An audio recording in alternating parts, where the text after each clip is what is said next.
mic, I think, on set. Hang on with you guys. No, we don't want it. No whiff. No, he's grabbing it. He's grabbing it. No, God, no. Well, what do you? You got the first aid kit from earlier. Yeah. Let me smell it. Bro, that smells like old Play-Doh. Honey, you don't. No, I That don't. smells like musty Play-Doh. Yeah. Oh, She no, ate no, that. I'm okay. It doesn't smell edible. Okay, let's get it off set. We got the next one. you go. I've been to Some lucky Asman's fan. place. I don't need to relive it. We got the next one. Here we go. Bringing it out. Mink's feeling real good after eating that cookie. Wave to the camera and get the off my set. Thank you very much. All right, off the set, Minks. Off the set. All right, here we go. Oh, boy. Here we go. This is no cough syrup. This is a honey-flavored cough syrup for kids. The bottle says it's for coughs made from colds. Wow. Spelled N-O-K-O-F, by the way. No cough. Manufactured for Bacon Products Company. Was made in Chattanooga, Tennessee. When did this expire? Side effects may include deep sleep. Let me see that bottle. Let me see that packaging. Austin, Look, take a look at the packaging here. Can we get a shot of this packaging? All right. Get that. Oh, that's tight. That's tight. Look at that. Look at how happy that baby is because they're not coughing. There's a date on here, so I'm not going to show you. Just take a a quick look look. Just a quick look. I'm coming through. Okay. Take a quick look. That's all you get. I want to see those active I ingredients. can't tell if you just Active wafted, ingredients. if you just wafted that granola shit over here or if it's that. It's on the front. It's on the front. No, it's the granola shit. Active ingredients. Right here on the front. Sodium, potassium citrate, terpene, and Terpene and codeine. this one starts with a C, but I can't really make it out. It's codeine. No, it's not. Yes, it is. No, it's not. Let me see it. No, it's not that one. Let me see it. It's cock. No, it's not cock, Austin. No, look, it says It's not cock. C-O-C. Hey, stop putting cock and cough syrup in the 50s. syrup. No. The kids They took it out at the same time they took it's the just cocaine out. They took the cock and the cocaine out of the cough syrup. C-O-C-I-L-A-N-A. Cosalina. Cosalana. What the heck is that? Yeah, Cosalina. Cockaline. No, Mink. Oh. Non-zero chance Mix gonna get drinks that. sick. Please. No, Mix, please don't. Please. No. Please. Please. Austin's doing the dad voice where he whispers. Please. It's I actually. don't know if drinking random decades potentially old chemicals is a good idea. So you think it's decades old? That's a hint. Jeez. It's perfectly intact. Don't worry. Don't worry. Perfectly intact, okay? Austin, are you crying? I feel like that No. might give you diarrhea for at least a few hours. How much? How much did this cost? No, when did it expire? He's rattled. What they do? No cough. What did they do? All right. We need to know when this expired, starting with German. Let's hear from you. That bottle looks very old. Yes. And the packaging looks very old too. I'm thinking October 1955. October 1955. By God, he's done it. Okay. Very old. Very old. Rich. He just wrote it down, of course. Rich. Rich, let's see it. How much? I mean, December 1940. December 19... 1940? Honestly, I don't think it's a bad guess. People Can make fun of him. I just was that a 7 before? Well, you went low. I figured I'd hit you on your level. January 1950. Ludwig says January 1950. Turn it around again, Ludwig, for us. January 1950. There we go. Mia Malkova, what do you That's think? February 1950. February 1950. Oh boy. All right. The correct answer. It's got to be Germa. Let's peel off the expiration date. No, it's right on the back. December 1963. Germa, you're correct. Good guess. It's old, but it wasn't that old. 20 points. You're in the lead now. Chad, I'm hearing right now from our producers, we need to get A hazmat team in here to clean up this set. When we come back, it'll be completely safe for everybody to be here. We'll be back with more Name Your Price. Such a bad reputation for Asbestos Studio. Yes. Dream job unlocked. You can't hide! Out of paper.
Welcome back to Name Your Prize. That's right. Okay, here we go.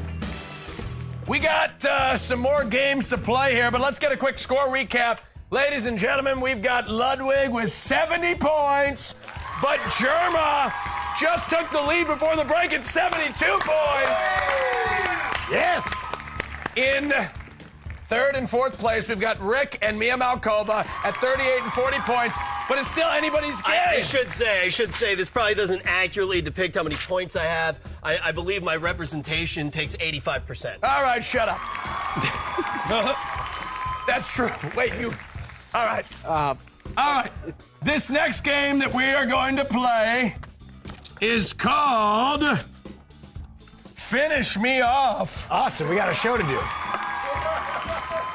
Don't make a joke, Rich. This next game is called Finish Me Off. All right. I'm going to show you something we typed into a search engine, and you're going to have to tell me one of the 10 predictive search terms that popped up. Oh, love this game.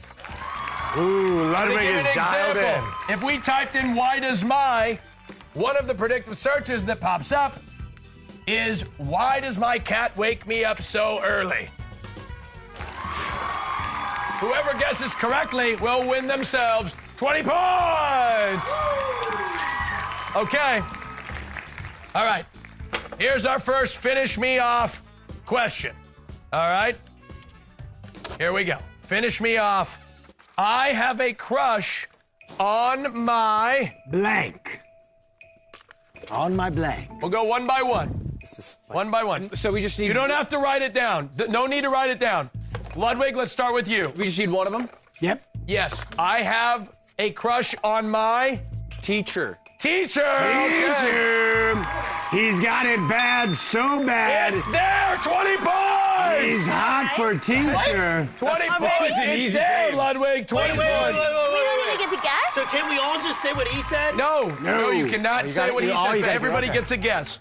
All right, Germa, I have a crush on my... My friend. On my friend. Good answer. Good answer. It is up there. 20 points for It's on Germa. the board.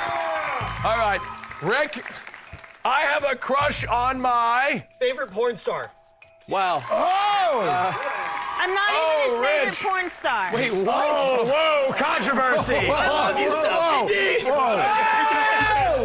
I'm sorry. Whoa. It's okay, I had her Record scratch. yesterday. Oh! I have a crush on my favorite porn star, not on the board. Sophie D. So weird because I feel like it's such a common problem. Yeah. I have a crush on my, what do you think, Mia Malkova? Stepsis. Steps. Hamsters. Wow. It is not on the board, Mia Malkova. Okay. All right, finish me off. Question number 2. We've established that you have safe search on the Yeah. browser. Okay. Okay. So you change the order. Presumably, it should start. Yes. Yeah, no, Okay. we're starting with Germa. Here we go. Finish me off. Germa, how do I tell my partner... También. Ooh. Germa? Whoa. Germa is deep in thought. He's playing an imaginary trombone now. How do I tell my partner? All right. Let's go. I got mine. I want to break up. Whoa! How do I tell my partner I want to break up? Correct! 20 points! Yes! All right, Rick, Rick Hogg. how do I tell my partner? Yes, what would you ask your partner? Then I'm in love with Vincent Sear. Whoa! Number one answer. Someone else. You know what? That's on the board! Oh my God! It's on the board! I'm kidding. No, it's not on the board. That's incorrect. That's incorrect. You really had me Wait, we'll going. give him the benefit of the doubt. Is in love with someone else on there? No. No, it's not. No, it's not. Incorrect. All right, Mia Malkova. These people got to think outside How do the I box. tell my partner I'm pregnant? Oh! Oh! It's not It's on not on there! Oh my! Someone else's child? Look. Whoa! Okay. Whoa! Let's see what all the possible. another one of Wait, we need Ludwig to go. How do I tell my partner? How do I tell my partner I'm gay? Oh, good answer. Oh my. Good answer. Specifically Google search. And it is not on the board. Not on the board. Oh, really? I really thought that was a good one. No. Herpes. The answer. answer is you never tell them. That's right. The answers are that I'm Wow, cheated, your answer was the last that I'm one. asexual, Wow. that I need space, that I need a break, that I want to break up. That's the last one. Wow. What an airplane. Wow. Ludwig has thrown me a I'm paper asexual. airplane. Oh, also that I have that. HPV. Yeah, I was gonna say, Jesus. All right, open with that one. Okay, next one. Rick, you're gonna go first here. Finish me off. Human papilloma. Why does it feel good to... Oh, Daddy. Look at Rick Hogg's eyes light up. Oh man. Oh wowee. Why does He's it feel swimming good through an to... ocean of possibilities. Okay. I really need to step it up right now. I'm thinking about what other people would say. Why does it feel good to... I feel like bidets aren't accepted enough. 2 You probably wouldn't make it to seconds. Google search. 1. No. Give me 5. 5. Why does it feel I good do think to... culture shames bidets. I like that point. 5. They really do. They Because really they're do. good for you and the world. Why does it feel good to be ashamed? What? Oh, wow. Rick, I don't even need to go to the producers. It's not on. It's not on there. You thought of what other people would think? Isn't that what people... No, that All had right. a note for you. Mia Malkova, why does it feel good to... Pee. I have to pee. It's on there! It's on there, 20 points! All right, Ludwig, what do you think? Why does it feel good to... Ooh, she said pee because I was thinking poop, but now I'm thinking they could be one and the same. Ooh. You think pee and poop is the same answer? Well, what about, why does it feel good to... Why does it feel good to... Why did you describe it is as little? not on the board! Why It's would... a pretty clear-cut answer. I don't think about that. Yeah, why would somebody search that? Why would You're it... very You don't know specific. how it works. Why does it feel Why good would when they... I... Do you know why? Why does it feel good? Why would Because they you're say doing that? it. Because, but why does God hate it so much? That's a good question. Oh, All right, Jeremy, you could take a commanding lead right Oh, here. and I'm about to. If you I'm about to. produce a better answer than PP Yeah, or it's- Jesus Christ, so many words. Say less. Why does it feel good to fart? to fart. to fart. It's not. No! Was poop on there? What?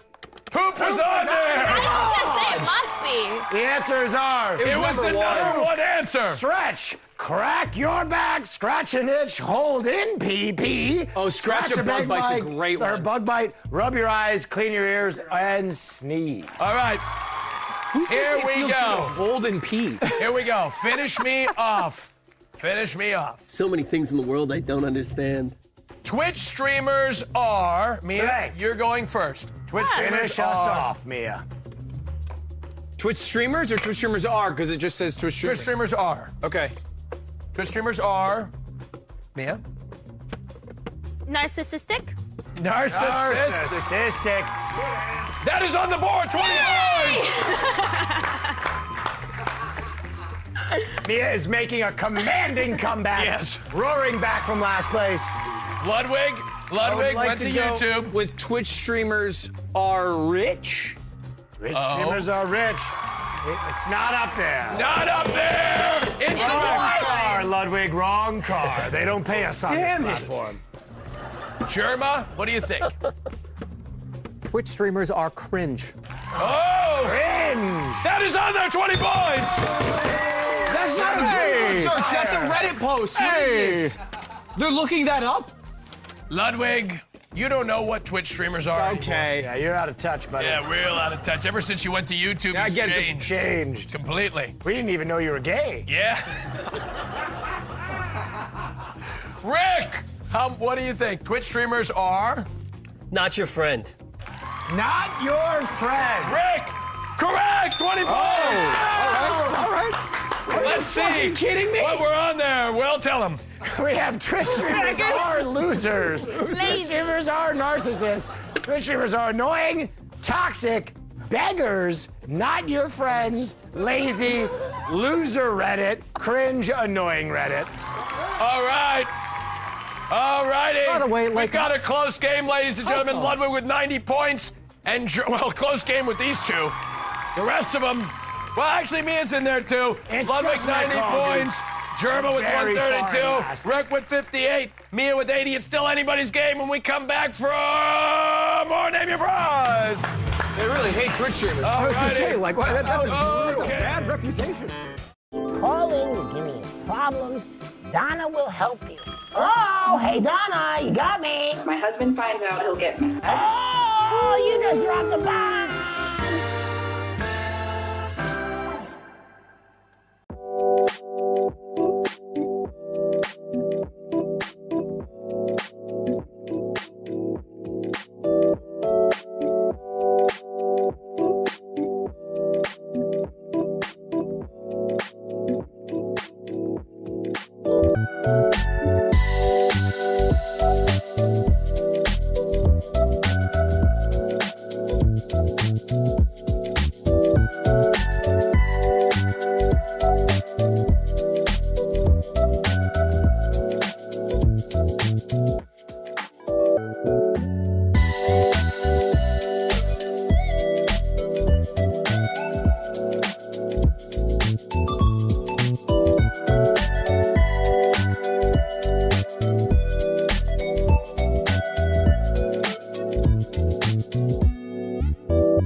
Welcome back to Name Your Prize. Now, folks, I know there's a lot of people that are worried about Minx, but don't worry, she's right here. Bring her out, Will. Oh, look at that. All righty. She's having a good time. All right. Hey. All right, Minx. All right. Give me okay. Look at her, she's dancing. All right. Yeah, all right. All righty. Thank you, Minx. All right, round of applause. Okay. Our next game is called Wait a Minute. Okay. This game, this is how it's going to go. I'm going to show you an item, and you're going to guess how much that item weighs. Whoever guesses closest to the actual weight will win 30 points. All right. That's a lot of points. All right. Our first item. We've got a wheelbarrow full of books. Okay. Wheelbarrow full of books. Here we go. Oh my God. Oh my God. Oh my God. Oh my God. Okay. Thanks, Careful you. now, Minx. Careful, Minx. You got it. You got it, Minx. Oh. Okay. All right. Here we go. And she's okay. And she's all right. Round of applause. Okay. How much? Wow, these are bestsellers too. Here we have a copy of Lord, I Need Another Bowl of Popcorn. Wow. A fake book? No, it's a page. No, it's a very real book. Self-published. Does that even mean? So the whole cart Wait, is show him some overweight? more books here. How do you write an entire book about wanting popcorn? Are we guessing the weight or how much it costs? Chocolate for a woman's spirit. Ow! No, you either want popcorn Here or we you don't. have the successful treatment of a brain chemical imbalance. Give me that. I All want right. that one. Just go Okay. live. How much does this weigh collectively when we Including the wheelbarrow. Wheelbarrow too. Yes, wheelbarrow included. How much? How much do you think it weighs? Can you just lift it up from where you are right now, Will? Sure, yep. With your body? Actually, I'm gonna go ahead and read a little bit of strengthening your grip before I lift this wheelbarrow. Smart idea. Look at that. Easy peasy. All right. Do we get a few seconds to touch? No. No. Absolutely not.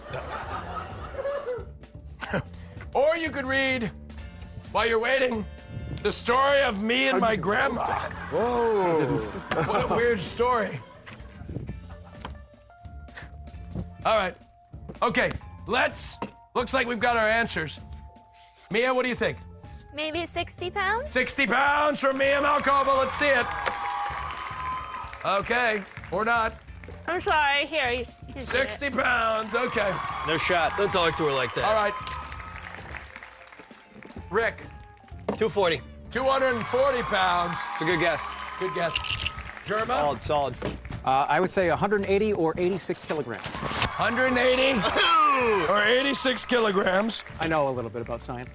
Ludwig, 201 pounds. I don't speak 201 pounds. European. Will, let's put it on the weight machine. All right, mate. You mean a scale? Yes. Add that book on there, too. Yeah, don't forget that that last book's book. got to be up there. Don't forget that, and you got to put it down with all. All right. All right, we really tested this one, didn't we? How do we Oh, know the Germa's scale's guess is so accurate? good. 150 pounds. Add that book. Add that book's book. 50 pounds. Oh, wait. 230 pounds. I'm just kidding. Yeah. 150 pounds. Germa, you're correct. 30 points. How does that weigh less than me? I don't know, Rich. I don't know. We Don't. gotta get this off here very carefully. Hold Yes. on. All right. There we go. Oh. Nice and easy. Okay. Nice All right. and easy. God, we didn't really think this one through, did No, we? we didn't. There you go. That's going to be there the rest of the time. Okay. All right. Next item. Oh God. Oh shit. Are you okay? Splinter. Watch out for splinters. That can splinter All right. hard. No worries. We'll clean this up. Maybe there's a Somebody book on will. that. All right. Okay. Where's the popcorn book? I do think the placement matters. If you modify the fulcrum, it's going to completely rig it. Rich, would you shut up? You're not going to win the game anyway. And why do you have 3,000 in your board? Look at this. Look at this. Wait, that was always there. 3,000. They're in cahoots again. Rick, it's not $3,000. Isn't even a score. Wait, we're not playing for cash? No, we're not playing for cash. Okay, we've got the next item. Germa, get out of the books. I want that popcorn book. I want to read the whole thing. No, Germa, No, we'll I'm get you- keeping Lord. I'm dead serious. I Germa, want we'll that. get you the popcorn book. okay? How's that more than 13 sentences? Well, we'll get you the book. I Okay, actually can we get the popcorn book? All right. Next. That's it. Here we go. Yay! Okay. Next item here, held by the lovely Minx, is there's one of them. A bunch of old cell phones. I used to have to do that at my old job. Yes. Wait a minute. How much does this box of cell phones weigh? Rick, can you show us how one makes a call on a burner phone? Okay, let's try again. Can you show us how one makes a call on a burner phone? Washington Square Park? Oh, yeah! I should have gone to Camp Canute. Put it in here. Put it in here. Put it in here, You need Rick. the weight, sir. Actually need kind to of seems like a I need more batteries for my juicer. Okay. Can I feel this? Because that wasn't fair. Okay. Okay. This actually kind of seems like a pretty touching story. Yeah. It's kind of like, Oh, it's not funny? All right. No, it seems like a pretty, We need like, your actually- guesses, folks. We need your guesses. I'm locked and loaded. The weight. Okay. We need your guesses. All right, locked and loaded. Rick, 5 seconds. 5, 4, I like to take my time and 3. enjoy things, so sue me. 2. Oh.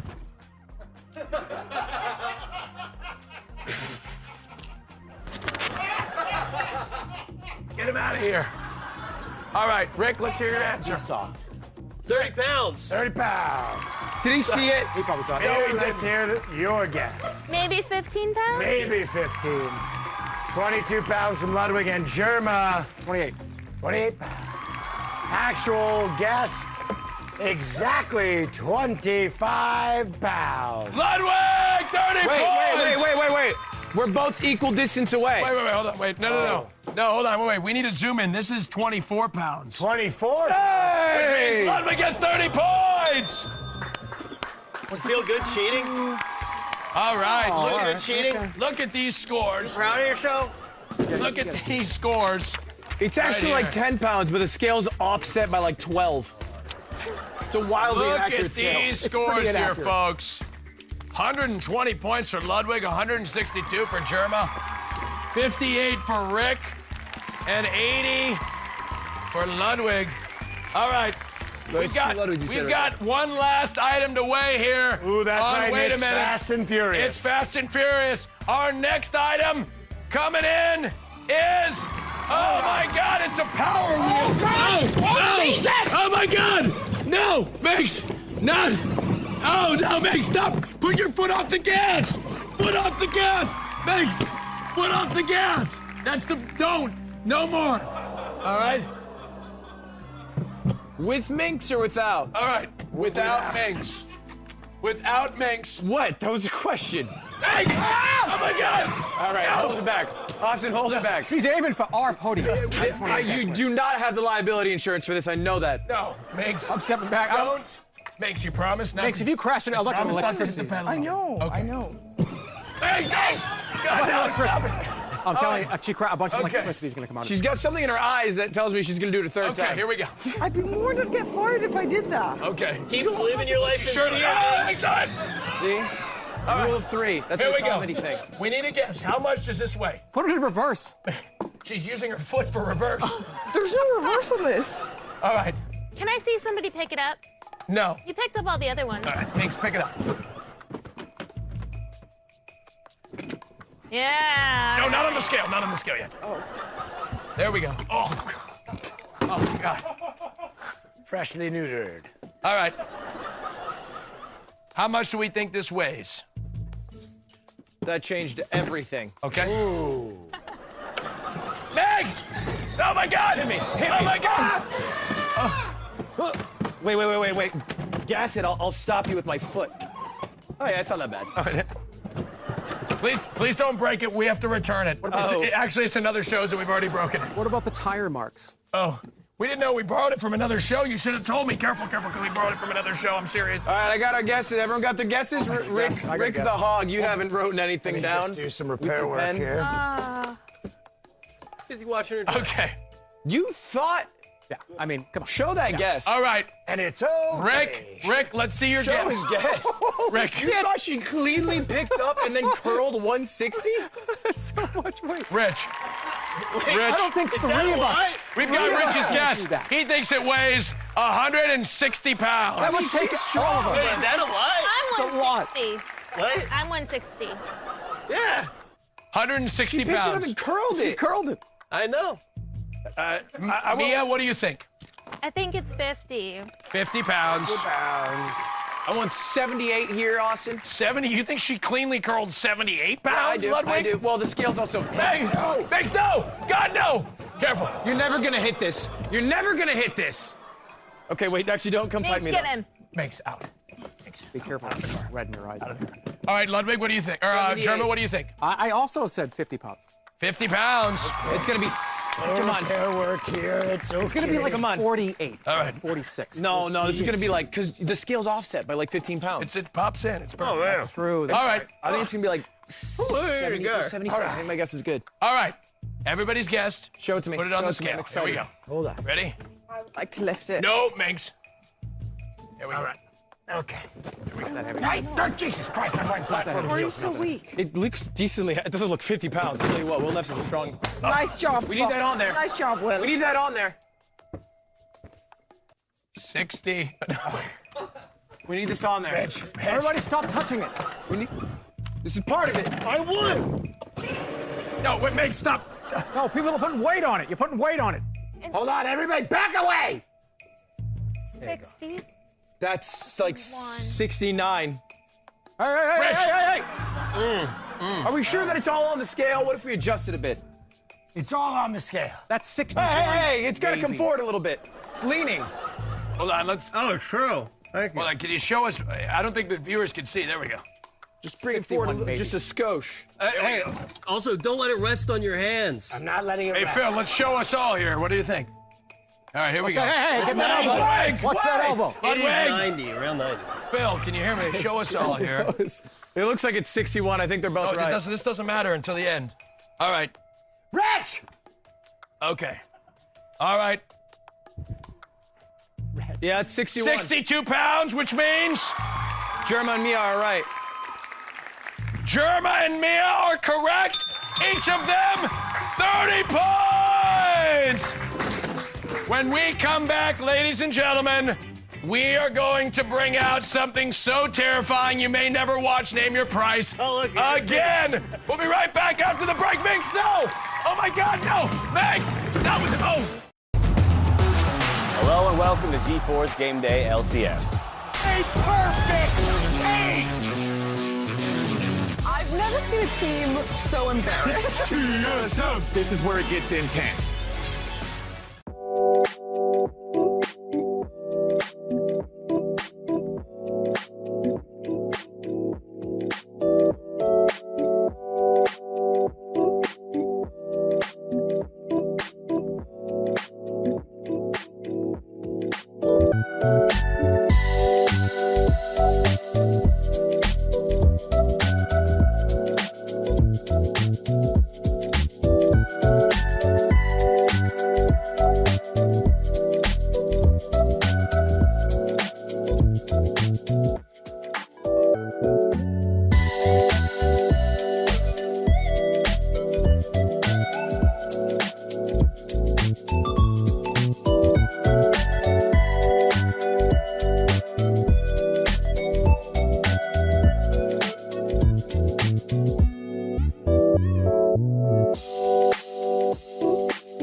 everybody.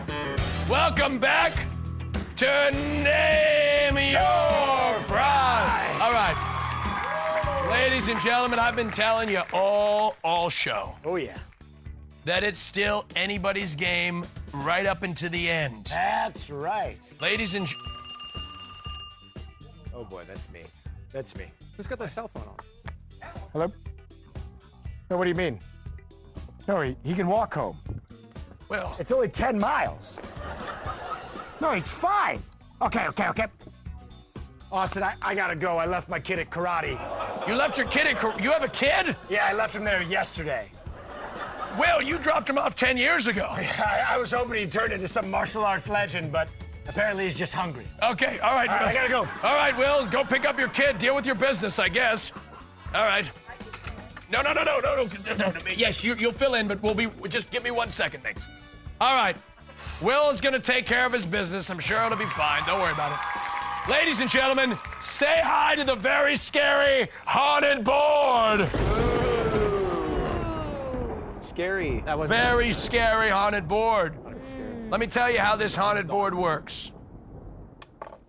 Behind each one of these numbers are points. Some of which you could win, some of which you could lose. Whoa, whoa, whoa. No, we don't applause that. Yeah, that's thunder. Scary. There we go. Yeah. Can't believe the audience can do that. All you have to do is tell me whether each item I'm going to show you costs more or less than this $10 oversized bat and ball. No, Minx, we weren't talking about you. We were talking about the ball, okay? Come on, quit being so insecure. All right. If you choose, let's say you choose a number on the board and you get the answer correct, you win that amount of points. If you get it incorrect, you lose that amount of points. Oh my God, that's terrifying. That is terrifying. Let's start with our last place contestant, Rick Hogg, with 58 points. It's anybody's game. He could still win. Rick Hogg. Number 5. You need to tell me, Rick. Rick, one second, Rick. Before you choose a number, you need to tell me. Well, actually, pull the number. You're right. And pull the number. He didn't pick the number. Why are we pulling random numbers? He didn't say 5. I said number 5. He said number 5. You said, did he say 5? No, I never said anything. He said 5, didn't he? No, I told him to pick 5. Okay, we didn't show the number, did we? It looked low to me. It looked like a 20 bomb. No, nobody saw it. I think Okay, it was 20. Guys, I think it was 20. Rick. You said pull the number. Rick, How far 8. All right, pull number 8. Are you sure? Yes. My lucky number. Should've gone with 15 5. points. Rick, gone with 5. you need to tell me, to win 15 points, if this item right here, this CoverGirl eye makeup, costs more or less than this $10 baseball bat and ball. It's smaller, so. More. What do you think, Rick? More. You think it costs more than the bat? Round of applause. Rick, that is incorrect. Oh, no. You lost 15 points. I told you it was smaller, you dummy. I would have said the same thing. That's why I thought it was like 20 bucks. All right. Who's up next? Looks like Ludwig's up next. No, Mia's up next. Sure. Mia is up next. You know what, Ferdinand? I think this round could be a little spookier. Oh. Thank you. Mia Malkova. Pick a number from the board. 2. 2. Minx, pull it. Whoa! Whoa, look at that. 40 points. Rick's complaining as if he has a chance. All right. We share all the points. Oh, that's no. So do we. All right. We actually Mia Malkova. No, we need the bat. How much do you want? Yeah, we do. Oh, my God. Okay. You need to tell me, Mia, whether this pencil case costs more or less than this baseball bat and ball. It is bedazzled. It is, yeah. What do you think? The ball's $10. Yes? Costs more. You think the ball costs more? No, I think You think the this pencil costs case more? Costs more, yeah. Mia, for 40 points, that is correct, 40 points! You get when you win. What do you get if you win? We'll get to that, Mia. All right. Up next, I think, is Ludwig. Pull the number 9. Pull it from the board, Minx. 2, 4, 9 are the biggest ones. 50 points! Wow, Ludwig. Now let me set the scene for you here. Take a look at the points on the board. Ludwig's at 120. Germa's at 192. Rick, I don't even, who cares? Mia's at yeah, there you go. Buzz his ass out. All right, Mia's at 150. Ludwig, if you get these 50 points, you could be in striking distance of winning this game. All of a sudden, Germa gets one incorrect. You're in the lead. Ludwig, you just need to tell me whether this remote control, shit. This remote control costs more or less than this $10 baseball bat and ball. Who's that from? What's the title? Read it. Oh, good point. Philips, audio video. Philips? Universal remote controller. Shit. You want to take a look at it? See, none of you have noticed this. No? It's more. You think it's more? Yeah. Or 50 points. Ludwig, that's really bold. That's really bold. You realize if you get this wrong, you're probably out of the game, right? Austin, I've lost 2. I'm trying to play for keeps here. Will, is gone. Is not here. Minx is there, though. What's up, baby? Ludwig, you're correct, 50 points! Yes! 50 points! Wow, we got a game here, folks, let me tell you. Germa, I need him you're to lose still it. in the lead with 192. Why don't you pick a number from the board? One's got to be low. Ludwig, why are you? He knows you're not. He's not gonna try to. You're not gonna try to help him. Low here. Do I want low? It's always been me and you, baby. It's always been me. I'm gonna go with 6. Number 6. Oh, 25 points. Not bad. That's high. Not bad, Germa. I'm cringing. You know, Germa, you're in an interesting position because even if you get it right or wrong, you're still really in the game here. But it would really help to get that 25-point boost. You may be able to put it away here, Germa. That's an 8-pack. All right. All you got to do, Germa, is tell me whether these Snap in Store containers cost Higher, more. higher. Wait. What's the brand? Generic. It's the It's Walmart generic? brand. This is a generic brand. Looks like a Dwayne Reed. What's the brand?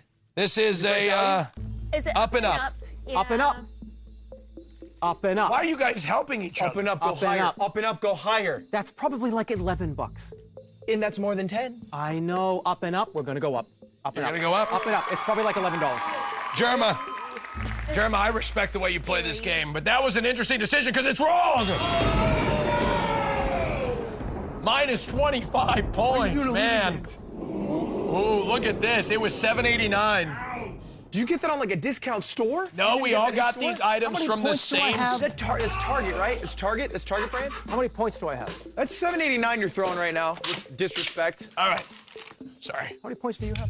All right, here we go. 70. She's got one. Here we go. You've got like 165. Here we go. Back to Rick. Do we even let him play? I think we should let me double the points under there. Keep it interesting for ratings. Do we even let him play? Does he even have a chance, Phil? Hey. I think we should get this Rick guy the hell out of here. Who said that? I agree. What do you think, Phil? I think you are. I don't know who said that, Mia. You're talking to the wrong guy. Oh, look, they even put sucks on here because he doesn't even have a chance. Yo. All right, Rick. Rick sucks. Rick, we've made the executive decision not to let you play the rest of the game. We're turning your light off, Rick. Hey, this is for you. Don't be so sad. Smoke a funny stick. All right. What rests in the shadows will always come to the light. Come on, have a fun stick. All right. It'll heal your soul. Little creepy. All right. Let's see. We've got a tight game between these three folks. Make me a go. Wait, Make you're me a actually go. not. Mia, playing you the are game? in last place with 150 points. Wait, how is she? Shouldn't she have gotten 30 more? Nope. Why are you trying to give her more points, Ludwig? He just. Mia, what number would you like to pull from the board? Austin, if Rick's not playing, I'm not playing. Oh my gosh, that's so sick. What the heck? Well, if they're not playing, we're not playing. no. What you gonna do now, hot I'm in the shot? lead. I'm in the lead? I'm winning right now. I'm winning? I'm still playing the game. Oh, I'm back to playing. Never mind. I'm playing too. All right. Yeah, I didn't realize I was in the lead. All right, sorry, Rick. Loyalty only has so many limits. So many. Today you learned fear. What? All right. I think Mia, Primrose said it. pick a number from the Hunger board. We'll go with 7. You watched Hunger Games too? 7. Let's pull it. That's low. It's low. 35 I points. can work with that. That's big. Okay. You can take the lead with this one, Mia. All right. Mia,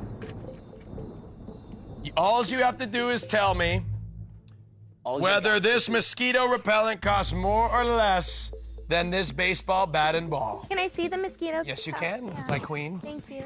Hand it to you. There you go. I feel like it's weird when you do that. Why? Feels like there's bias when you say yes, my queen. Oh, yeah? I think you're just jealous, Ludwig. I'm not jealous. Oh, he's jealous. Look at the turtleneck. Okay. Can we get a close-up of the turtleneck? Don't need a close-up on it. Okay, we're doing a close-up now. How's it going? All right. Let's get a close-up of that face. I'm going to say it costs less. Twitch lied, people died. No, stop that. All right. You think it costs less. Mia Malkova thinks it costs less. Oh, I think that's right. All right. Oh, that's right, probably. Mia Malkova, 35 points! All right. Whoa! Yeah. Whoa! Yeah, means I need... $7.99 is what it costs. All right, Ludwig, back to you, sir. No, actually, to Germa. Germa, back to you, sir. If I looked correctly when I cheated and saw number 5, I think it was 20, which would give you enough to beat me up. Wait. Germa, for the record, there's no way you could see behind that. Don't you forget, like, pulling it off earlier? No. Okay. Don't think nice I remember. turtleneck, loser. Am I a loser for gay? No, sorry. I'm gay. I can say these things. I don't know. We're gonna go with. All right, Germa, what do you think? We're gonna go with number 1. Oh boy, baby. We are back at it again. Don't get it. I'm bored. We're gonna try to make you laugh today. I like makeup because it tastes good. Horses! Okay, buddy. Tonight's the big night. All right, let's get in there. There is a stray Hanes sock up my ass. It's finger looking good.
Come on, because that was the place that I was in. Here we go, pull it! Yes! That's enough for first. Wait, are you guys on the same team? I'm very confused. Guys, no. The best show. Rich, you're on camera. All right. I just see his mouth moving. This is pantomime. All right, Ludwig. What's up? No, it's my 20 turn. points. Oh, I'm sorry, German. God, I'm all over the place. When Will's not here, I start to lose my train of thought. What the hell is that? German, like you the need to Oreos tell me logo. whether this dog toy costs more or less than this baseball bat and ball. I know this. My dogs only have bark. Tell him what it is. Oh, I then, thought it was damn because it said double stuffed on it. Take a look. You can even squeeze. Let's see. Not even in the game. Does it open? I think it opens. Oh, my heavens. I gotta Google why that feels good. Oh my God, it's probably $9 and I'm gonna freak out. What you got? Germa, a lot of points on the line here, Germa. What are you feeling? It's higher! Germa, if you get this wrong, you're probably out of the game with 20 points down.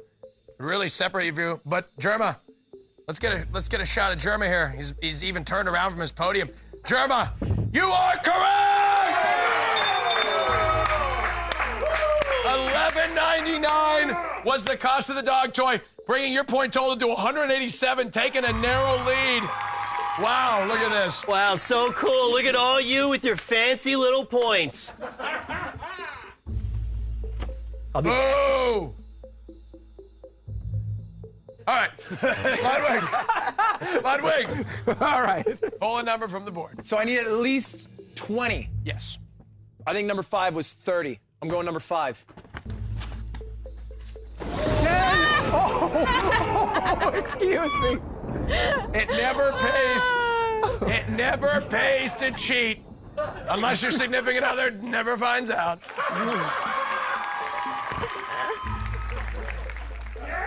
Yeah, baby. Well, there's no way to win now. Higher, I don't care. Hey, no.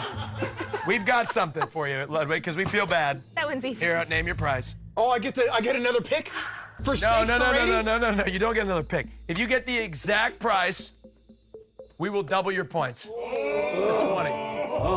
To 20, not your total points, just the amount of points. Can I come look at it? Come look at it. Are we all gonna get took the price double off, right, points Phil? for our guesses? It's up and up again. 86 plates. What was the last up and up item? It was the stackable boxes, the plastic. Tupperware, $7.69. $7.89? Yeah, something like that. Something like that. What do you think? It's probably got to be in that range. Well, do you think it's more or less? Well, it's definitely less, but I got to get the Baseball, exact bat, price. and ball. Okay. I'm gonna keep it real. Wait, whoa. Can you scroll down on the prompter a little? No! Get out of here, Ludwig! God! He's a professional host! That would have been sneaky. Phil! He's a professional host. How'd you let him walk out in front of my territory? That worked. You sons of bitches are sharp. All right, Ludwig. I'm gonna guess that is less. Can we just start there? Sure. Is that right? I don't know. Let's find out. We gotta get the exact price. Is it the prompter? No, no. You need to guess the price. I thought we'd do it in baby steps. No, we're gonna do it all together. We're doing it all together today. Ludwig gets a lot of plates. He's so hard to. Okay, well, there's 86 plates. I'm gonna go 10 cents a plate, $8.60. Final answer. $8.60. Ludwig! Oh my God, that's incorrect! Ah! You Hey! Hit it again! Hit it again! Hit it again! You suck! Nerd! Get a close-up of him! Come on! Come on! Yeah! Hit the button again! Yeah! It's not that bad on YouTube. All right. That's enough. Okay. Oh, what the hell is all that lighting? It's pretty spooky. Donna, what are you doing here? What you said again? Ladies and gentlemen, it's Hey Donna.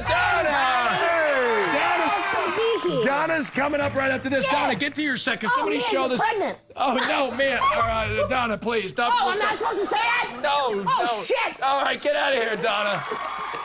All right. We got a really close game, folks. Isn't it over? No, it's not over. Depends on what's behind those We other still got numbers on the board here. But who goes? I have telling one you, more this is turn. how we're gonna do it. All right? Does anyone want to see me flip on this squeaky toy? No, Minx, let's not do it.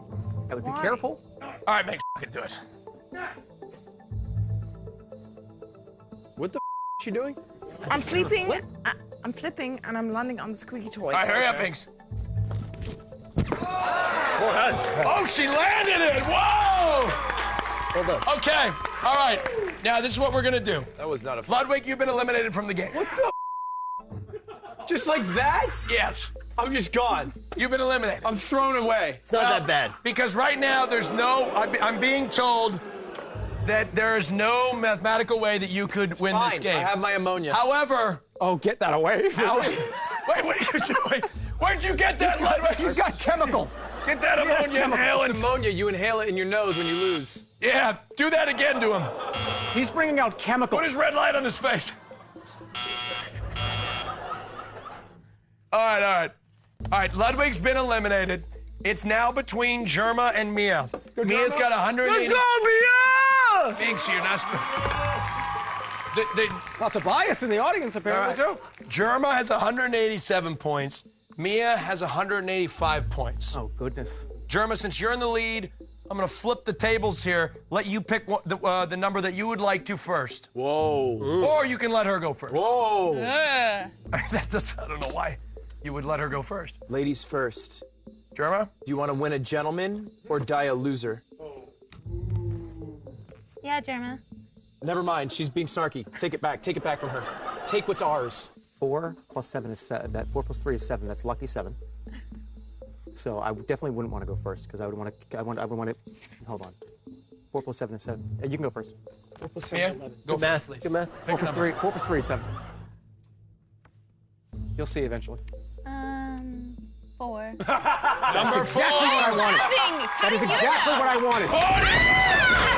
And you're gonna get it wrong. And you're gonna get it wrong. And you're gonna get it wrong. Oh my Lord! Can we show what 3 mercy. is right now for the drama? What's 3? What's 3? Oh, we're gonna do it all, and then we're gonna reveal who got it right and wrong. Oh. All right, Germa. Let's see what is behind 3. Germa, 30 points. Oh, whoa. Okay, so this is a situation. Basically, if both of you get it right, Mia's gonna take home the cake. If you both get it wrong, Mia's gonna take home the cake. No, because she loses 45. Oh, no, She you're right. loses If you 45 both get it points. wrong, Germa's gonna take home the cake. All right? There's a couple other scenarios. You guys know that, you know, do the math. We'll do the math. All right. That's a lot of cake. All right. Mia, since you pulled from the board first, you're gonna be able to guess first. Okay. Tell me, Mia, right here, if this package of microfiber cloths costs more or less than this baseball and bat, Let me hold it. which is $10, okay? There we go. Hold it. Really?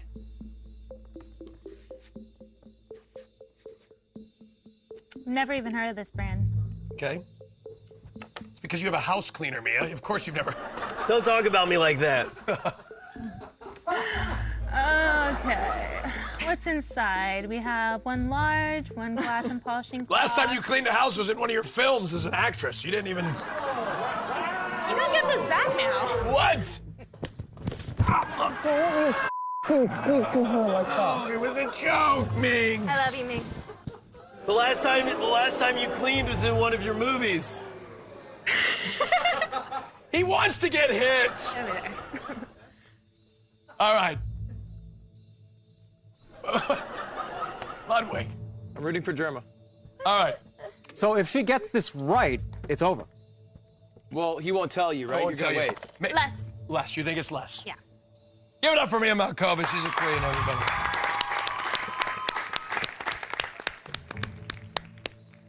That wasn't supposed to be a sexist joke, by the way, just to be clear. So it doesn't matter what you Don't laugh. All right. Here we go. Germa, Yes? does this Downy in-wash booster beads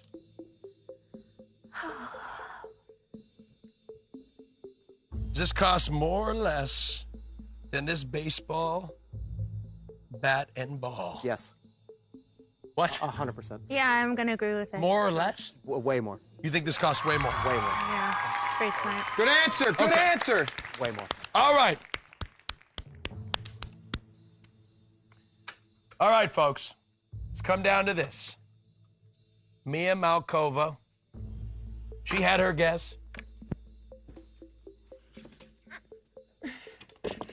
She guessed that these microfiber rags, or cloths, excuse me, were worth less than this baseball bat and ball. There's no way. They're more. Germa guessed that these Downy in-wash booster beads are worth more than this baseball bat and ball. Let me tell you something, folks. Only one of you is correct. Whoa. Oh, Whoa. Wawa weewa. But who is it? You should do Germa first, because doesn't matter. Well, actually, no, because you Just said say that. who wins first, and then you can say. I don't know what you're gonna do. It's just scary though. I don't know, is this the most intense music we have? You're giving me anxiety. Add lightning. This is actually quite scary. Lightning. Oh, Fernandez. Oh, we got hi-hats now. Oh shit, we're grooving. if Germa and Mia both got it wrong, Ludwig, you could have won. Oh, that's true. You said that there was no way mathematically So you that called he me a could have. loser for like 5 minutes with a buzzer for nothing? But that didn't happen because you're still a loser.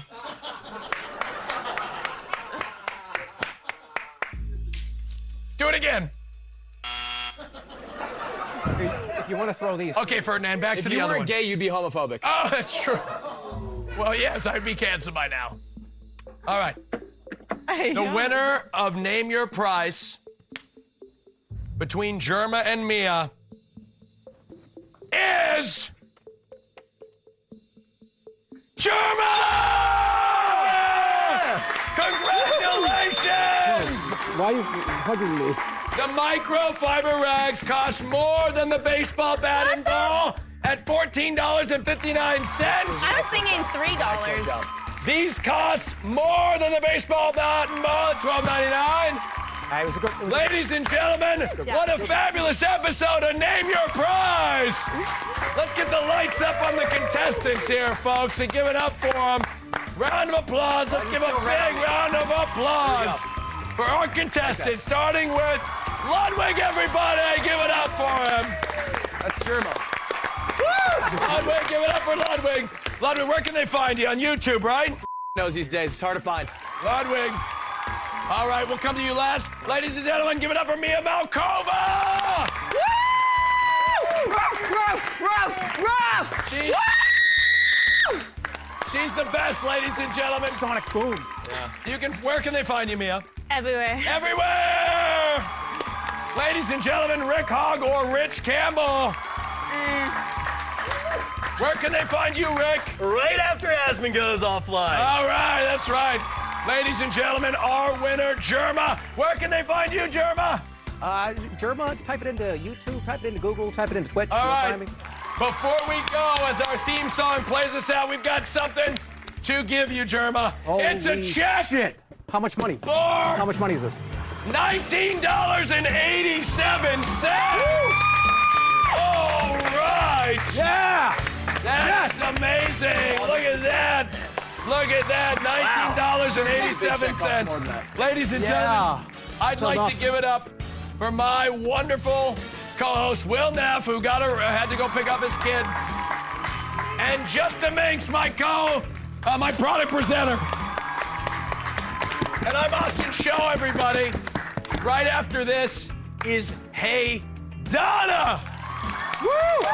We'll be back with another Name Your Price on a special day, Saturday, September 10th. Mark your calendars. That's when we'll be back. We're gonna raid Donna. Take care, everybody. Have a good day. Thank you. Bye-bye now.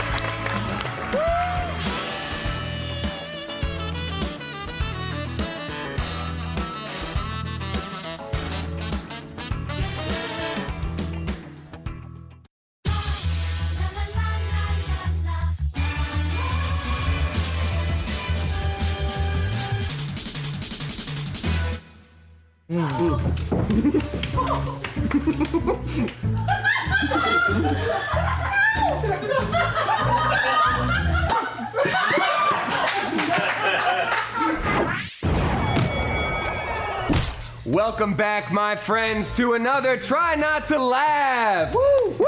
Today we are trying a new format that's a little bit more competitive, a little bit more head-to-head, and thusly we are calling it Duel. What we have here are two people sitting in chairs. They're gonna be facing each other with water in their mouths, of course. Everyone else is gonna line up and take turns, about 30 seconds, trying to make them laugh. If they succeed, they replace the person who laughed, thereby taking their spot in the chairs. The goal is that by the end of this video, you wanna be the last people in the chair, who will probably also be soaking wet. So, boop. Almost worked. Almost got him. You ready to compete? Mm-hmm. And since Noah and Keith, you guys are already in the chairs, you might as well just be the first ones to start. Let's do it.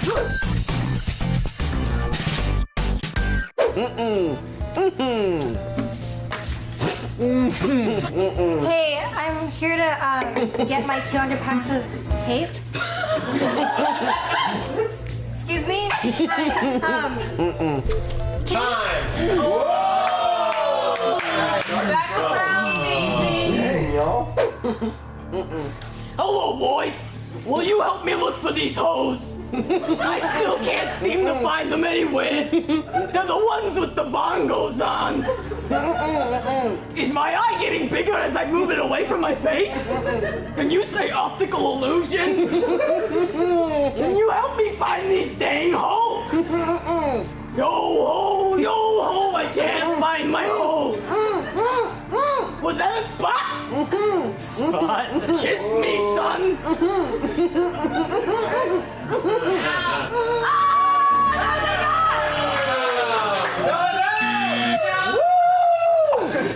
Make me laugh! I couldn't keep my lips pressed together that strong. Told you, Benjamin Button. This is the last time you should have smoked crack. Yeah. I don't want to hear about it, Benjamin. Freaking 80-year-old crackhead. Go, what, my mother? Oh, no, I don't. You know, if you weren't such an old man, but also a baby, I'd kick your ass.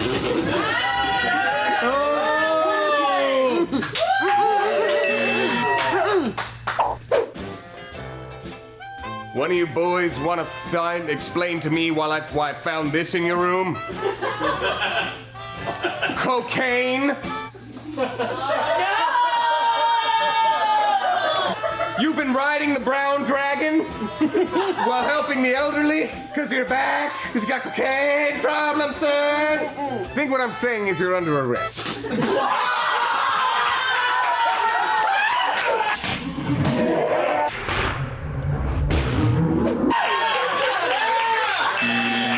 So sorry. Oh, it's okay. Can you take these back for me? And also, don't talk to me for 1 hour. Oh my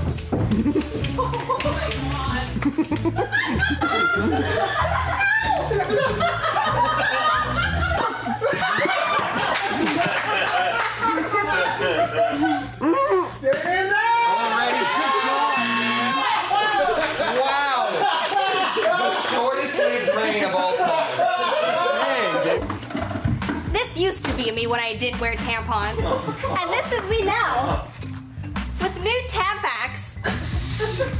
You know, I can play tennis all the time because I just wake up when I have a heavy flow. I just stick this in there and I don't have to look like this anymore.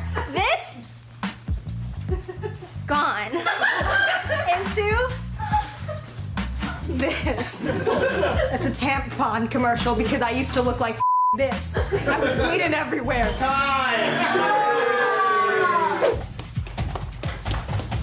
Foul! That's gonna be a red card. 1 sec. Oh my gosh, ow. Oh, wait, there's some red, but let me get it. Oh my gosh. Whoa!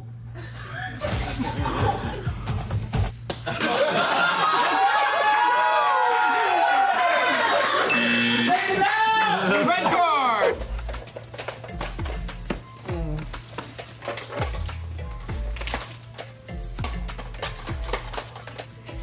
Hello, phone SEX operator.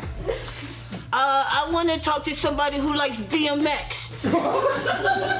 Yeah, the thing with like chains and whips and stuff. No, not slavery, just like the cool stuff.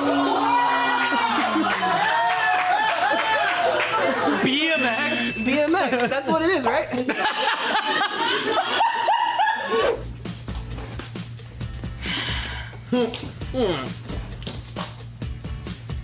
Jojo Sebra. Nice. That's honestly pretty cool. Hi, Beach. Hi, Taco Bell? Yes, I'd like to punish my butt.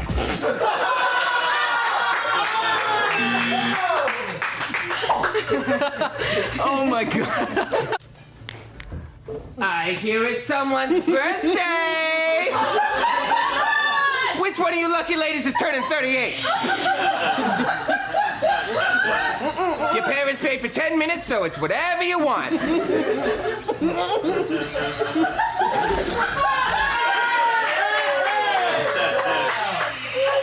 Did I win? You did! All right. Yeah, we checked your place for mites. You got them.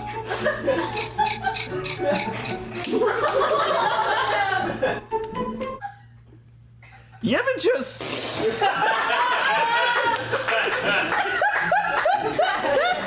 Just the setup.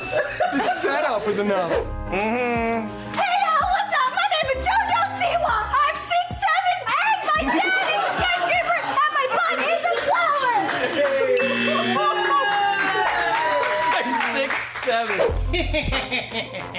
Yes, it is I, Horseman Devilman. I just did the most diabolical thing ever. I made all the giraffes small.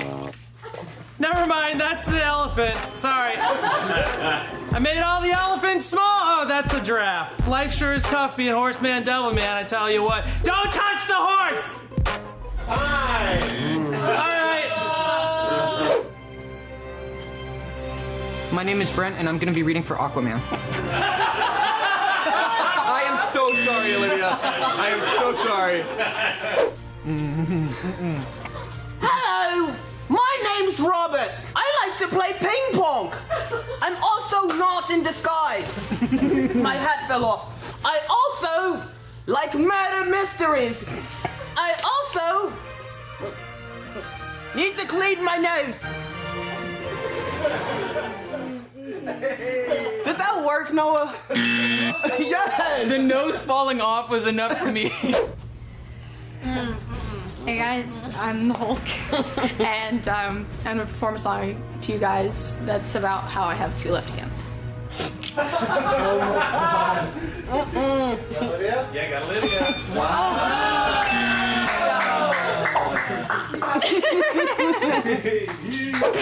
What do you mean? Bobby, but my birthday's this weekend.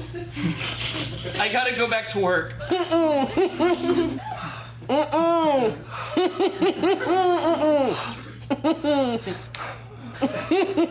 Hi, welcome to the Village Inn. How can I take your order? How can I break up with you? 2 Grand Slams. How would you like the eggs to leave you?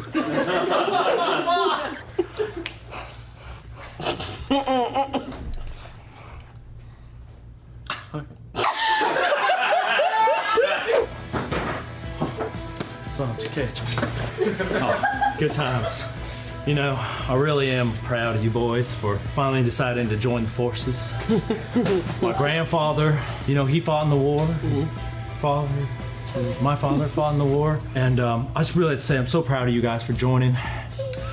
Welcome to ISIS.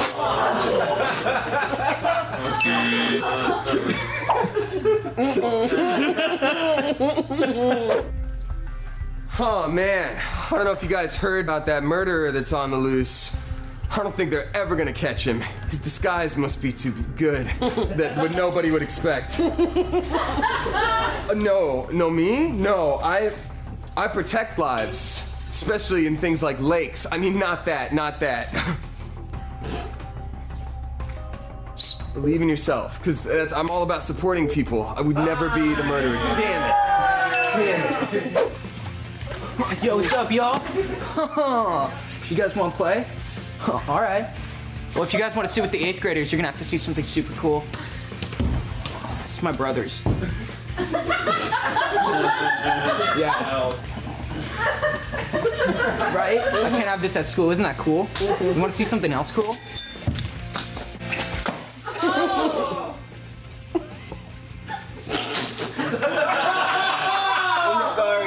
Did you laugh at me getting sad? I know, I laughed at you just looking dumb, dude.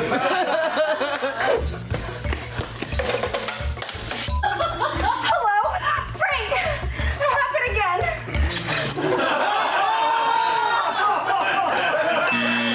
I'm so sorry. Our baby's caught in the yarn with the fish! It happened again! I'm done. Whoa, slow down, Death. I'm not like other horse girls. She's a rescue. But I'm not. What a Tinder bio. Oh my goodness. Racket me.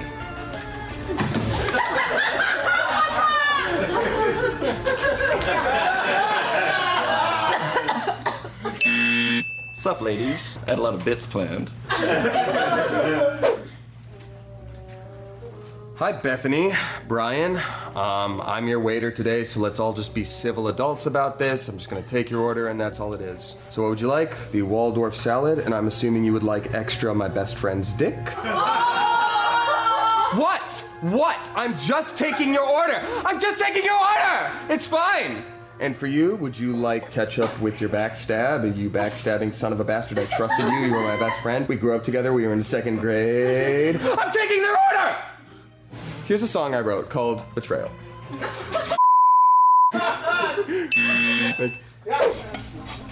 Hey, so I wanted to just give you this, and I want to give you my heart. Again?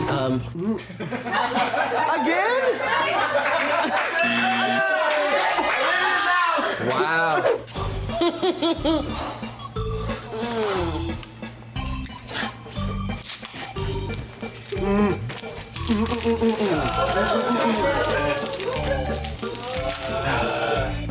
Welcome to Sizzler! Can I take your order?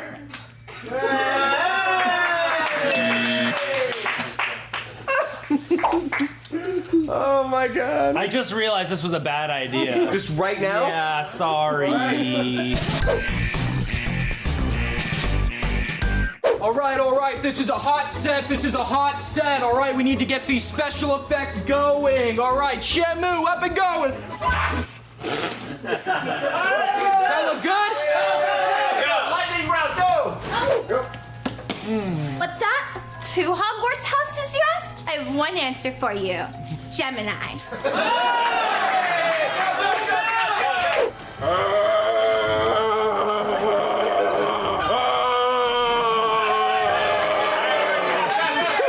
Fiona, baby, I just like to wear your dresses sometimes. It's not that big of a deal. Listen, baby, I just like to wear your Victoria's Secret slip. I think I look great.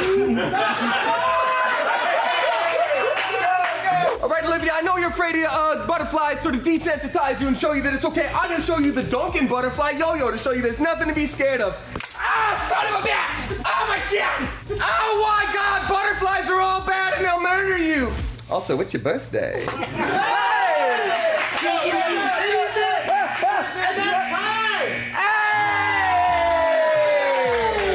Bring everybody out here. We're all winners, except for the Florian Steven. I'm sorry, Steven. Oh, am I too late? Sorry, bud. All right, so at the very last minute, Damien, you've taken the winner's seat. Yes, as have you, Ian. As have I. Hey! So wow, that was intense. All of you guys were so funny, and thank you guys for watching.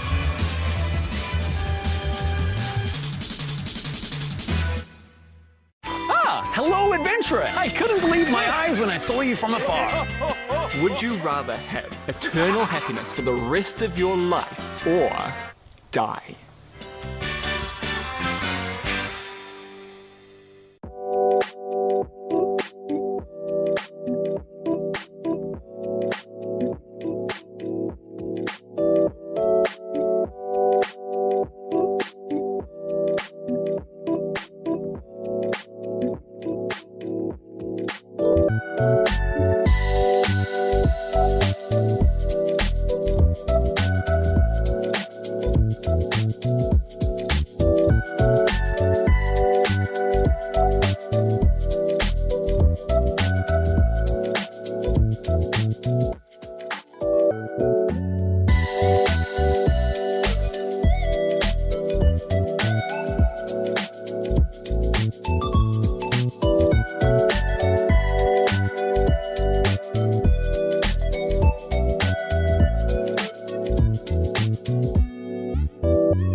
this, bro.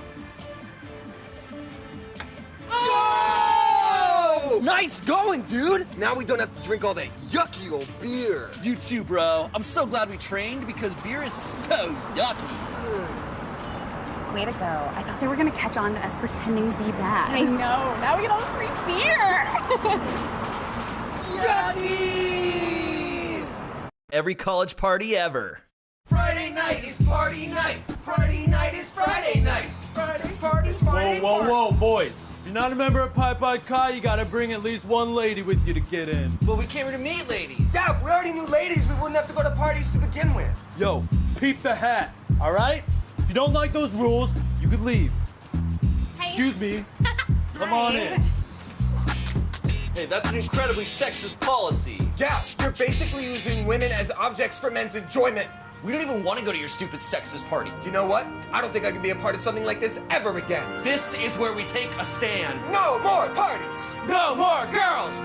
No more alcohol. They could just come in with me. Yes. Ooh, let's get freaking wasted. Friday night is party night. Friday night is Friday night. I do treat women like objects. Oh, God. I'm a monster. Wait, no. No more girls. Get out of here. Save yourselves. Shots? You ready for some Shots? Yeah, Everybody let's make sure to get do your some flu shots. shot. It's flu season. Hey, oh my god. Let's go hide in one of these rooms for a little while. What the hell, dude? Get out of here. Don't look at us. Don't look at us. Privacy!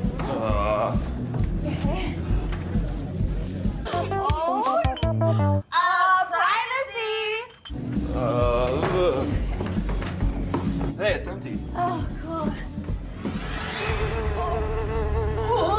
Oh my god! Holy what is that smell? Oh my god, this must be the puke room. Do you mean... The room where people go to puke and rally when the bathroom's taken? Yeah. Rally, am I right? Shut. Jesus Christ. I mean, I'm still down if you are. You dirty slut, let's go. I think I'm gonna join NASA Kappa Nu. It's a sorority in space. Okay, so what is the plan for this weekend? Okay, so Stanley's having a party, but we should go pregame at Tim's. Oh, yeah, but before Tim's pregame, let's pregame back in my dorm. Before that, we'll pregame the pregame individually in our own dorms. Oh, and then maybe we can pregame that in class while we're doing work. I'm gonna pregame back in my mom's womb. I don't think you understand the concept of pregaming. Oh, I definitely don't. Yo, I got this 15-gallon bottle of vodka. It must be good. Okay, guys, so Jose just texted me everyone should be here with the Bluetooth speaker and the beer in like 5 minutes. Sick. Oh, before we go in, my roommate's a little weird about me having people over, so let's just make sure to stick to my side. Okay.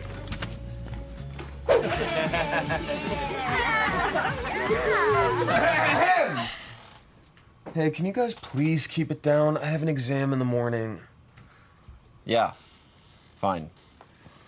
Sorry about my roommate, guys. He's super weird. I can still hear you. Then stop listening, Levi! It's my party and you're not invited!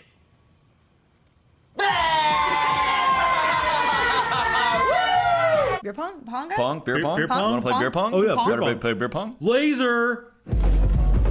This party is going to be so sick. Stanley is a sophomore with his own basement apartment off campus. That's sick. Yo, Tim and Hannah! Yo, I'm so glad y'all could make it. Hey, dude, there must be like 100 people here. No, this is only a 300 square foot apartment, so there's like 15 people here. Look, can I give y'all a tour? Yeah. Great, so this is the apartment. Cool. Look, y'all need something to drink? Give me about 20 minutes. All right, excuse me. We got about 30 minutes, okay? Okay. Well, excuse me. Excuse me. Say excuse me. It's my house. Pretty sick. Yeah. It's a costume party, so I'm just gonna be a slutty college student.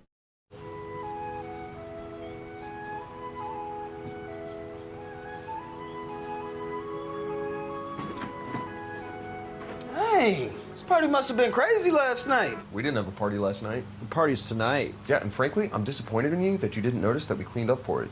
Man, I'm sorry. But, you got a little something on your face right there. Oh, for real? Good looking out, man. Thank you. Yeah, for sure. Did I get it? HPV? HPV? You guys have HPV? You guys want HPV? Yeah, we all get HPV. Okay. Who even came up with jungle juice? Why, I did. The year was 1979, deep in the jungles of Madison, Wisconsin, and me and my frat bros were throwing the first fraternity party of the year. But just as guests were arriving, we realized our bartender had died. So in his honor, and mainly because we didn't know how to mix a cocktail, we decided to throw all the liquor and mixers into one bucket and call it jungle juice. Oh, cool. That's a cool It story. tasted like bleach and vomit. That's disgusting. 140 students got hospitalized, myself included. So what you're saying is we should Can drink. one of you give me a ride to the train station? Oh, no, we shouldn't be driving. We're wasted. Yeah. Very good. I'll remain here for another 40 years. The year was 1922, and Leave It to Beaver was all the rage, but we called it Leave It to Be for short. If you're not a member of Pi Pi Chi, you bada bring. Bada bing, bada boom. I did a good thing today. I deserve a Coors Light for that, or at least a Natty Light. Rowley, am I right? Shut! Oh, you okay? Yeah, I scared myself more than anything. What do you think pre-gaming is? It's when you are about to have sex, but the actual, like, reproductive stuff doesn't come out yet. Sorry, guys. He's my Tinder date. I just... Yeah. I'm a Leo. The last time I went to a doctor, he said I am legally deceased. That's hot. I don't swing that way. I might get drunk. In 30 minutes. Whoa! You didn't even look at my elbow. It's so good. I'm having a great time. It's a great Tinder date. I'm a Leo.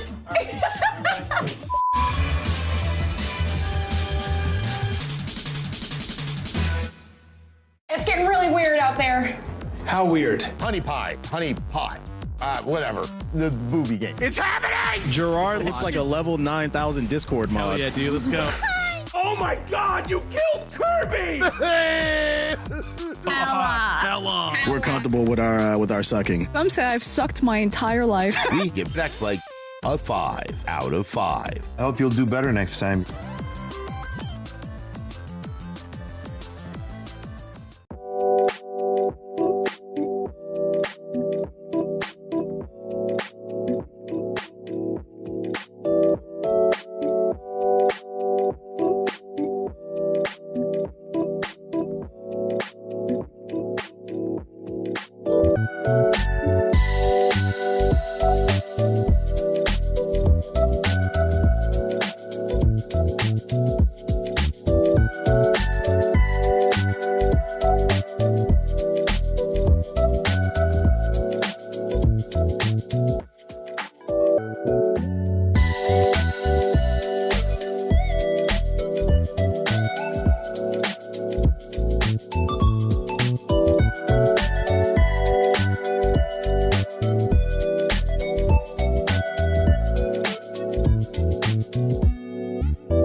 What state are Rhett and Link from? Oh. Let me Google this. South Carolina. Is that your final answer? Sure. Is it North Carolina? Yeah, whatever. Hey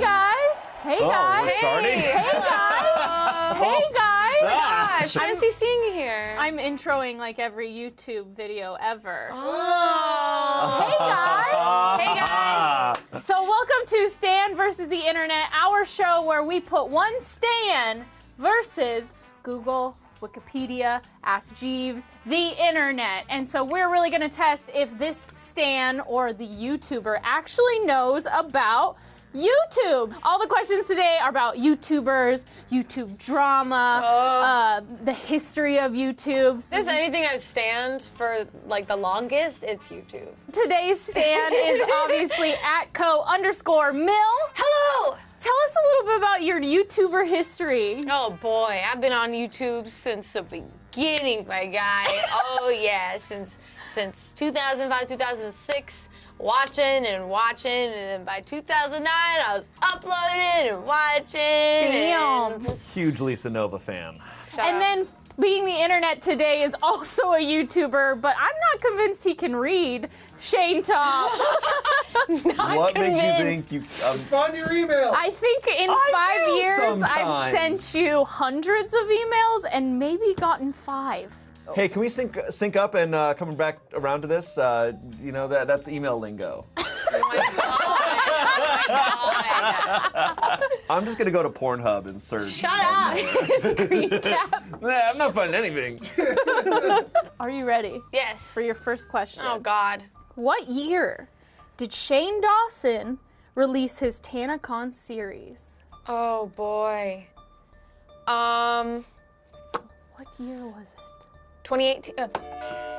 2018? That is correct. Sweet. We got 1 point on the board for the human Stan. I am a human. Hey, good job. Well, Question number 2. What is not a real Trisha Paytas video? Oh God. I'm gonna give you 4 options. One of them is fake. Remember, only one title is fake. Okay. All right, first one. Sushi plus my new lip injections, parentheses, again. Option number 2, IMG 4869. Option 3, I just put out my first sex tape, don't let it flop. Oh my God. And option number 4, my booty call made me cry. Oh my God. Whatever the freaking number one is, Jesus Christ. Okay, I think, I don't watch her videos, guys, but I think it's option 1. Sushi plus my new lip injections, again. Yeah. That is incorrect. Dang it. Internet, what is not a real Trisha Paytas video? Sushi plus my new lip injections, again, already proved to be wrong. IMG 4869. I just put out my first sex tape, don't let it flop. And my booty call made me cry. Oh, He's scrolling through Trisha's channel right now. Oh, Good God. luck. Jesus, I underestimated this. I thought this would be. There's I didn't like realize other how methods much he you could uploads. be doing. You could like Yeah, you could be This like is searching on the crazy. channel You could have literally or searched 3 literally videos. like Oh my God. picked a title and cool. committed to Literally it and then helped you. It's searched it on the fine. channel. Yeah, It's see, that's whatever, a lot of it's work, fine. and I'm lazy. Can you repeat them again? Yes, so your 3 options are, because one was already eliminated, IMG 4869, I just put out my first sex tape, don't let it flop, or my booty call made me cry. It's the second one you just said. It's the second one you just said. I just put out my first sex tape, don't let it flop. That is incorrect. The fake one was, my booty call made me cry. That makes sense. Hasn't happened yet. I'm glad it didn't flop. My Next sex tape, question. guys. What year was the first Smosh video uploaded? Oh. You'll get bonus points if you can guess the month and date. 2006. And I think it was toward the end of the year, or like January maybe, because that's when we did our anniversary. I'm gonna say 2006 just to start. That is incorrect. Internet. It's 2005. Do you know that? You're not gonna Google it, internet? Well, the problem is that's not YouTube. They had their channel, they had Smosh.com, and they also uploaded on E-Bombs World before that. Mm-hmm. Are you counting that? Do you want the flex on me much? You know what I'm thinking? I'm thinking the year of like the Pokemon video or something. This is. Do you want bonus points for the month? November 28th, 2005. I'll go with that. Yeah, I will accept that answer. That is correct. But I also knew it. Do you know what the video is? I don't give a shit. Dang Oh my God! So it was the It was a Pokemon theme song. No, it was a Power Rangers theme song on November 19th, 2005. Our 15th anniversary is coming up this November. I like that they did that. It just did not blow up, and then they're like, let's do Pokemon. And then they're like, yeah, so that was what we did. 1 point for internet, even though Shane already knew it. Feeling an idiot. Next question. What state are Rhett and Link from? Oh God. You should know. I bet you Shane knows this. Their office is right there, on the other side of the wall. It's not going on the internet or anything. They're not gonna see it. Gosh dang it. I don't know. Georgia? That is incorrect. Let me Google this.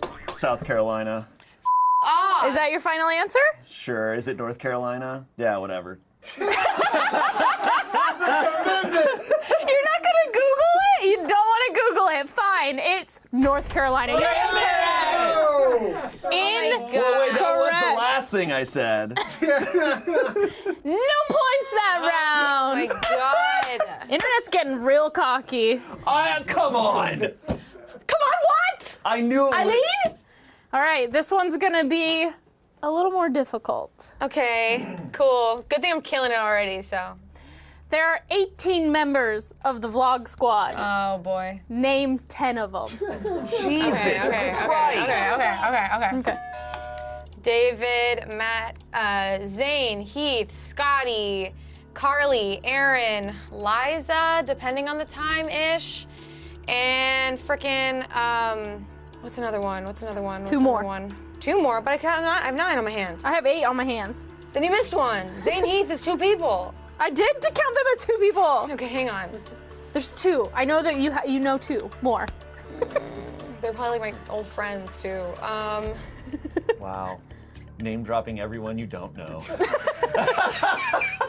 Yeah. I know a lot of famous people I just can't remember right now. What's her name? Natalie. And on this list. His girlfriend's not on the list. Is not on the list. His assistant, right? Assistant. Come on. Whoa. Shade. I'll give you 10 seconds. Jason Nash. You still at that was 9. Natalie is on the freaking vlog squad. Not on this list. Not on this list. This was according to the streamies when they were nominated. So a year ago. Oh yeah, their vlog squad changes constantly. I give up. It's Shane tough gets to remember another who's on the roster. Should I give it to her? No? Okay. Why? Why? Everything she just said plus Corinna and Adam. Adam? There's no Adam. But Corinna. Yeah. You're just. So she had 9. I just put one that she didn't say. I literally said a name that she didn't say. How'd I know that? Do you know Corinna's last name? Kampf. All right, I'll give it to you. Internet gets the point. Courtney, you're so close. Why didn't I get that point? Why didn't I get that point? So right now we are Internet 2, Stan 1, but it was very close. And also, Internet's very cocky that he's not even using Internet. I am winning. Jojo Siwa originally rose to fame on which reality show? Dance Moms? That is correct! Wasn't it a spin-off of Dance Moms? No, she was on Dance Moms. She was a kid on that show. I thought it was a spin-off first and then she got put on I don't know, Dance maybe Moms. Google it. I was actually just talking to Tommy about that yesterday. But where did she become like famous from? Okay. Ian became famous off Ghostmates, not Smosh. Which YouTuber famously exchanged romaine lettuce for banana bread with Chrissy Teigen during quarantine? his name's Chris. I can't remember his last name. Is Chris Clemens? That is correct. Yeah! Damn. One more point for Stan. Ew. Here we go. This is a YouTube question. What is the most watched video on YouTube? Oh God, right now? Mm-hmm. Baby Shark. Hey, you're not supposed to start typing yet. I'm just going to a different search engine. Is it Baby Shark? That is incorrect. Damn. Internet, what is the most watched YouTube video? Well, let's ask Jeeves. Oh my God. Such a troll. I bet it's yummy. Yummy? You think it's yummy? Not yummy. I bet it's yummy. God damn it. See, it just brought me back. Jeeves didn't help at all. You can ask him, but he may not answer. Come on. Oh, Despacito! Still? Despacito! Is that Despacito, or is this, yeah, it says 6.81 billion for Despacito. That is correct! I literally was like, it's gotta be some little, like, kids video. Because, like, you know. That's a good guess. Baby Shark is number 2. Okay, That was a very good guess. Thank you. Baby Shark is number 2. One more Kids will point. just go, and then hit replay, and then. But see, my 4-year-old niece will say Despacito before Baby Shark any day. Really? She knows the whole dance. Jeeves is a useless piece of shit. Oh my God. You, Jeeves.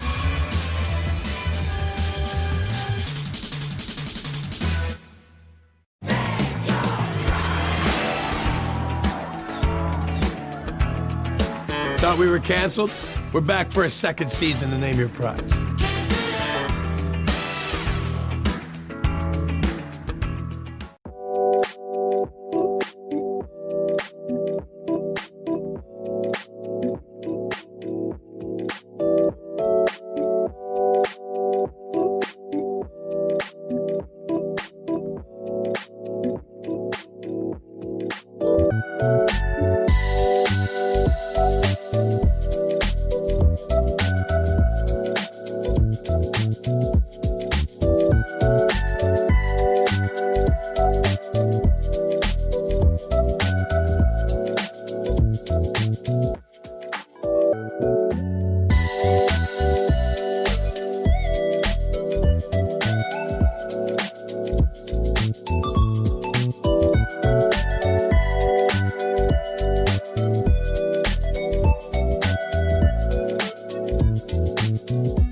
From best to worst, what is the most disliked video of all time on YouTube.com?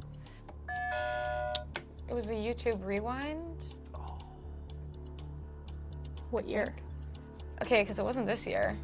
I mean, this hasn't happened yet. I think it's 2019's YouTube Rewind. That is incorrect. Damn it. Oh, it was YouTube Rewind 2018. Damn it. That is correct. correct. But I have no doubt Damn. You're Yes. right, because 2019 was the one that like made them give up and like not even try. Yeah. To do a point recap, we got Internet 4 and Stan 3. So it's still very close. All right. What OG viral video was uploaded first? Leave Britney Alone, David After Dentist, Shoes, or Charlie Bit My Finger? Which one was first? Gosh, it's either Charlie Bit My Finger or Shoes. I think it was Charlie Bit My Finger. That is incorrect. Damn it! It's Haha, shoes. What? It's probably true. It's shoes. It's probably correct. Yeah. Hey. Ah. Fun fact: Liam from Shoes, edited- he used to edit for Smosh Pit. Yeah, and he's gonna remember that you got that wrong. Wow, I'm falling behind. All right, next question. Which beauty-focused YouTuber ended their 10-year-long YouTube career this year? Beauty focused. Beauty focused. What? Nothing. Oh my I'm god. thinking about the internet. It's okay. Okay, beauty focus. If we're thinking about like 32-year-old lady, Jenna's Ratchet Salon, I think it would be Jenna Marbles. But I don't know if she's beauty focused. It's more like lifestyle. Frick, but I don't know who else ended their freaking career. Or frick, was it Huda Beauty Girl? I'm losing. It's Jenna Marbles. That is incorrect. Damn it! Well, by doing blackface and making tons of pedophilic jokes, Shane Dawson He didn't definitely end ended his career. I mean, he didn't. Is that your final answer? Shane Dawson ended his career hardcore. But that's what you're going to. I'm just saying he's been beauty focused and he spent 10 years making sure his career is in the ground. Well, he didn't really make any beauty-focused content, so that is incorrect. What are you talking about? It's Sorry, I've YouTuber. never seen a beauty-focused video. I don't know the criteria. Oh, no. I go to You sound YouTube like to a sore watch loser. Russian slap fights. Why do you think People computer getting hit in the crotch. He's so emotional today.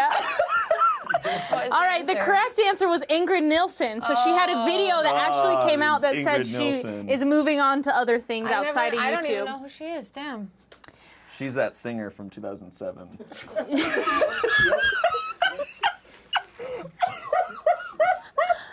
Here we go. Which YouTuber earned the first Diamond Play button? Oh, which one was it? Was it Smosh? Was it Smosh? It was Smosh! Oh, pretty cool. One Yeah, I was more like, Pretty there's no cool. way. Like, they Where were is on that? We don't know. All right, next question. Which musical act did not get discovered on YouTube? Alessia Cara, 5 Seconds to Summer, Lizzo, or Troye Sivan? I like literally have no. Okay. Not discovered on YouTube. Not discovered? Not discovered. 5 Seconds of Summer? That is incorrect. Damn it. How do I search this? Well, it looks like you're in a little conundrum here, Internet. Which Lizzo musical act? discovered. That doesn't help at all. Troye Sivan. Sivan? I hope I'm saying that right. Discovered on YouTube. Was he that? Is that the? That doesn't help. Built his career from YouTube. Okay, so Troye Sivan's out. How was Lizzo discovered? How was Lizzo discovered? Where did they find her? In a cave, in the ocean. woods. Where did they- that doesn't help at all. I'm gonna just go with Lizzo. Whoa. You are correct. Lizzo was not discovered on YouTube. Yeah, because see, at the age of 14, she formed a musical group called Comro Click, and with her friends. At this time, she acquired the nickname Lizzo, a variant of Lisa, inspired by Jay-Z's. Is he trying to prove that he can read? Because I'm going to be expecting a lot of emails now. I'm gonna start emailing you every day. No, please. All right, 2 more questions, and these ones are about YouTube's history. Okay. Which holiday was YouTube founded on?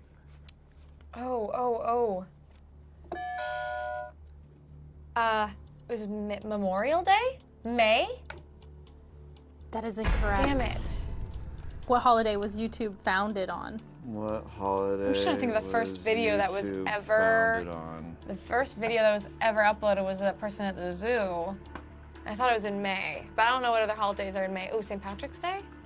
Is that in May? No, that's in March. Oh my God. Okay. So it was founded on February 14th, 2005, which Whoa! means it was founded on Noah's birthday.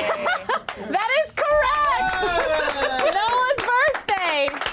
Dang it. Also known as Valentine's Wow, Day. am I gonna lose? I lose. Here we go. We have one more question. Triple or nothing. This is the last question. So you could still win if you get this one correct. Okay. What is the name of the first video ever uploaded to YouTube.com? Oh my God. I literally, it's like, I don't know the name. It's like Matt at the zoo or Matt goes to the zoo. Mike. Oh my God. Michael goes to the zoo? Madison goes to the zoo. I mean, we gotta admit, she knows what it is. Matthew. Marcus. Mark goes to the zoo. Sarah goes to the zoo? No. I can't. It's freaking. It's Maverick. Maverick. You're so close. You're so close. Martin. No. Marvin. Marvin goes to the zoo. I don't know who you're putting to yourself. She's named a bunch of cartoon characters. I can't. I know. It's freaking Maui goes to the zoo or something. That is incorrect. Let's see what the answer is. What is the name of the first video ever uploaded to YouTube.com? Aww. I know. Well, that's hard. She was on the wrong path, but she got. It's sad. It's me at the zoo. Me? It's me at the zoo! God damn it! That's why I was trying to be like, All right, so internet gets that point. You guys make fun of me, but I won. The real points are 10 for internet. Yeah, he's and the real 5 underdog. for Stan. All right, let's give a little clap for internet. But I will say, Courtney, it was very, very difficult. Yeah. It was hard to think of broad yet specific YouTube's questions. so big, yeah.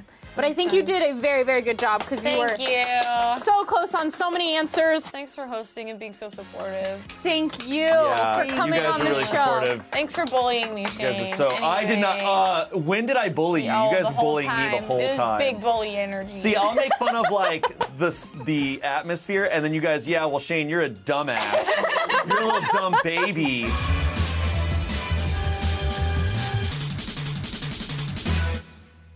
Hey y'all! Hey y'all! Hey y'all! Hey y'all, Scott here. Quick, what's the first thing you think of when you think mysterious?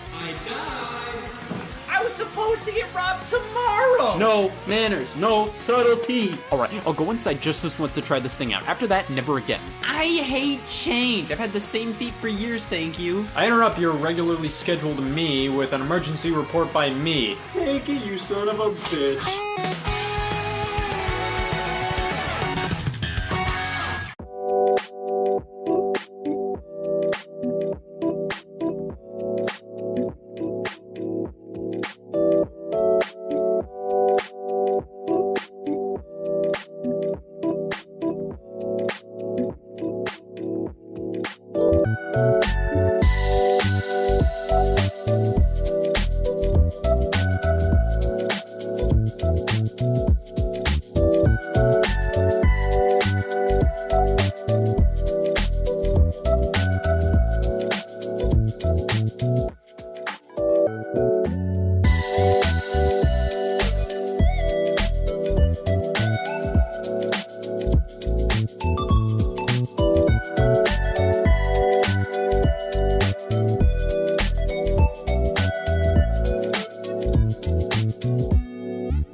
Okay, tell me if this tweet is funny. Nobody. Literally no one. My dad. Who touched the thermostat? Oh, dude, I love dead memes. Okay, let me try one. Nobody, not a single soul, old guys in the gym locker room, and then it's like a picture of one of those ugly hairless cats. Oh, like a ball sack. Yeah. Oh, okay, I have one. Nobody. Literally no one. Not a living soul. My gynecologist. Courtney, I'm worried about your sexual health, and the sheer number of your partners alone is cause for concern for your physical and mental health. What? What? Is that real? Yeah, that's why it's funny. It's not funny. It's kind of worrying. You just sound like my gyno now. Well, look, either way, Courtney, that's not how this meme works. Yeah, it's supposed to be like something a certain type of person says or does unprovoked. Yeah, it's supposed to be relatable. Okay, relatable. I got that. Nobody. Not even a human. Me. Don't you hate it when you fall asleep on the toilet and then you have night terrors and then you yourself and you wake up and then it turns out you fell off the toilet, so there you are just wrestling around in your poops? No. Courtney? No. The meme is dead anyway, so why don't you try like a different joke format? Yeah, I think you would do really well with yeah, sex is great, but have you tried? Yeah, or the one with like the two hands coming together and it's like the two things and then the thing in the middle is what they have in common. Yeah, or like might just around and blank and you just put something there. No, nobody, literally no one is the perfect joke format. As soon as you read the word nobody, you know you're in for a joke. Then you're primed for comedy. Then I build suspense by repeating different versions of nobody. Then, and only then, do I deliver a fresh and relatable punchline. Something that you know to be true, but you never really put into words before. And then you laugh and kick yourself because you didn't think of it first. I will murder you with laughter, and nobody, literally no one, will be my weapon. Alright, yeah. Just keep going for it then. Just keep. You trying? Yeah. Okay. Nobody. Literally no one. Not even the extroverts outside the Glendale Galleria with their little feelers on. My tummy during a business meeting. Oh, okay. Yeah, that's actually not bad. I wasn't done. Feed me the souls of the children. It's okay if they're orphans. Nobody will miss them. It's like a service to the planet. Okay, fine. I got one. Nobody, literally no one. My dad, Courtney Ruth Miller, I regret the day you were ever born and planting your little seed into my wife, and I mean that. That's sad. Okay, fine, you want something a little light and happy? That's fine, okay. Nobody, not even my mom, a demon cheese shark, speaking to banana scream doubly. What? Speaking to banana scream doubly, and they're stretching the beep, beep, beep, beep, beep, beep, beep. Ooh wee. Sometimes I don't feel like I can ever truly be happy because my anxiety holds me back from enjoying the moments with the people I love. And scheming to ooh.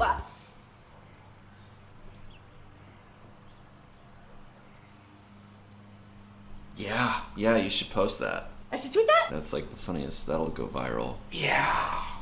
Okay.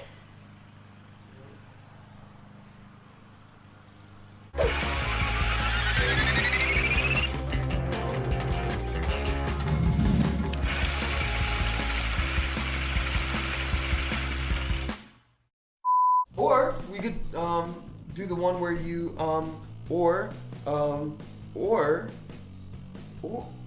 Don't you hate it when you fall asleep on the toilet and then you have night terrors, but then you wake up and turns out you yourself, also you fell off the floor? That one was all over the place. All right, I got it! Nobody, literally no one. Raccoons. Yes, I love you and I'm attracted to you too, but the world will never understand our bond. Nobody, not a little tiny teeny person. Shane Top, I love doo-doo. Okay, nobody, literally no one, not an atomic being. Ian, hello, I am Ian. Fine! Nobody, literally no one. Damien, let the dogs out. Holy sh**, that might be it. Alright.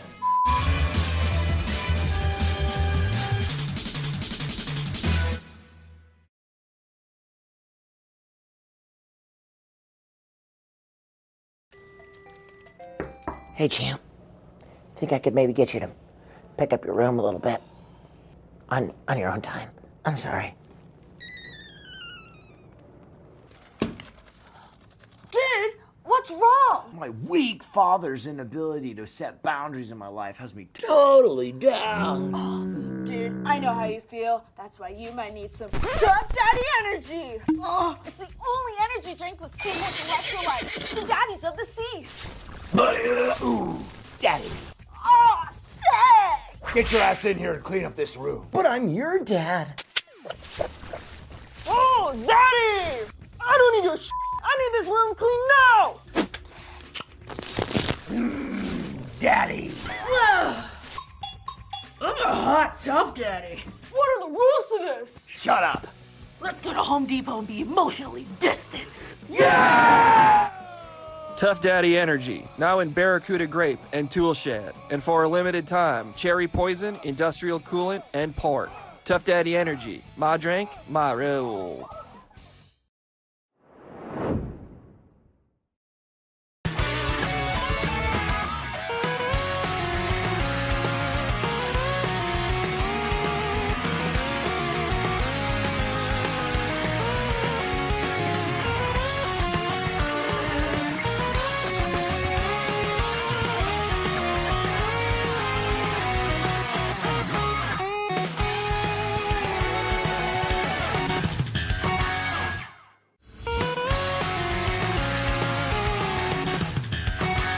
Hey y'all, Scott here. Online personality test. I have no idea who I am, so just let Google tell me. You have to shout to make a point properly. Yeah. Did you eat anything today?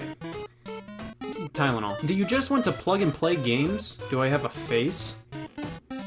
I won! So you have a video game console, right? Welcome to the club. And you have to plug it into the wall, then plug it into the TV, then plug in a controller, then play it. This isn't plug and play technology. Have you been keeping track of the plugs at play here? I just want to plug something in once, and I'm done, and it has a nose. I wasn't expecting an answer this soon. Plug and play games were the sole reason some bin in my living room's corner had purpose. If you didn't own at least one of these from 02 to 09, did you even exist? These things were the thing back in the 2000s. They came in these big fat boxes and proudly proclaimed, plug it in and play. See, no power adapter or extra controllers were necessary. All you had to do was pop in a couple of batteries and plug this directly into your TV with the yellow and white cables. Or I don't know, they could be forks, I'm colorblind. These things could be anything. Composite cables, one for video and one for sound. And if you're good enough, another one for sound. Once you were done with the setup, you'd flick the switch on the controller and boom. Look at this, no power adapter necessary. It plugs directly into the TV. This is magical. Plug and plays were always charming little distractions, and they were easy gift ideas for kids. They were only like 20 bucks a pop, and you didn't have to think about what game console your kid had. All you had to know was, oh, my son likes circles, this'll do. But many times these plug and play games felt like an excuse to sell subpar games inside of a colorful container. Like, I don't want to play this, I want to eat it. The core plug and play brand I remember was by Jack's Pacific, but they weren't the first of their kind. The TV Boy from the 90s was the first plug and play many will point towards. It repurposed Atari 2600 games and included over 100 of them in an oval. Technology was evolving and fast. This was more of a bootleg console though.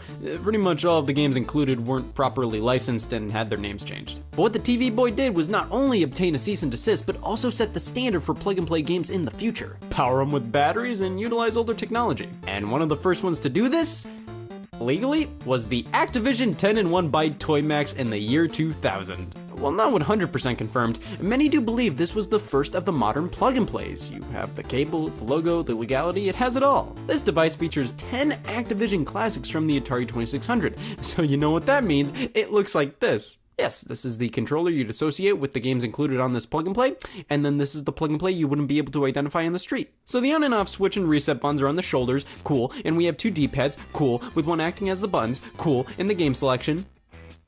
Cool, this one isn't too great. The design's not ideal, and surprisingly the games aren't much better. But you gotta give this plug-and-play credit where credit's due. It started a revolution. Jack Pacific started up their line of plug-and-play consoles shortly afterwards and truly popularized this kind of stuff, and soon everybody was making them. These were the ones I owned back in the day. See, I may have had a GameCube and Game Boy Advance, but that didn't mean I wasn't interested in playing worse games. The Atari plug-and-play is modeled directly after the original Atari 2600 joystick, and quite well at that. Everything feels exactly how it should here, and that means it doesn't feel great, but they did a fantastic job recreating the experience of the Atari 2600, and it was my first and best experience with the console's catalog. Technically speaking, these are recreations of the games, not 100% the same as the original 2600 versions, though they were made to be as close as possible. I played a lot of Breakout and Pong and Centipede and tried to understand the context of Yar's Revenge as a kid. These games, while nothing crazy, were fun enough to warrant untangling this thing from time to time. This device may have been one of the first stepping stones to me liking games nobody gives a shit about anymore. Of course, I brought up previously how it was strange I had so many of these things when I had perfectly working game consoles at hand, but the Atari plug-and-play offered something those consoles didn't.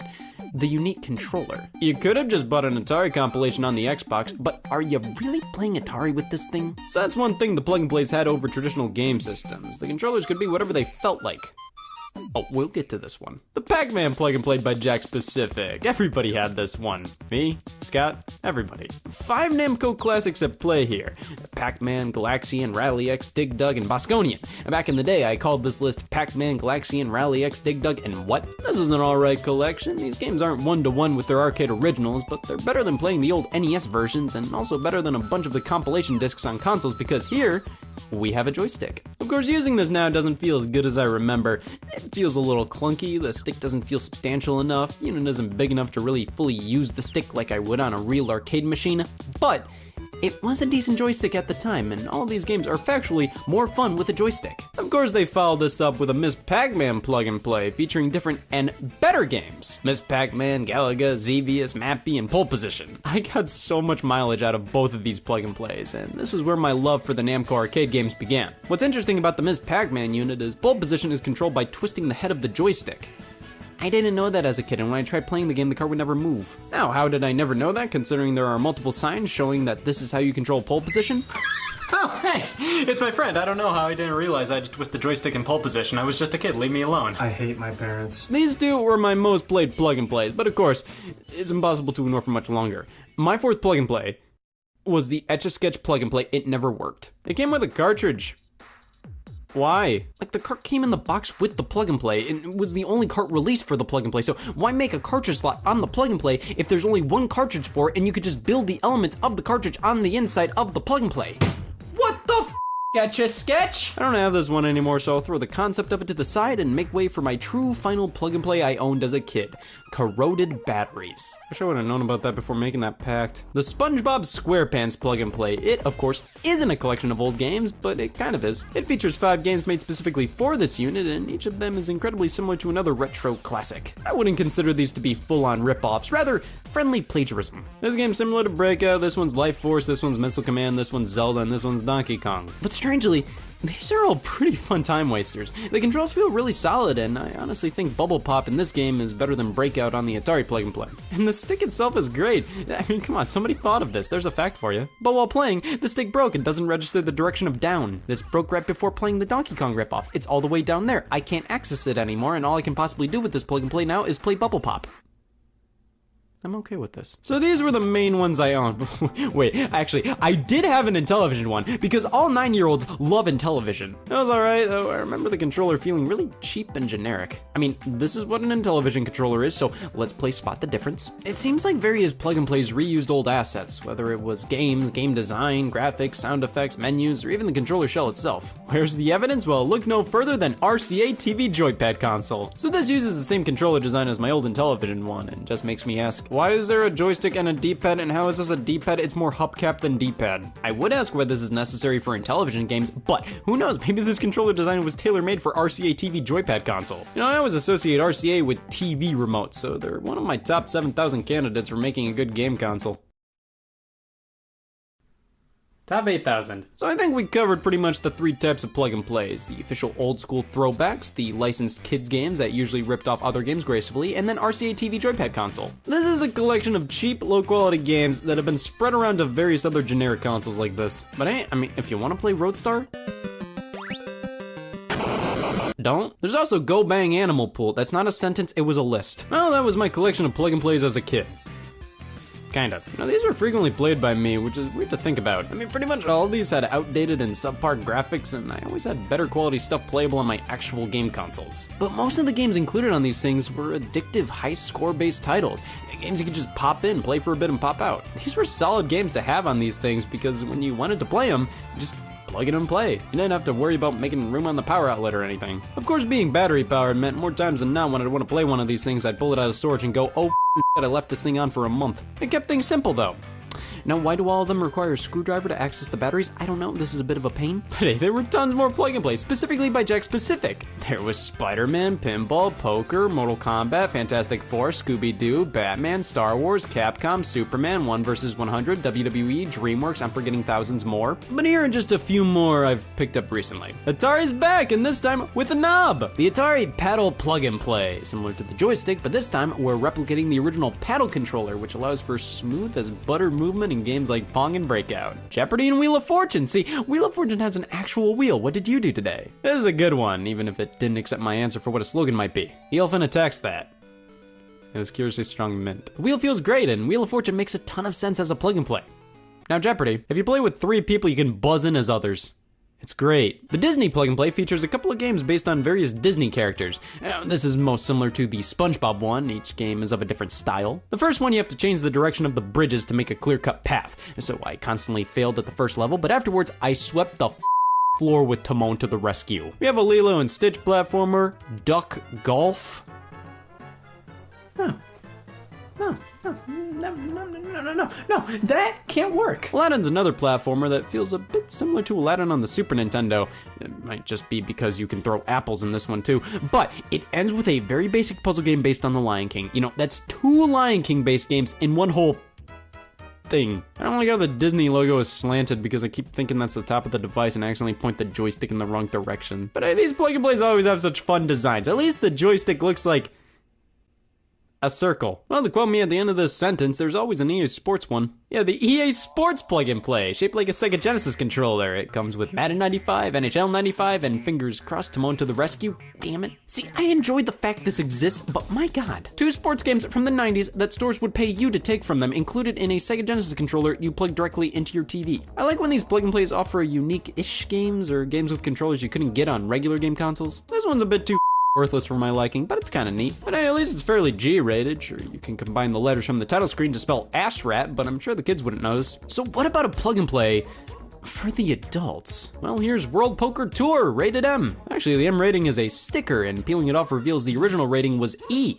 Well, it's a good thing they reconsidered. Can you imagine kids playing this? I can't. I don't want to imagine the world burning the down. There's an LCD screen on this unit, and it comes with a bonus DVD. Well, don't mind if I do. The game itself, oh man, it reminds me of something. I can't remember.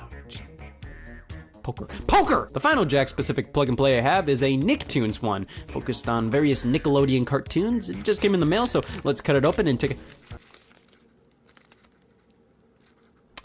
Alright, they can't all be winners. For some reason, Jack shipped this unit with the wires pre-cut. That's unfortunate. It's lame because I actually own an accessory for this specific unit too. A game key. That should show you how popular these devices were. They actually got accessories like this released for them. Game keys were made for specific plug and plays that had cartridge slots. You could buy these and expand the game selection on these things. It's really weird because I thought the entire point of these things was that they were way simpler than game consoles. You didn't have to worry about what game system your kid had. You could just buy them a plug and play and know for a fact they will be able to play it. But then Then you start releasing game cartridges that work with specific plug-and-plays, and all this one says is that it works with Nickelodeon controllers. I wouldn't be surprised if some moms bought their kids a game key because they had a Nickelodeon plug-and-play that didn't have a game key slot. Here's a power adapter for jack-specific plug-and-plays.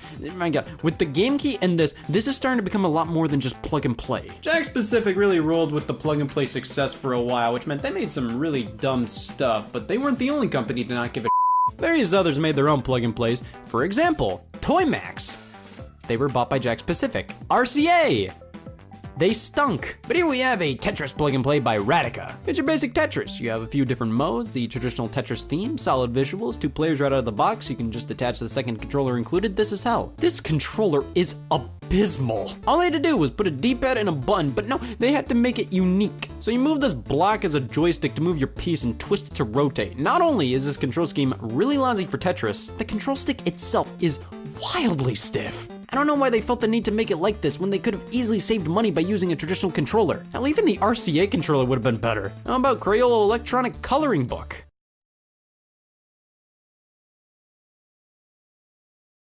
I don't know why I'm disappointed. TV Wild Adventure Mini Golf. There better not be any ducks or I'm gonna lose it. So this is interesting. It's a motion control golf game. You adjust your shot like this and wave the golf club over the sensor. Problem is, waving anything will register it as a hit, so as long as you keep the sensor covered, your character will constantly putt. Here's another gimmicky one, American Idol Dance Showdown. American Idol, you know, the competition show about singing. Here's a dancing game. It's a blatant clone of Dance Dance Revolution. You get a mat, you lay it out, and step on the right arrows at the right time. See, it's fine, but I personally feel that plug-and-plays work best when they supplement what you can do on a home console with unique controllers instead of just offering a version of DDR that a dollar store can sell. So that should give you a pretty good idea as to what the plug-and-plays were back in the mid-2000s, but that doesn't mean they aren't still readily available today, though I have no idea who's still buying them.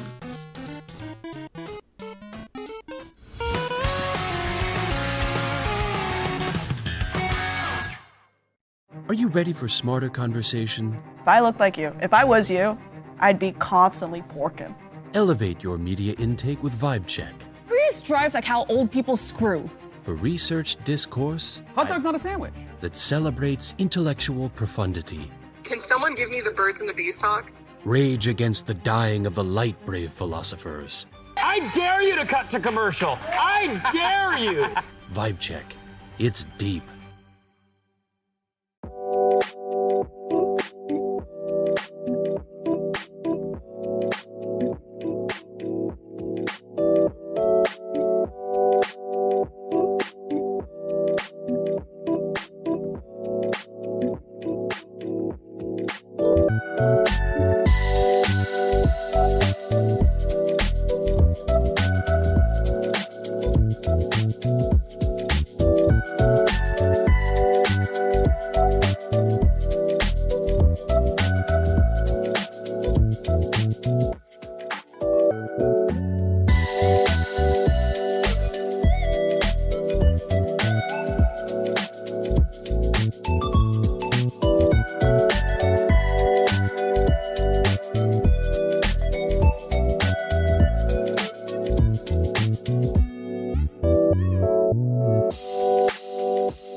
modern plug and play. So most of the ones I see look like this. Big box, white joystick, white buttons, cheap fonts. This company MSI is responsible for a lot of these, and their website features Mario fan art. They have never worked with Nintendo. So these are blatantly incredibly cheap. Many of them reuse the same joysticks that already don't feel great to begin with. But for some reason they decided to swap the placements of the joystick and buttons for a few of them. Most of these are just one NES game inside a joystick, and they all stink. They work, but they aren't a great way to play these games.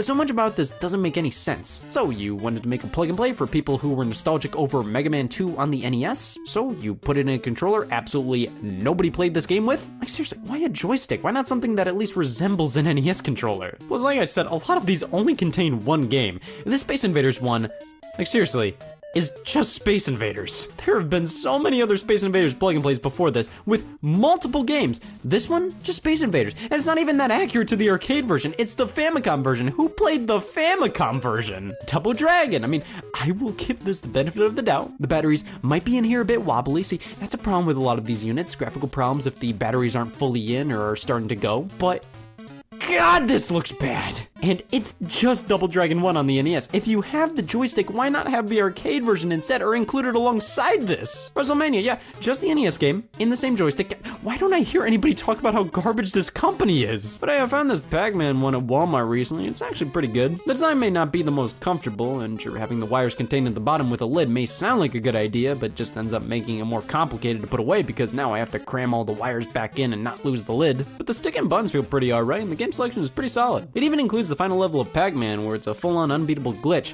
It's sort of completely useless, but it's neat to be able to play it, as I'm sure most of us haven't gotten 256 levels into Pac-Man. I'm not a fan of having to do a combination of button presses to go back to the menu. I would have just preferred a menu button or something. But this is a solid newer plug and play. Of course, there are these Games products, the Blast units. They're wireless controllers connecting to HDMI dongles. A lot of people give Games what for since their quality isn't the greatest, but man, this is so much better than MSI. Who the hell wakes up and says, I'm okay with these existing? Plug and plays were a product of the mid-2000s, and while they're still around, I don't necessarily ever seeing them become nearly as big. They somewhat had a resurgence after Nintendo kickstarted the mini classic console craze. Some people call these little systems plug and play.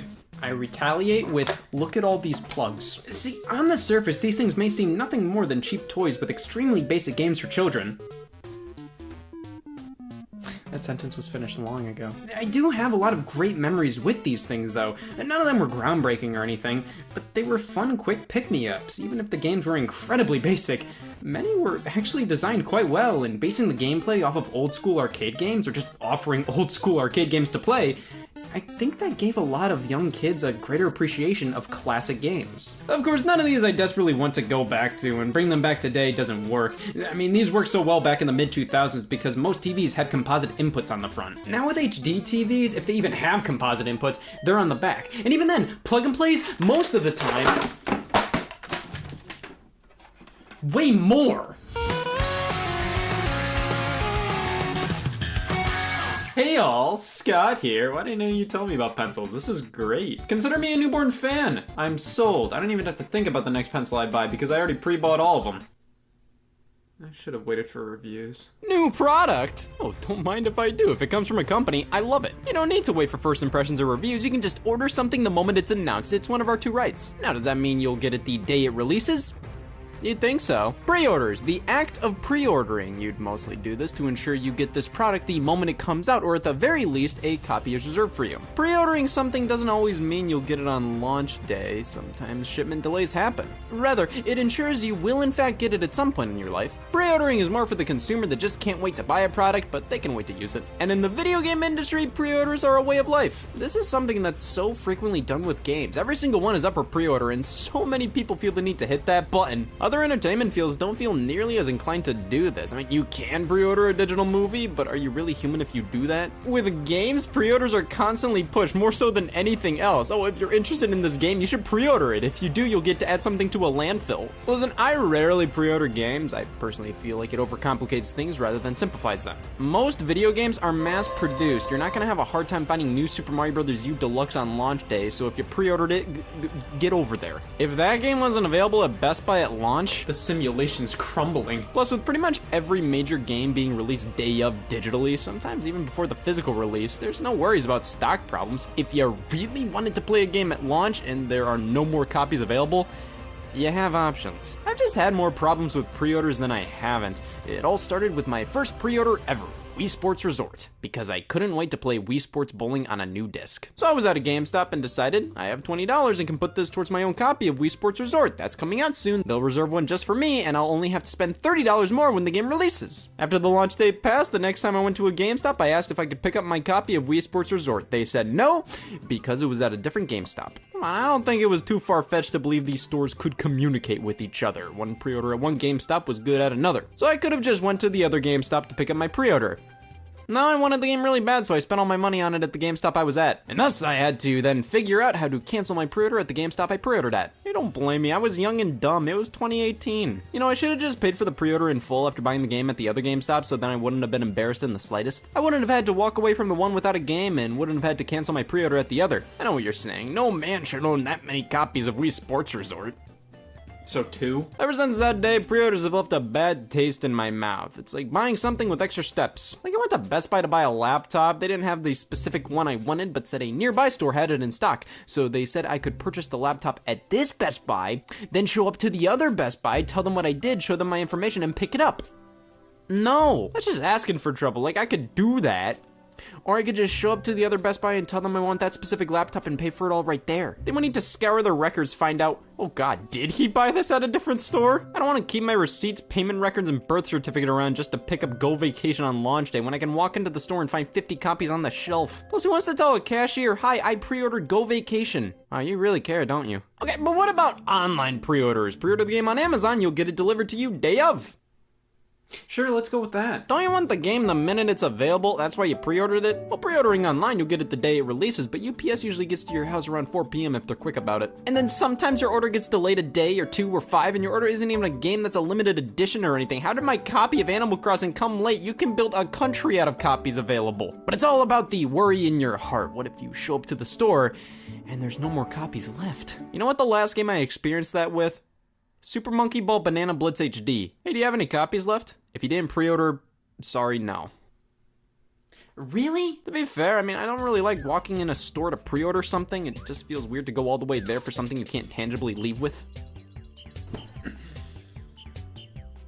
What did I accomplish today? I only pre-order things when it's almost absolutely necessary, when there's actual reason to believe it won't be in stock at launch if you don't pre-order. I've probably pre-ordered more digital titles because you know what happens at midnight when you pre-order games?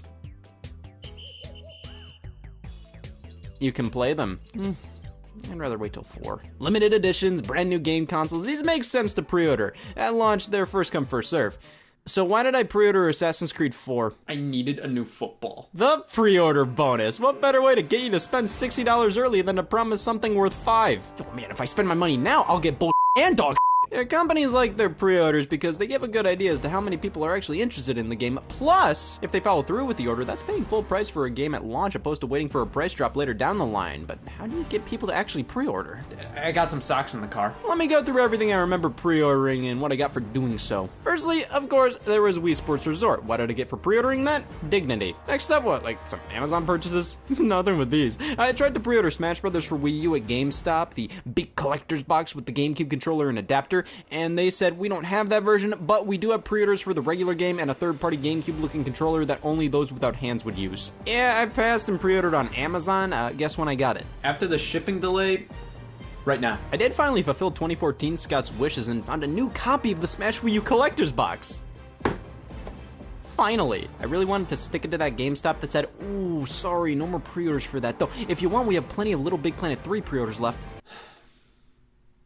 Okay.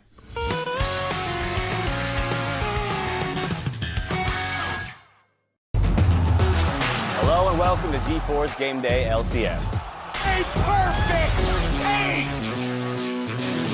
I've never seen a team so embarrassed. This is where it gets intense.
how about this? Splatoon for Wii U launched in May of 2015. I pre-ordered at GameStop because you got a DLC code for Inkling costumes for the Mii Fighters and Smash Brothers for Wii U when picking the game up. That was such a fun incentive, I had to do it! Did I use the costumes? What do I look like, somebody who does that? Come on, these costumes were valued at 75 cents. I could have passed this deal up. Now, if you pre-ordered Splatoon at Target, you got a water gun. Good thing you didn't have to specifically pre-order to buy them. They were selling them separately at the store as well. Thank God I was out of cups. Honestly, this thing was pretty cheap, but for $5 extra at Target or just straight up given away for free with Splatoon, that's kind of cool. It does look like the splatter shot from the game with some very cheap stickers that are bound to wear off since there's going to be water all over this thing. But this wasn't the only pre-order bonus Target did with Wii U games in 2015. No, we got the Super Mario Maker Puzzle Cube, also available separately for roughly $5. Jesus, how did they up a Rubik's Cube? This is using like the cheapest plastic imaginable. Each turn feels like I'm grinding against the rest of the plastic. I can commend them for doing something cute like this, but I'm sure the people in charge said, we have just enough funds to kinda do a Rubik's Cube. If you can only kinda do a Rubik's Cube, you probably just shouldn't do a Rubik's Cube. Now, I personally pre-ordered my copy of Mario Maker over at GameStop because they were giving out this poster celebrating the 30th anniversary of Super Mario Brothers. I don't really put up posters outside of a few key examples, but this one just looked neat, so I thought, I'll pre-order to get that. How about with Twilight Princess HD? At GameStop, I got the soundtrack on CD. Or some of it, sound selection, so not everything. It's also in this dinky-ass cardboard case, so not the full soundtrack, and the case isn't anything to write home about. But to be fair, this is the best pre-order bonus I've gotten so far, and in terms of excitement, I'm brimming. Of course, I pre-ordered the Nintendo Switch when that launched, but I had to wait about a month and a half later to get some plastic bullshit with a pre-order because at Target, they did the damn Rubik's Cube again. Mario Kart 8 Deluxe Rubik's Cube. They also did some air fresheners. To be honest, I don't think these Target trinkets count as pre-order bonuses, more like purchase bonuses, since you could just buy them at Target for super cheap around the game's launch. But hey, they stink, so that ought to count for something. Ever since, I've been fairly selective with my pre-orders. I got Mario Odyssey at Best Buy, where I got this poster and a collectible coin, the Smash Ultimate Controller Bundle, which also came with a collectible coin. Man, I mean, these are quality little trinkets, but at least with the Rubik's Cubes, I got a good few years out of looking at those complaining. These, there's just not much to them. They're nice little coins. So cool, but like, I don't even know what I'm supposed to do with these. I haven't personally truly experienced a crazy good pre-order bonus. I think the one everybody points to that was undoubtedly the best of all time was the Legend of Zelda The Wind Waker's pre-order bonus. You got Ocarina of Time plus the all-new Master Quest version of the game as a GameCube disc. So you pretty much got an extra game for free by pre-ordering this game. Pretty sweet deal. Pre-order copies of Mario Kart Double Dash contain the fabled bonus disc featuring game demos. They were seriously putting work into their pre-order bonuses back then. So, how did pre-order bonuses look a decade later? A free football for pre-ordering Assassin's Creed 4 at Best Buy. Oh, I was gonna buy a football at Best Buy anyways. I needed a new Assassin's Creed 4. This is perfect timing. A flashlight for pre-ordering Shadow of the Tomb Raider at GameStop. Yes, the inside of the game case is so dark I can't find the game without it. A banana-shaped Wii Remote holder for pre-ordering Donkey Kong Country Returns at GameStop. This Wii Remote is really pissing me off. It's not in something else. Good thing I pre-ordered. 25 extra lives for pre-ordering Sonic Lost World from Amazon. Yeah, that's what got me to pre-order. More lives. Free condoms with infamous Second Son at GameStop Italy. They'll work or your money back. You got exclusive special moves to perform in Remember Me based on Street Fighter by pre-ordering from Amazon, Best Buy, or Steam. Why lock stuff like that behind pre-orders? Why lock cool gameplay incentives? Well, it's easier than supplying quality merchandise. Gears of War 2's pre-order bonus was an RC car tank. For free. You know, Target couldn't even get a Rubik's Cube right. Yeah, think if they tried to give you an RC car instead. That's why we got Thumb War merch for Super Street Fighter 4. Lots of these bonuses feel like they're trying to offload excess stuff they have in a warehouse off to consumers. You ever try to leave a GameStop without a pre-order bonus? I have yet to hear somebody who has. I blacked out and woke up owning a keychain. Deus Ex Mankind Divided decided to revolutionize the pre-order experience by offering tiers of pre-orders. You could pick this tier, but you'd have to choose which pre-order bonus you'd want, or you could pick this higher one, but you'd have to choose which bonus you'd want, or you could pay a huge premium to play the game early. But the only way higher tiers would be unlocked was if they got enough pre-order sales. So you had to bug people to pre-order a game, so you had the potential to pay more for your pre-order to potentially get one pre-order bonus or another, but not both. I'll just take the football. This plan was canceled after negative feedback. I mean, it's just straight up confusing. I mean, sure, I think getting dinky little keychains is sort of lame as a pre-order bonus, but it's harmless. It just doesn't do much to incentivize me to actually pre-order. Rather, they are what the name implies, a bonus, not really an incentive. And sometimes these bonuses can be legitimately cool. Art pieces, CDs, posters, of course, they rarely can get amazing, like with the Master Quest, but I doubt we'll ever see a pre-order bonus that great ever again. But if anything, some of these modern pre-order bonuses really hit home what I was trying to convey a bit ago. Don't pre-order Like, why? The only reason to actually pre-order something is if you get a benefit from it. Like, if it'll be scarce and you want to make sure you get it. But pre-ordering Watch Dogs? Why? If it's for a pre-order bonus, I guarantee you that pre-order bonus will be available on eBay in moments for pennies. If everybody gets it for free with a pre-order, then there's absolutely no reason to spend full price on the game that you wouldn't normally spend full price on just to get the pre-order bonus that's worth mere dollars. And then there's the fact that with most games, you don't need to pre-order. They'll be readily available at launch. Pre-ordering the game just adds so many unnecessary steps. You have to show up to GameStop, pre-buy the game, then go away, then come back on launch day, tell them, hey, I pre-ordered the game, show all your info, then pick up the game, compared to just showing up to GameStop on launch day and buying the game. But I have time to kill, so I'm gonna pre-order a pre-order of a game. That's where I get to stand in line to find out where I'll stand in line when it comes to pre-ordering the game, because I'll get this pre-order bonus of this exclusive poster. Hey y'all, Scott here. I'm on life support now. No reason, just felt like it. I've been told the machine I'm hooked up to is doing some pretty great stuff. It's efficient, it's useful, it's made by Mad Cats. I should probably start proofreading my will. Did you know hands can hold garbage and garbage? Game controllers are fairly understated in the grand scheme of things. I mean, as long as you can reach all the buttons at once, that shouldn't be an issue, right? They are ridiculously important to the gaming experience, but that importance comes at a price. As the years have gone on, official game controllers have risen in cost significantly. We go from the GameCube controller retailing for $19.99 to my scheduled laugh at the Switch Pro controller's price point.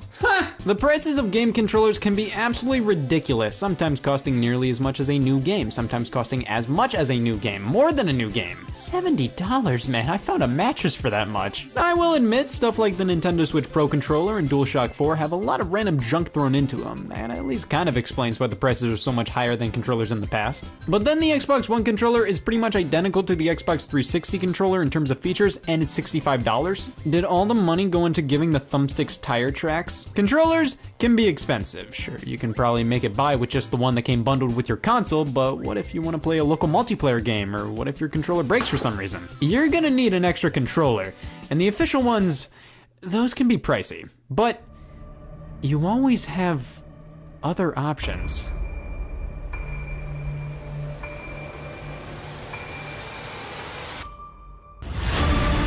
They give these away with car stereos. Third-party controllers not made by the company who makes the console. You never know what you're gonna get with these things. Since they're made by a company that had nothing to do with the actual console, they don't have to abide by any rules, designs, or legal restrictions, nothing.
Now, why would you get a third-party controller instead of a first-party one? Well, I can think of a few reasons, but most of the time, it's all about the price point. These bad boys would sometimes retail for considerably less than official controllers. You can use that money for new games and your mortgage. However, let's not throw all third-party controllers under the bus here, because I consider them to fall under two types: big deals or big gimmicks. Either the controller is cheaper and that's why you'd want it, or it features something the official controllers don't.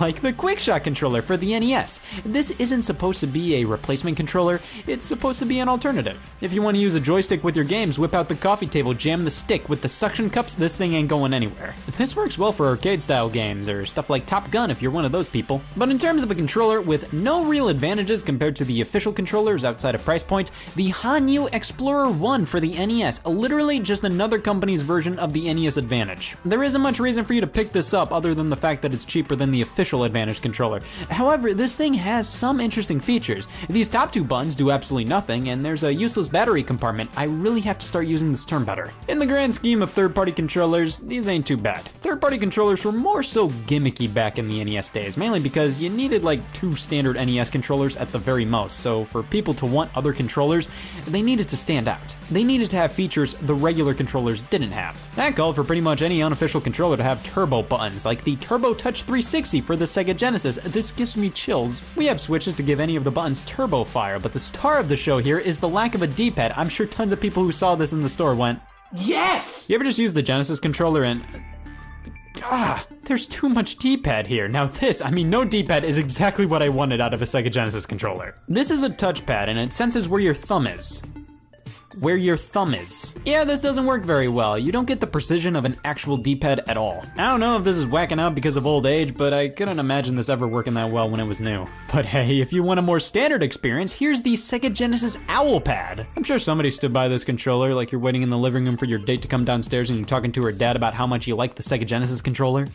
We're an Owlpad family. The back is a soap dish. Now, if you're looking to buy retro gaming garb these days, you're likely to come across these off-brand controllers. They look pretty similar to the originals, but with a few things altered so Nintendo doesn't have a aneurysm. If there's just a blank space where the Nintendo logo should be, run. These things prey on people looking to buy old systems who need an extra controller. They're usually for sale at retro game shops and look almost identical to the original controllers, but are almost always inferior in every way. Like, come on, $15? That's around the same price for an official N64 controller, but people keep buying these because they look so similar and they're brand new. At least back in the day, third-party companies respected the consumer. To differentiate themselves from the first-party companies, they made sure to add their own stupid twist to their product. Introducing the Boomerang 64. The analog stick fell off of mine and all that's left is a stick, so I had to improvise. Now, this isn't nearly as bad as it may seem. It is a chunk fest in my hands, but it gives you an N64 controller with a slightly more conventional layout. It has built-in rumble if you slide some AAAs in, and there are 2 whole Z buttons for maximum.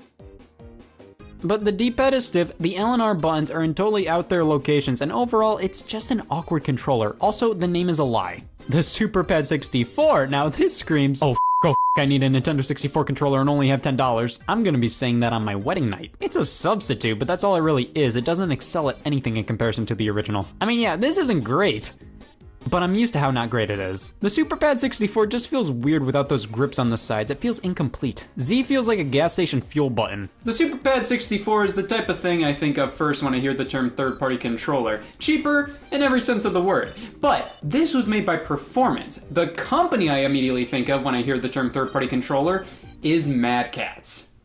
If you walk into a building constructed by Mad Catz, get the out of there. Get all the kids out of the room. 3, 2, 1, Jesus Christ, censor that. The only Mad Catz product I own legitimately without thinking twice about it being made by Mad Catz was my GameCube memory card, and I'm still happy to have it on me. Look at all these memories, an entire page of Nickelodeon game save files. I love gaming. But look at this, 16X, whatever the hell that means, keep it coming. I had so much storage space on this card. Mad Catz was never the worst supplier of controllers, but they were definitely known for their mediocrity. But I mean, come on, has a company who made a Dallas Cowboys PS2 controller ever steer you wrong? A lot of their controllers aren't terrible, but they're on their way up there. The Mad Catz GameCube controller, talk about undercompensation. You take a regular GameCube controller and then just warp every element of the controller until it's a shrunken, grotesque GameCube pad. Oh, and bold up the fonts on the buttons. Just by looking at this thing, there is something undeniably cheap about it. Like many of these controllers, it works, but so does filing for bankruptcy, so whatever, different people like different things. Well, what about the Mad Catz arcade stick for the Xbox 360? With all the arcade titles available on the 360, you needed a good arcade stick to play them with.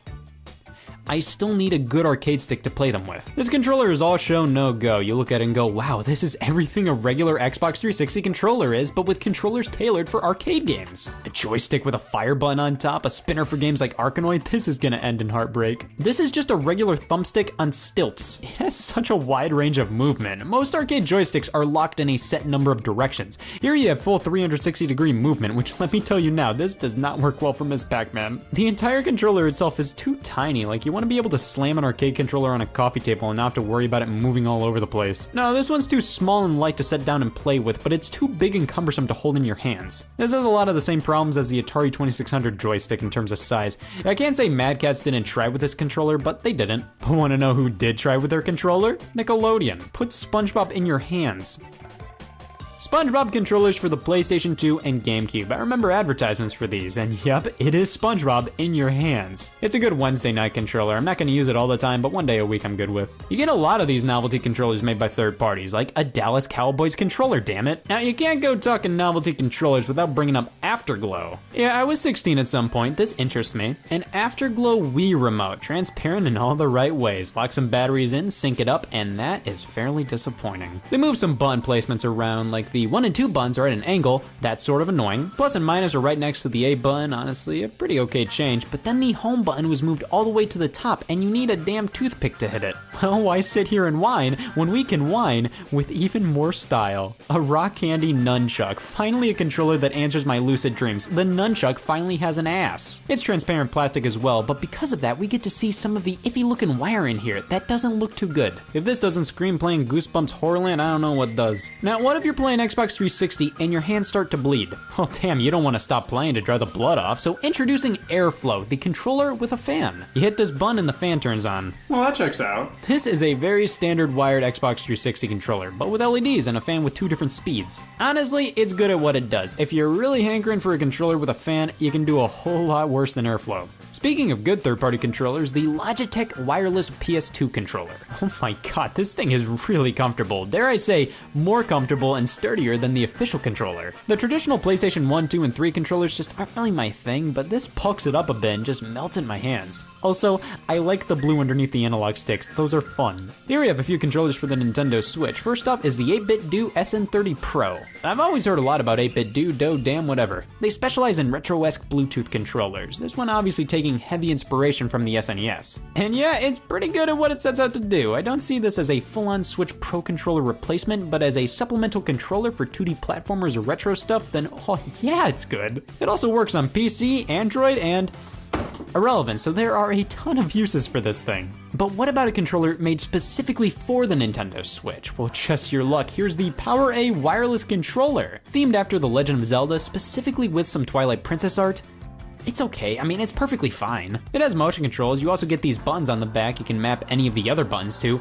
However, you don't get HT Rumble or NFC here. For that, you need to chalk up an extra 20 bucks for the official Pro Controller. That's not worth it. The extra money may not be worth what the Pro Controller adds in terms of features, but I will say the extra 20 bucks is worth the more premium feeling of the Pro Controller. This is perfectly fine, it does the job, but at 50 bucks for a third-party controller, I'd just spring for a Pro Controller at that point. Here I have a bunch of PS3 controllers. All right, first up, this is the GameStop branded one. That feels all right. Let me test out the trigger. Oh my god. The Tier 1 wired PS3 controller, pretty much just like an Xbox One controller. The X got rubbed off here. That means somebody must have used this thing. Rock Candy strikes again, this time with this tiny PS3 controller. This feels like something I get out of a capsule machine. Let me rewind a bit to the PS2, the TTX Tech wireless controller. I see they had to make sure the button symbols were different enough to avoid copyright problems with Sony. What are you talking about? That's not a PlayStation X, that's a Norse symbol. It's feeling like one of those B-Bon cool kind of days, you know? Here's the B-Bon cool for the Nintendo Switch. This hurts. Everything just doesn't feel right. These triggers, the sticks, the D-pad. No. Okay, I've never bought into third-party controllers before because you are almost never going to get the same experience or quality than from the first-party offerings. Sure, some stand out, but 90% of the time you're asking for trouble buying these things. Oh wow, a Nyko controller. Might as well be saying, oh wow, I can't just buy a pre-owned first-party controller or save up just a little more for the official one? Sure, some of them have their place in the market, but time and time again I just ask myself, why do most of these exist? And on top of that, Mad Catz pulled a fast one on me. This isn't a life support machine. This was just a bread box!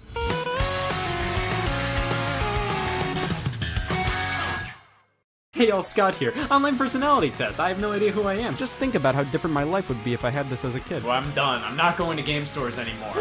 I'm gonna stick to doing what I do best. No manners, no subtlety.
Hey y'all, Scott here, and I've just been promoted at my job to the title of stay-at-home son. Suffice to say, I've had a lot of extra time on my hands, and I've been discovering the legends of lost video games. Someone please hire me. Games are a medium in which preservation can be tricky, thus some games can't be played in their original state. These are games that have basically been lost, not games that were cancelled, but games that existed and were playable, but are inaccessible nowadays. These are the games that time forgot. NBA Elite 11, a crowning achievement in the cancelled but not cancelled industry. EA initially developed Elite 11 as a reboot of the NBA Live series. After a lame demo was put out for the game showcasing various problems and glitches, EA realized the product just wasn't up to snuff and thus cancelled the release of the game. Or did they? Copies of the game were shipped to retailers, but EA requested them to be sent back. Most obliged, but some copies were sold to consumers. Due to never officially releasing, but technically officially releasing, NBA Elite 11 is incredibly hard to play. If you want to grab the game, well, the demo that initially released was completely ripped from online stores, making this one of the hardest EA Sports games to experience. Thank God you made the cut. Hey, remember Download Play on the Nintendo DS? It was a way for you to temporarily download content from another DS without an internet connection, mainly for things like playing a multiplayer game without your own copy of the game. It's pretty slick. But you could also get exclusive demos by using Download Play in specific areas, like retail stores. However, we have an exclusive game that was only available via DS Download Play. Visiting the Poke Park, a Pokemon theme park in Japan, you can download an exclusive DS game to your system, Poke Park Asari Takai DS. It's a Pokemon fishing game, that's it. The way DS Download Play works is that after your system is shut down or after 12 hours, the game is inaccessible, and the fact that this game was only available in a theme park that's totally dead now, Pokemon's triumphant leap into the fishing genre just refuses to be played nowadays. Here's a plethora of games that were delivered via online services in the early 90s, back when the internet was delivered via railroads or whatever. Yes, various game systems in this era kinda sorta supported online, but in different ways compared to how online support is handled nowadays. The Satellaview and Sega Channel were online services for the Super Famicom and Sega Genesis respectively. The Satellaview was more of a satellite broadcast modem offering games to be played at specific times, almost like the games were a radio broadcast you had to tune into. In fact, the way the games were delivered was basically like a radio broadcast. The games offered on the service varied from add-ons to remakes to remixes of previous games to just full-on new games. But this method of games delivery came with a caveat. Most, if not all of these games would not officially be re-released in any physical way, and thus fans had to step up to ensure these games could be played for generations to come by backing up the files online. The only way to get these games legitimately nowadays is to grab a Satellaview with the cartridge and memory pack, hopefully with previously broadcasted game data on it. A good majority of the Satellaview broadcasted games can be played now via emulators, and unofficial reproduction cartridges exist of various games, but many are not in their original state. For example, an expansion to The Legend of Zelda: A Link to the Past was released entitled Ancient Stone Tablets and featured a narrator speaking to the player alongside orchestrated music being streamed. While Ancient Stone Tablets can be played on an emulator nowadays, it's never been officially re-released by Nintendo, and the narrator and orchestrated music is completely lost. Another one is Kirby's Toy Box, a collection of games broadcasted via this service. They were minigames, basically an expansion of Kirby's Superstar. Most of the minigames have been found, backed up, and can be played online right now, except for one. The game entitled Ball Rally is still lost and can't be played unless you just so happen to have a Satellaview with the game on it, which is something that has yet to surface. Just a few years ago, a good chunk of the Kirby's Toy Box games that were believed to be lost did end up surfacing, so don't completely count this one out just yet.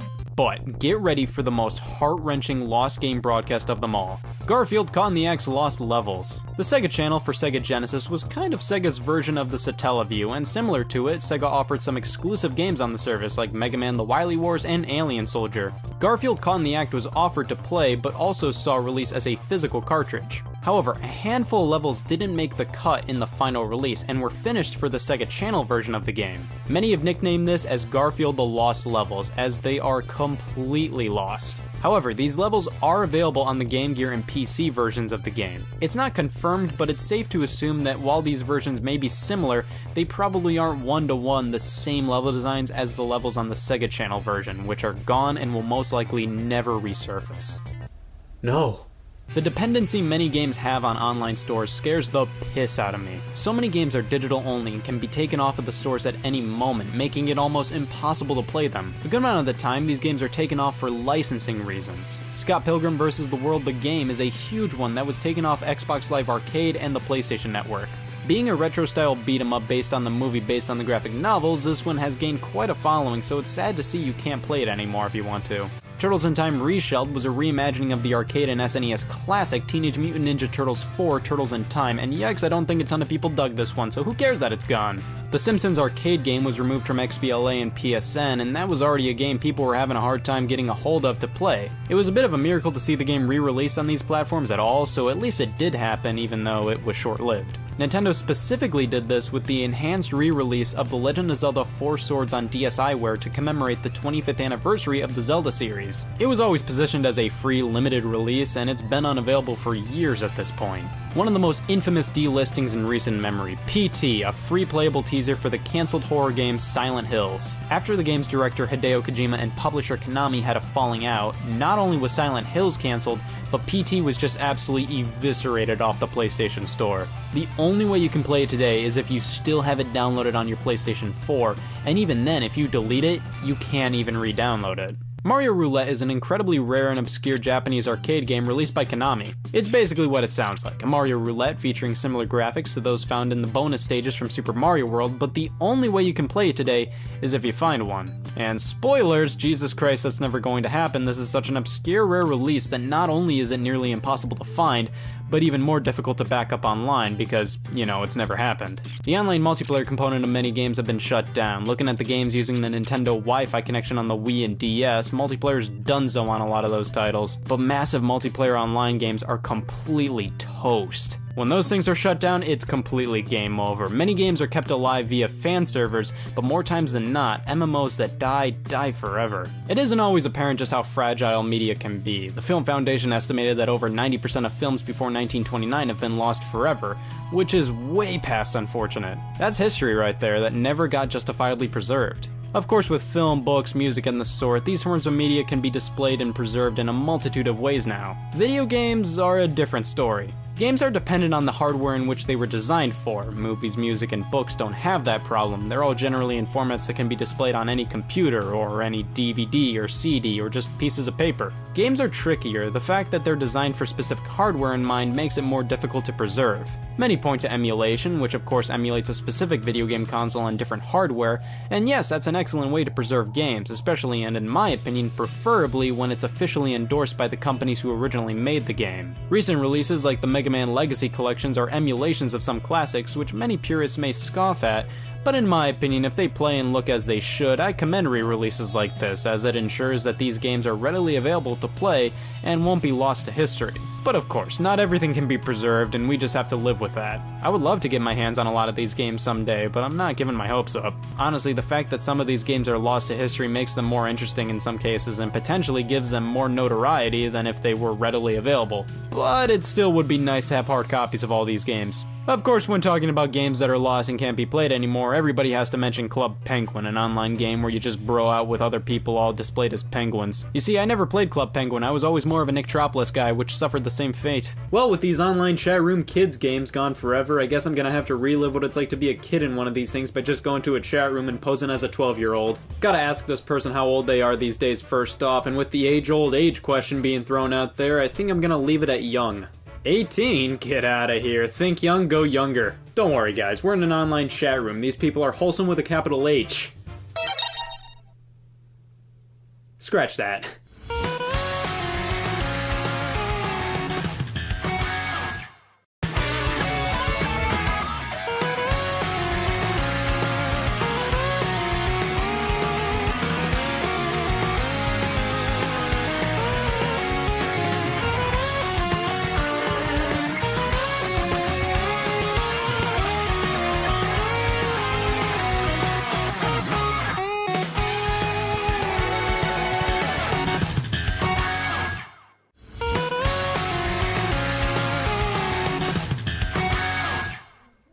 For the love of God, I was supposed to get robbed tomorrow! Damn it! Well, my evening opened up. What am I gonna do now? I can't go, hey all, Scott here. I don't own Lasagna World Tour. False alarm. I lost everything. Well, except what the robber decided to leave. I wonder why. This is too convenient. You know what I really need to do is buy a $500 console alongside a $2,000 TV set, buy a $60 controller to play this free game for $60. Oh, brilliant! Error. Take it, you son of a bitch. I'm not one to make bad decisions, I'm one to buy a 9th Wii U. So the idea of a person paying full price for a game you can get for $1 or free, I don't even think God planned that one out. Listen, gaming is bigger than it's ever been before, and I think a key part of that massive growth is mobile gaming. Playing games on your smartphone. It counts. I mean, based on how much playtime occurs, I think my mom is a bigger gamer than I am based on Scrabble alone, yet I'm the loser. I feel like core home console gaming and mobile gaming, however, are a bit too different. There's different design philosophies at play, and mobile games are all created to be played via just a touchscreen. So while I appreciate that mobile gaming has broadened the video game landscape and do enjoy a few smartphone titles here and there, I think home consoles and mobile work best when separated. Trailblazer. Every so often, game companies figure that because mobile games do so well, that must mean they should only make mobile games from there on out, or incorporate elements of them into their console games, or say AAA gaming is dying. All because Grandpa bought the Bird app for $1. Oh my god, the console game industry keeps flip-flopping between accepting what it is and trying to embrace mobile. And don't get me wrong, sometimes it works out, but most of the time it's like, hey, we're gonna put this game on mobile just because mobile is huge, even though it would do 10 times better on console because that's where the target demographic is. I'm not mad about it, I'm just really angry. But what about the inverse of that? What about taking a popular mobile game and putting it on a console? Whoever thought of that should get a Nobel Prize. In hell. Listen, I have a soft spot in my heart for, I don't know what else to call it, the golden age of mobile games. That period of time when the iPhone first opened its app store, come on, everybody remembers those commercials saying how there's an app for everything. When you get an Apple device with the App Store available on it, man, I'd just scroll through that thing for hours, finding all kinds of fun free apps, or I'd scrounge up enough money to spend $1 on one. Oh, the quality was horrendous for many of these apps, but it was a fun era. There was this feeling that smartphone apps could do anything. I downloaded apps that said they were universal TV remotes without any knowledge on how they'd work. They never did. Then there were the one-time gimmick apps like, ooh, a lighter. Nowadays, apps all kind of feel the same, and games are mostly free, which is cool, but they're all littered with ads. You can't do anything without a 30-second unskippable commercial blocking your way. And many of the most popular games, they all blend in. Back in 2009 or so, the most popular iPhone games were more unique. They were experiences designed specifically for the phone, and I feel like that contributed heavily to their popularity. Angry Birds was the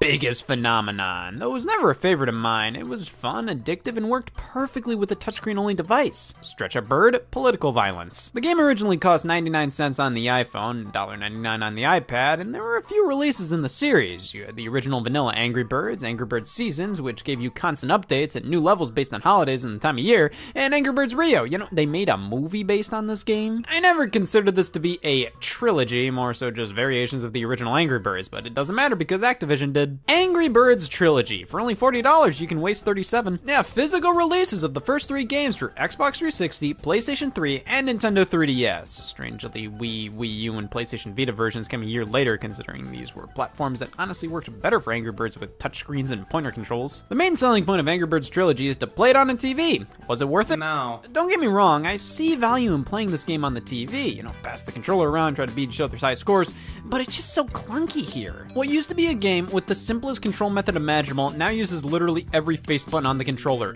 That is impressive. I'd say the Wii and Wii U versions make the most sense. This release is nice as it does preserve 3 of the biggest mobile games ever, some of which have been delisted and discontinued from the app stores. Yeah, I'll give this release that. It keeps the Angry Birds Rio dream alive. But no matter what, I can't look past the fact that while this is a collection of games, it's a collection of games that retail for $3 total, $6 max buying the iPad versions. In fact, Trilogy was missing some levels from the original game. Some exclusive bonus levels are included, but does that really matter with Angry Birds? It's not like these levels are vastly different enough to make you think, wow, new level designs? You don't really care about the design itself. The fun of new levels in Angry Birds is the idea you have a new box to check off. Ooh, a new stage to beat and get 3 stars in? The bonus stages in Angry Birds Trilogy. It's a fine release. I mean, the Angry Birds series are solid games. It would have been cool to get games made specifically for consoles rather than just the mobile games all over again, and the initial price point of $40, no matter who you were, was hard to swallow. So Activision listened, and they knew a trilogy of games wasn't enough for that price point. They charged more for one. Angry Birds Star Wars for $50, released 1 year later for pretty much every console at the time. I feel like they wanted to push to be there for the PS4 and Xbox One's launch, and they knew they could go consumers into buying into it. But the birds will be pissed. The fact they pretty much sold a single $1 mobile game for $50 when at the very least they could have included Angry Birds Star Wars 2 in the package, considering that came out a few months prior to this console release. I'll throw Angry Birds Space in there. It's pretty dumb. Like, who the hell would buy this? Ignore that question, but disregarding all of that, Angry Birds Star Wars does offer family fun for less than most AAA games. Multiplayer is now included, which adds so much value to the game, even though it's literally just passing the controller to the other player for their turn, which you never needed a multiplayer mode to do that before, but it's a fantastic addition to a solid game. That's how some reviews of this read, and I don't get it. To be fair, I think most saw this as ridiculous, and if it actually sold well, I think we would have seen far more physical Angry Birds releases by now. They were always banking on these games luring in parents that know nothing but their kid likes Angry Birds and maybe their kid's name. All without realizing you'd spend $90 on both releases when these would all cost you $4 on the App Store. But then again, it's good to know these games will forever be preserved via these physical methods. I'm sleeping well tonight! Alright, enough about the pissy chicken saga. Let's talk about the best mobile game. Cut the Rope hit the scene around the same time as Angry Birds, and I always preferred it. A very simple yet engaging puzzle game. Nab all 3 collectible stars by cutting the ropes, holding the candy to get it to the monster Om Nom's mouth. You know, a bunch of 9-year-olds see this game and go, oh, my childhood! But no, guys, let's give Cut the Rope more credit. I mean, I think this is so much better than Angry Birds. It's so smartly designed, and unlike that game, I remember so many of these levels. The gimmicks they employ, the sound effects, music, the visuals, and animation are phenomenal for a mobile game released in 2010. Hell, even in general, they're fantastic. And the fact this game could not work as well without a touchscreen, it just makes this one of my top mobile games of all time. If this was never a mobile game and was just a DS game published by Nintendo, you would all eat it up. Every one of ya. But you know the old saying, if it's good, make it bad. Cut the Rope launched on the Nintendo DSi Shop channel in September of 2011. I should know, I bought it back then. I think you could all tell. I don't know, I knew I liked Cut the Rope on my iPod Touch and I wanted it on my DSi at the time, or Nintendo 3DS to be more exact. It is a pixelated, choppy as hell, dumbed down version of Cut the Rope. But it still cut the rope. They translated it over to the DS as well as they could, honestly. Going for the horizontal book style, it works well enough, albeit there's no reason to play this if you already had an iPhone or iPod Touch at the time. I think one of the reasons I picked this up was due to the lack of software on 3DS at the time, so I went, yeah, sure, this'll aid in my buyer's remorse. But of course, I could tell this was a heavily watered down port. I kinda wondered, why didn't they just make Cut the Rope for the 3DS entirely? Well, it's my lucky day 8 years ago. In 2013, we got Cut the Rope Triple Treat, a physical 3DS game. I thought this was an entirely new Cut the Rope game made specifically for the 3DS. Triple Treat is like Angry Birds Trilogy, 3 Cut the Rope mobile games converted to a video game system, in this case, the 3DS. The back screenshots have these 3D models of Omnom, and I thought like, okay, that must be a new bonus side game or something. Each game is played on the bottom touchscreen, with the top being a completely superfluous 3D model of Omnom. When it gets the candy on the bottom screen, it gets it on the top, so it's sort of like the top screen is an extreme close-up, though it's delayed enough to not make for a cool effect. This isn't a bad game by a long shot. It runs much better than the DSi version, plus you get 2 other games, a collection of promotional animations, leaderboards. I really do think Cut the Rope is a good puzzle game, but playing on the 3DS doesn't benefit the experience at all. If anything, it's worse due to the lesser touchscreen. For $30 at launch, again, it's a bit much. It's not like you wouldn't get $30 of use out of this thing. I mean, the back of the box boasts over 50 hours of gameplay. Yeah, I got 4 years out of my $10 box cutter. Does that make it worth $900? Sticking to the 3DS, let's try out Doodle Jump Adventures, also released in 2013 alongside a DS version, Doodle Jump Journey plus Doodle Jump for Connect for Xbox 360. Jesus, that was a big year for this stuff. Did everybody collectively go, let's make worse versions of our mobile games and charge 30 times more?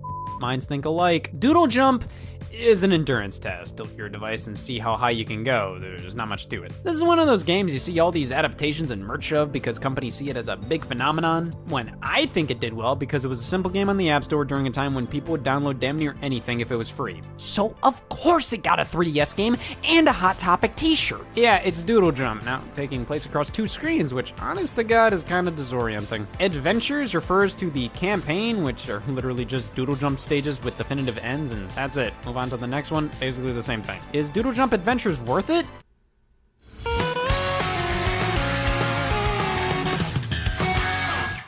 We're all professionals here, right? Oh. Yeah! Oh my God, are we on TV? Witness me! Woo! Can someone clip that and send it to my mom, please?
Let's be fair though, sometimes the transition to consoles can go quite smoothly. Here we have Fruit Ninja Connect. Oh, he's not a ninja, he's a fruit ninja. Oh, badass. This is one of the best conversion ideas. Fruit Ninja was all about swiping combos of fruit while avoiding missing any and bombs, but Connect for Xbox 360 gives you the exact game, but you use your body now, karate chopping the fruit away. It's honestly one of the best uses for Connect, and is truly distinctive enough from the mobile release to be completely warranted here.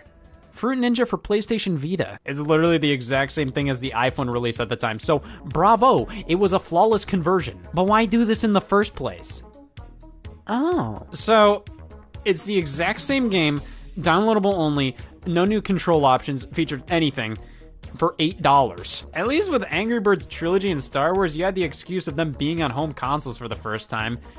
Wait, actually Angry Birds was made available on the PS3 and PSP stores separately as early as 2011. Almost seems like there was a push by Sony to have some popular mobile games on the PS3 because around this time, Jetpack Joyride hit the system. While overpriced and offering nothing new, these versions I think feel pretty genuine as downloadable games from this era. The same goes for Flight Control, which released on DSiWare, WiiWare, and PlayStation 3 only in Europe and Japan for some reason. No market for it in the US. In Europe, they won't shut up about it. Games like Pac-Man 256 released on PS4 and Xbox One after the mobile version without any microtransactions or advertisements, with controller support for just one low price, which this game works great in both contexts. As a quick pick up and play mobile game and as a fun content complete downloadable console release. It proves there's genuinely really quality stuff on mobile, stuff that can work just as great on consoles as well. Gameloft is the leading supplier of mobile games. They've always been that, just a D-grade Ubisoft clone who pumps out unoriginal, uninspired mobile ripoffs of more popular console games. Their games aren't horrible or anything, but they're just nothing sacks of not. And their premier series has always been Asphalt, basically your mobile phone alternative to Need for Speed. This is a long-running series, but who gives a The original Asphalt, Urban GT, and Urban GT2 released on Nintendo DS actually before cell phones, so starting with Asphalt 3, it became a completely mobile-focused series. The games like Asphalt 4 hit the Nintendo DSi shop, and Asphalt 6 the Nintendo 3DS as a launch title. Asphalt 3D. This was one of the first 3DS games I bought, mainly because it was the only game I could afford after already picking up Pilotwings Resort. After reading Oedipus Rex, I said I too should have a tragic ending. I remember not having any opinions on this game, and frankly, that's how I feel about this entire series. It's such a soulless car game. There's nothing unique about it. It gets the job done. Like if you have a pheromone release when you see a car move, sure. But Ridge Racer 3D launched right alongside the 3DS too, so it's like, why not go for that one? I'll tell you why, because Asphalt is always cheap or free. That's how they get you. Asphalt 9 was a mobile game converted to the Nintendo Switch, and it's more of the same, but this time it's free to play. Again, it's playable, it works, it does the job, but there's something about these games that always makes me feel like I'm wasting my time playing them. And I just beat Ride to Hell Retribution. Now why does Gameloft bring these games to consoles? Well, it's usually if they think they can fill a certain void. Case in point, Modern Combat Blackout on Nintendo Switch. This series is to Call of Duty what Asphalt is to Need for Speed. Who the hell likes this series? Put your damn hands down! If you want a Call of Duty-like experience on your smartphone, here you go!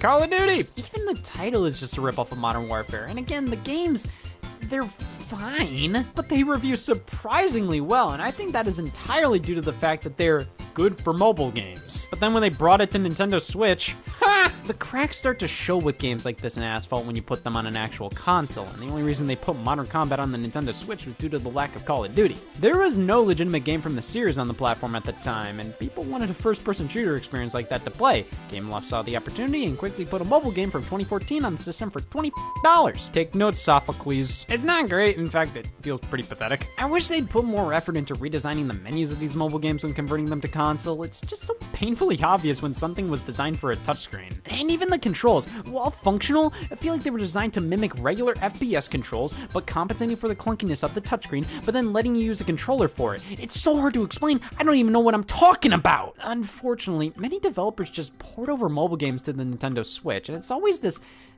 really underwhelming feeling when it happens. The system was marketed as a home console, and I'll always see it as that. But when a great handful of games are just mobile ports, there's nothing special feeling about that. Being able to play a mobile game on Switch gives me no joy. There's no feeling of, look at what I'm doing, ma. To which he says, Scott, I don't care you're playing Shinsekai Into the Depths on Switch that's been on iPhone for a year. Final Fantasy 15 Pocket Edition was a mobile conversion of Final Fantasy 15, and instead of the actual Final Fantasy 15 on Nintendo Switch, we got this version, and I'm sad. There's nothing special about any of this, especially if these versions are replacing getting the traditional edition of the game. Then it's more of a slap in the face compared to not getting any version at all. And then the Pokemon spin-offs. There's a ton that release simultaneously on mobile and Switch, and they either feel out of place on mobile or out of place on Switch. And now, to be fair, they normally launch on Switch first, but you can't fool me. Games like Pokemon Quest and Pokemon Cafe Mix were designed for mobile first. Just look at them. It's unfortunate because we used to get so many Pokemon spin-offs of all kinds for the Game Boy Advance, DS, Nintendo 64, GameCube, Wii, and now, while we still get some big boy spin-offs, a lot of Pokemon spin-offs are relegated to being free-to-play mobile games that get a half-ass Switch version to throw us a bone. But in reality, I think this just opens these games up to more criticism. Again, look at the differences between the review scores of Modern Combat on mobile and Modern Combat on Switch. You become a lot more critical when you play a mobile game on a console like this. But that's just a testament to how big mobile has become. It's impossible to ignore, and a franchise like Pokemon makes perfect sense for the platform. Mobile franchises have become so big that we end up getting things like Puzzle & Dragons Super Mario Bros. Edition. Yeah, a mobile game turned 3DS game with an official Nintendo license on it all.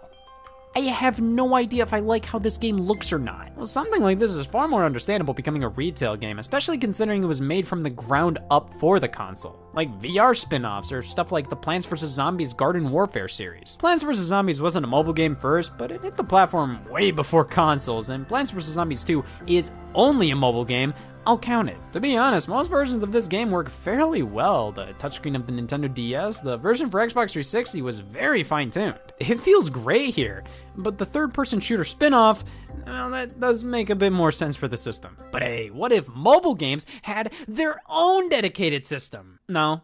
Nuh-uh. Christ, yes. Take me back to 2013, when every company was making micro consoles literally only capable of streaming Netflix, and even then some of them couldn't do that. These $100 systems were based on mobile operating systems, so they'd have some mobile games retooled to work on a TV, and in their marketing, they basically said, who needs a PS4 when you can play Crossy Road on this $99 back scratcher? Again, it can't even do that. Here's the thing, I think many companies don't understand what makes mobile games successful and just think, oh, that means everybody loves this, put it everywhere. Listen, man, I play Flappy Dunk on my iPhone all the time, but it's more of a nervous tick than a, oh, I love this game. I just want something to do with my fingers, stimulate my eyes for a brief moment. Does that mean I'm a big fan? No, it just means I have more to work on mentally than I thought. When Flappy Bird was the biggest sensation for no other reason than it was a bitch hard, and all the high school students and coworkers were saying, hey, I got 4 points in Flappy Bird. No, I got 10. The developer removed it from the App Store afterwards, and when Amazon got the exclusive sequel, Flappy Bird's Family, for the Amazon Fire TV, who really gave a Mobile games are so much less engrossing than normal console releases. I play mobile games very infrequently, but when I do, I'm not super into them. I know they're just for quick distractions, even if they're legitimately well-designed experiences. So banking on popular mobile games to sell well in any context doesn't really work. Just because these games did well on mobile, it doesn't mean they'll elicit the same reactions on consoles. But that also holds true for console games making the jump to mobile as well. So how about if they jump back? Grand Theft Auto San Andreas. All the PlayStation 2 Grand Theft Autos were remade for mobile devices. Let me tell you, I bought Grand Theft Auto 3 immediately when that released on iPhone in 2011. I mean, that was a dream come true to be able to play a PlayStation 2 game on the go. And it 100% was that, but it just didn't feel right played on a touchscreen. Like an idiot, I proceeded to buy every Grand Theft Auto that released on mobile afterwards and always had the same reaction. But San Andreas has always been my favorite of the series, and shortly after the mobile release, a new version for Xbox 360 and PlayStation 3 launched, which was the mobile version. What the hell was this? I guess they wanted to do a remaster of San Andreas and just figured the mobile version was good enough, but like I said, when you do a mobile to console conversion, at least change the menus. It's so obvious when menus were designed for mobile. This just doesn't feel right. You converted a game that used the controller to work with the touchscreen, but then converted that version back to work with just the controller. I don't know why, it just feels weird. And on top of that, it's just not a good version. There's so many bugs and glitches and the game crashes constantly. It just doesn't work well. I have no idea why they even made this. It came out after the Xbox One and PS4 for the PS3 and Xbox 360. They only remastered San Andreas and not the other games from that generation, which also got mobile ports, so this gets the same reaction nearly all these other games got from me. Why the Most mobile to console conversions inherently feel lazy, and that's just the stigma with most mobile releases. They're always seen as lesser than console ones, and sometimes they are, but sometimes they aren't. And hey, what else was I gonna do at the apartment today? Take a bath? The rumors are true. I was robbed, but if today taught me anything, it's that no matter how bad your day gets, you're doing better than the guy that bought this.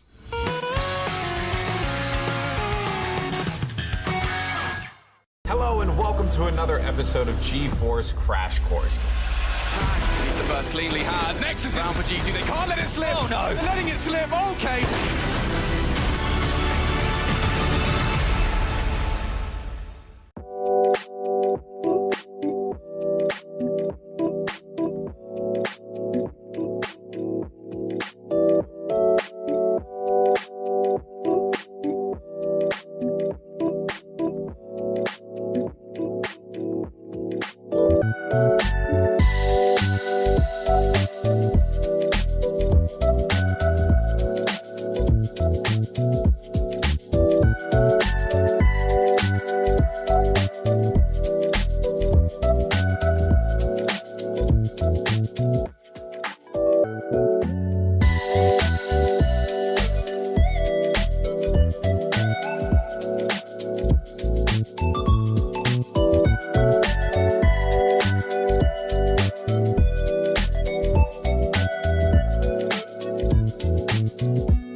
Hey y'all, Scott here. I am not doing well. It's been a week since Daylight Savings Day. Worst holiday. I've changed my clocks. I'm still not used to it. I hate change. I've had the same feet for years, thank you. I don't want to change, and I'm gonna stick to doing what I do best.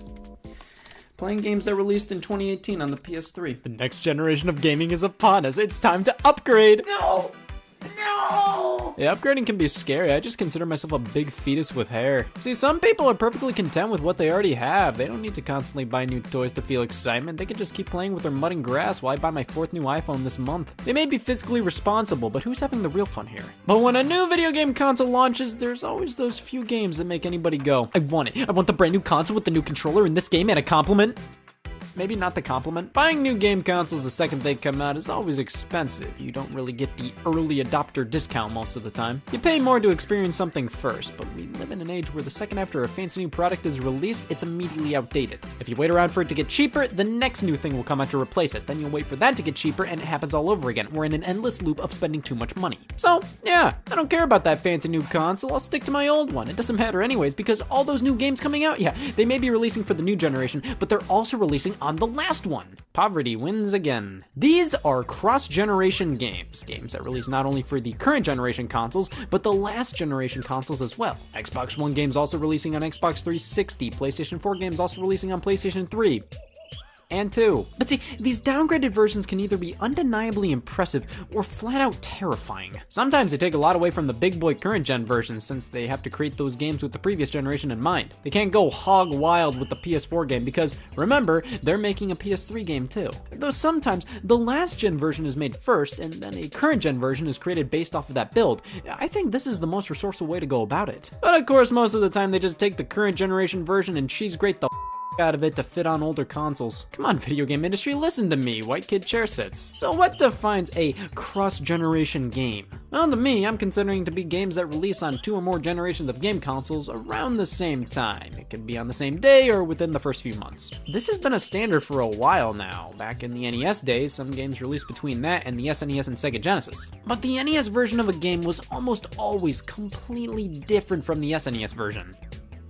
Spot the difference. However, Nintendo themselves did a few cross-gen games, releasing on both systems. All puzzle games. Tetris 2, Yoshi's Cookie, Wario's Woods, these made their way to multiple consoles because NES users were worried they would have to buy a Super Nintendo just for Wario's Woods. Puzzle games aren't too graphically intensive and pretty simple overall, so putting them on the NES just made sense. Might as well support the system a couple seconds longer. It was usually the simplest games that made their way over to past consoles back then, like Frogger. The PS1 game came out, and right alongside it were versions for the Genesis and SNES.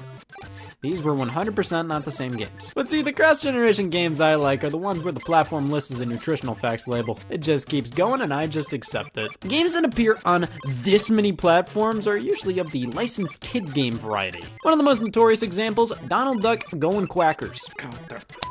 Game! 8 platforms. Now, to be fair, some versions came out 2 years after the others, and 2 of these are handheld variants for the Game Boy Color and Game Boy Advance. But just the fact this game swaps spit with nearly every console from one generation, and then the next one as well, is just straight up impressive. This has always been my standard. Normally for the first few years of a console, some games will come out for the previous generation as well, that's to be expected, but when the shift from the 6th generation to the 7th generation was happening, the game companies didn't know when to pump the brakes. The Rat-Tat-Tooie video game. 11 different versions. Thank God, 2 people were scared they couldn't play. Licensed kids games in the mid to late 2000s were on as many platforms as it could possibly be on, and that's something we just don't see nearly as much nowadays. It's probably because back then the PlayStation 2 was still going strong. It was the most popular console of all time, and with the Nintendo Wii releasing to enormous success and having a similar power level, it just made sense to still produce versions of Xbox 360 and PlayStation 3 games for this lower level of hardware.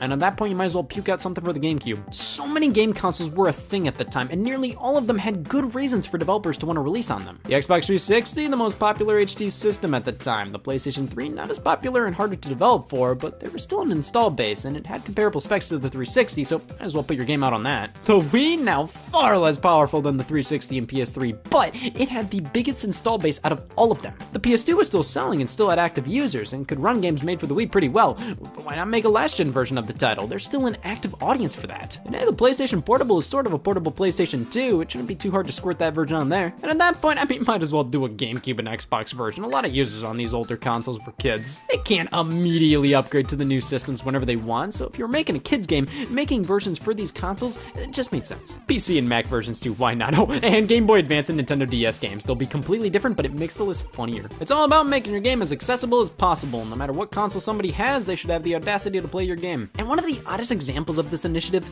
were the Burger King games on Xbox and Xbox 360. There was a promotion for a while where you could get these exclusive games at Burger King. They play on both Xbox and Xbox 360. You'd think that means, oh, these were just made for the original Xbox, and then the Xbox 360 could play the original Xbox games. The 360 can in fact play a good chunk of original Xbox games. No, there is a separate original Xbox version of these games and an Xbox 360 version on the same disc. It changes based on what you use it on, just like Bengay. Cross-generation games were just different back then. There were so many different active consoles running all at the same time that it just made sense to put cars on everything. Except the PS3. The PS3 owners, just admit it, you f***ed up, but there was a game that changed cross-generation games forever. The Legend of Zelda Twilight Princess, released as a launch title for the Wii and 1 month later on the GameCube. See, Twilight Princess was initially revealed as just a GameCube game, but as time went on, its completion date lined up perfectly with the launch of Nintendo's next home console. Uh-oh! So why not prioritize a version for that console and have this big sweaty launch title alongside it? It was the same game across both consoles. I mean, the Wii was pretty much a GameCube on Adderall. It was more powerful, but Is a rock really better than a big stone? Twilight Princess on Wii is in widescreen, which is nice, though so much of the screen real estate is blocked by a giant Wii Remote diagram, so it's sort of a half upgrade. You have forced motion controls in this version, of course. It was the Wii and a launch title at that. They wanted to show off how the Wii Remote could be a sword. They could have let you plug in a GameCube controller to control it just like the GameCube version, but of course, they wanted Wii users to be Wii users. Now, you'd think with the GameCube and Wii being so similar power-wise that these would be pretty identical versions outside of controls and the aspect ratio. Well, consider that most of the population is right-handed. Link has prominently been left-handed in Zelda games up to this point. Swinging the Wii Remote with your right hand when Link attacks with his left would feel funny. So they decided to make Link right-handed in the Wii version. That was obviously done by just changing Link's model, right? Ah. It says no. The Wii version of Twilight Princess is mirrored. The entire game is flipped compared to the GameCube version. I mean, when the Wii version of this game was announced, did anybody say, yeah, I hope it's flipped? In all honesty, it's kind of cool they did that. It gives each version distinction while not necessarily taking away from either one. Cross-gen releases were always frequent, but Twilight Princess was one of the first big AAA titles to do so. A game you'd legitimately buy a new console for, releasing on an old one around the same time. This became a huge trend starting with the PlayStation 4 and Xbox One. So many games released on those consoles in addition to the PlayStation 3 and Xbox 360. Though the difference was, there was quite a big leap in terms of power. Can PS4 games run on the PS3? Sure. Destiny, Far Cry 4, Dragon Age Inquisition, Middle-earth Shadow of Mordor, Assassin's Creed 4, Thief, Call of Duty Ghosts, Metal Gear Solid 5 Ground Zero, Battlefield 4, Need for Speed Rivals, Murdered Soul Suspect, Alien Isolation, Evil Within, Dragon Ball Xenoverse, Resident Evil Revelations 2, Battlefield Hardline, Call of Duty Advanced Warfare, all released on PlayStation 4, Xbox One, and PlayStation 3 and Xbox 360. To be honest, many of these games worked on these platforms. Here I have Wolfenstein: The New Order for Xbox 360, coming on a whopping 4 discs. One of them we pop in just to install the game onto the hard drive. That's how you can tell if the game really wasn't made for the 360, when you have to install it. This is normal, this is normal, this is normal. Playing the game, I mean, it works, everything's all here, though when it switches from the super high quality cutscenes to the actual gameplay, it's so much more noticeable than on PS4. It doesn't look too bad, but it obviously doesn't look the greatest either. But if you only had an Xbox 360 or PlayStation 3 and wanted to play this game, it's not a bad option. I did get stuck on nothing here though, and then my bullets were suspended in the air. I could shoot them though, so false alarm. Metal Gear Solid 5 The Phantom Pain was such an odd game to be cross-gen. It released in late 2015, and being such a huge graphical showcase, you'd think they'd want to keep it on PS4 and Xbox One, but nope, 360 and PS3 versions with a mandatory install, thank you very much. Jesus, you can tell this was not made for these consoles, just how pixelated everything can be. It still looks alright, so you can tell this game is not the most comfortable in this environment. And then there's Watch Dogs. Oh, Watch Dogs. A game initially revealed as the showcase title for the next generation, a game that couldn't be done on the current platforms, an experience you'd have to buy a PlayStation 4 or Xbox One for. But it also runs on soap. 2 discs and 1 installation later, bam, it's Watch Dogs as God intended. Mediocre.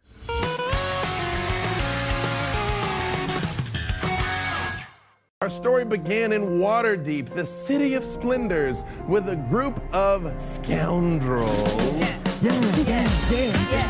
You'll be completely safe with me. I really do love you, but that was absolutely disgusting.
Most of these 360 versions run fine enough. I mean, they're not as good as the next-gen alternatives, but if you really wanted to play these games and this was your only option, definitely serviceable. It's just odd seeing some games go the cross-gen route, like Tony Hawk's Pro Skater 5. Could a game like this run on the 360? Oh, no problem.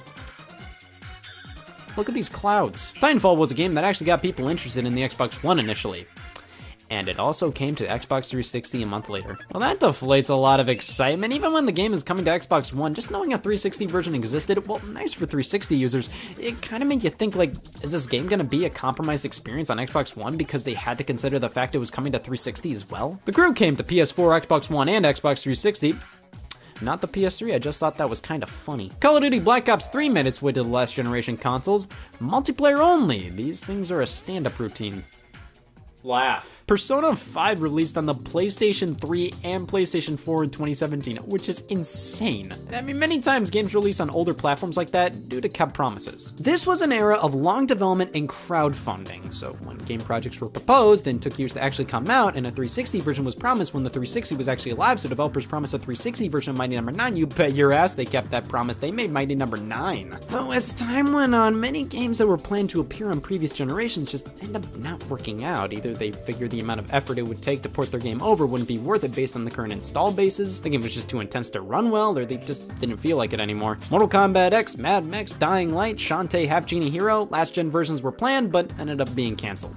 But Little Big Planet 3 released on PS3. Why? It's not like Sony was doing a ton of PS3 games releasing right alongside PS4 versions. Like, there were so many PS3 games released the year of the PS4. They could have put Gran Turismo 6 on the PS4, Ratchet & Clank Into the Nexus, Puppeteer, Sly Thieves in Time, God of War Ascension. No! Little Big Planet 3! That's the only one that needs to be on both. Hey, they did us a favor. The PS3 wouldn't be the PS3 without Little Big Planet 3 in 2014. So these are all sort of neat. They exist.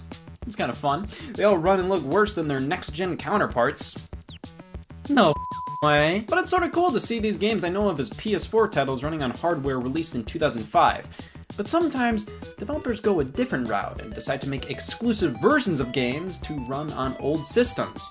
I believe this is referred to as stupid. These are sort of cross-gen. I mean, they are and they aren't. Exclusive versions of games for the previous generation. Interesting tactic. And I think Ubisoft takes the cake here for most effort put into a dog idea. It's 2014, and Assassin's Creed Unity is releasing for PS4, Xbox One, and PC, and PS4, Xbox One, and PC only. I gotta say, I'm pretty surprised Ubisoft was that quick to make Assassin's Creed a current-gen only game. The last entry, Black Flag, was on everything because it was a launch title for the new consoles, and the next year, bam! Only for the new consoles. But that was because they created an exclusive Assassin's Creed game for the previous gen, Assassin's Creed Rogue, released on the same day as Unity. These are two separate games you need two separate generations of hardware to experience. They did this as an experiment. It was hard for publishers to give up support on this generation because it lasted a lifetime and these systems had huge install bases. They were worried that loads of players were still on 360 and PS3 and would either miss out on the latest Assassin's Creed or wouldn't buy a watered down port. How about an exclusive one just for them? See if there's a reason to keep both of these platforms around. I don't know. This was well into the Assassin's Creed fatigue. People were already getting tired of a new game every year, so what does Ubisoft do? Release two Assassin's Creeds on the same day. God, I'm so sick of peanut butter. I wish I had 2 jars instead of 1. I just view this as a waste of development. The team that made this could have made anything but Assassin's Creed for either current or previous gen systems, but no. They had to make another game and a series milked dry on consoles nobody cared about anymore. A similar situation happened with Call of Duty when World at War released for Xbox 360, PS3, and Wii, a separate version released on the PlayStation 2, World at War Final Fronts. A completely separate game. I still don't understand the point of this. Obviously, World at War would have worked on the PS2. It worked on the Wii, so what was the big deal? This was probably them testing the waters, just like with Assassin's Creed Rogue, see if the PS2 audience still cared about new exclusive games in 2008. Sonic Unleashed on the Wii and PS2 released alongside the 360 and PS3 versions. They are completely different games. They follow roughly the same plot and structure, but the levels are all different, so it's like, is this a cross-gen game or just straight up different entities? Sonic the Hedgehog released on the Sega Master System and Sega Genesis. What is this? Again, 2 completely different games. Is this cross-gen? One of my favorite weird examples is Pokemon Mystery Dungeon. Much like the mainline Pokemon games, the first game was released as 2 separate versions, Blue Rescue Team and Red Rescue Team. Both on different consoles on the same day. Blue was on the Nintendo DS, Red was on the Game Boy Advance. How many people went, I can and I can also with that? I think that's confusing if anything. Cross-gen games became more and more common as the years went on. They were mostly reserved for the kids' games, but lately, look at this. So many games releasing on the PlayStation 4 and PlayStation 5, Xbox One, and the 4th generation of Xbox consoles. It's becoming commonplace for big AAA games to release across generations like this. One of the greatest games of the generation is debatable whether it's a part of this generation or not, The Legend of Zelda Breath of the Wild. This was almost an exact repeat of the Twilight Princess situation. The game was announced for Wii U, got delayed so many times, its completion date lined up with the Nintendo Switch's release. Oh god, they didn't mean to! It made for one hell of a launch title and swan song for the Wii U. I mean, the reason for this game being cross-gen wasn't necessarily to give it the biggest install base possible, rather, it was out of obligation. They announced they were working on Zelda for Wii U all the way back in 2013. People bought Wii U's just for this game. They had to release it for the system. And it works. There's really not any cool differences between versions like there was with Twilight Princess on the GameCube and Wii. You can play the game directly on the gamepad, though the original plan was to have the map always down there. That would have been a cool feature exclusive to the Wii U version, but that was scrapped. Both releases look nearly identical. From my experience, the Switch version seems to look and run a bit better, but they're pretty much the same. It's probably a lot of shiny new device bias. Of course the Switch version looks better. Don't tell me I wasted $300. Well, technically, in some ways, the Wii U version actually loads faster. Again, not by much though. But when we hit the home button and then go back to the game, it needs to reload on Wii U. We also have to install a ton of data, so while the Wii U may have been the original platform for the game, it was definitely pretty optimized for the Switch. Yeah, it's a lot of work to put your game on multiple platforms. I should know, I've played Bubble Bobble. I know everything about video games, but that doesn't stop some franchises from going on every platform conceivable. For example, the LEGO games. You can always count on these being something you call an exterminator for. Just Dance, yep, multiple entries released on the Nintendo Switch, the Wii U, and the Wii all at the same time, in addition to Xbox 360 and PS3 releases. And then Just Dance 2020 released on just the current platforms and the Wii. To be fair, it made sense not to make a Wii U version. I mean, you can play the Wii game through the Wii U. It's not like you'd be missing out that year. And of course, we can't forget, where's the Wii U version? The sports games! FIFA 2005 ended up being released on the PlayStation 1 in 2004. FIFA 19 released for the Xbox 360 and PlayStation 3 in 2018. But this one was the Legacy Edition, which meant EA didn't care, and this is just FIFA 17 or something with an updated player roster. But then FIFA 14 in 2013 released for the PS2, same Legacy Edition tactic of an older FIFA game re-released, but this game came out for the PS3 and PS4, as well as the PSP and PS Vita. The Wii? Not the Wii U though, this is ridiculous. But look at how many versions existed. That's almost as crazy as... No, this is pretty sane. Sports games have sort of settled down in terms of platforms supported. Madden barely goes outside of the PlayStation and Xbox consoles anymore and jumped out of the previous generation decently quickly. Persona 5 came out for the PS3 more recently than Madden did. The Madden of the new generation. Cross-generation games are undoubtedly good for the consumer, not forcing everybody to spend hundreds of dollars on a new system to play a game that can technically work perfectly fine on the console they already have. But I'd be lying if I said their existence didn't make things less exciting when a new generation comes along. Why should I care? I can play this game on a tree trunk. What's there to be excited about? I think it just goes to show that the games are truly what matters here. You shouldn't buy a new console just because it's the new console. You should buy it because there are meaningful experiences to have on there. If the games on that platform are already available on the platform you already have, you don't need the new console. But Sackboy has a 5 on the box now. I said don't buy the console, you can buy the games.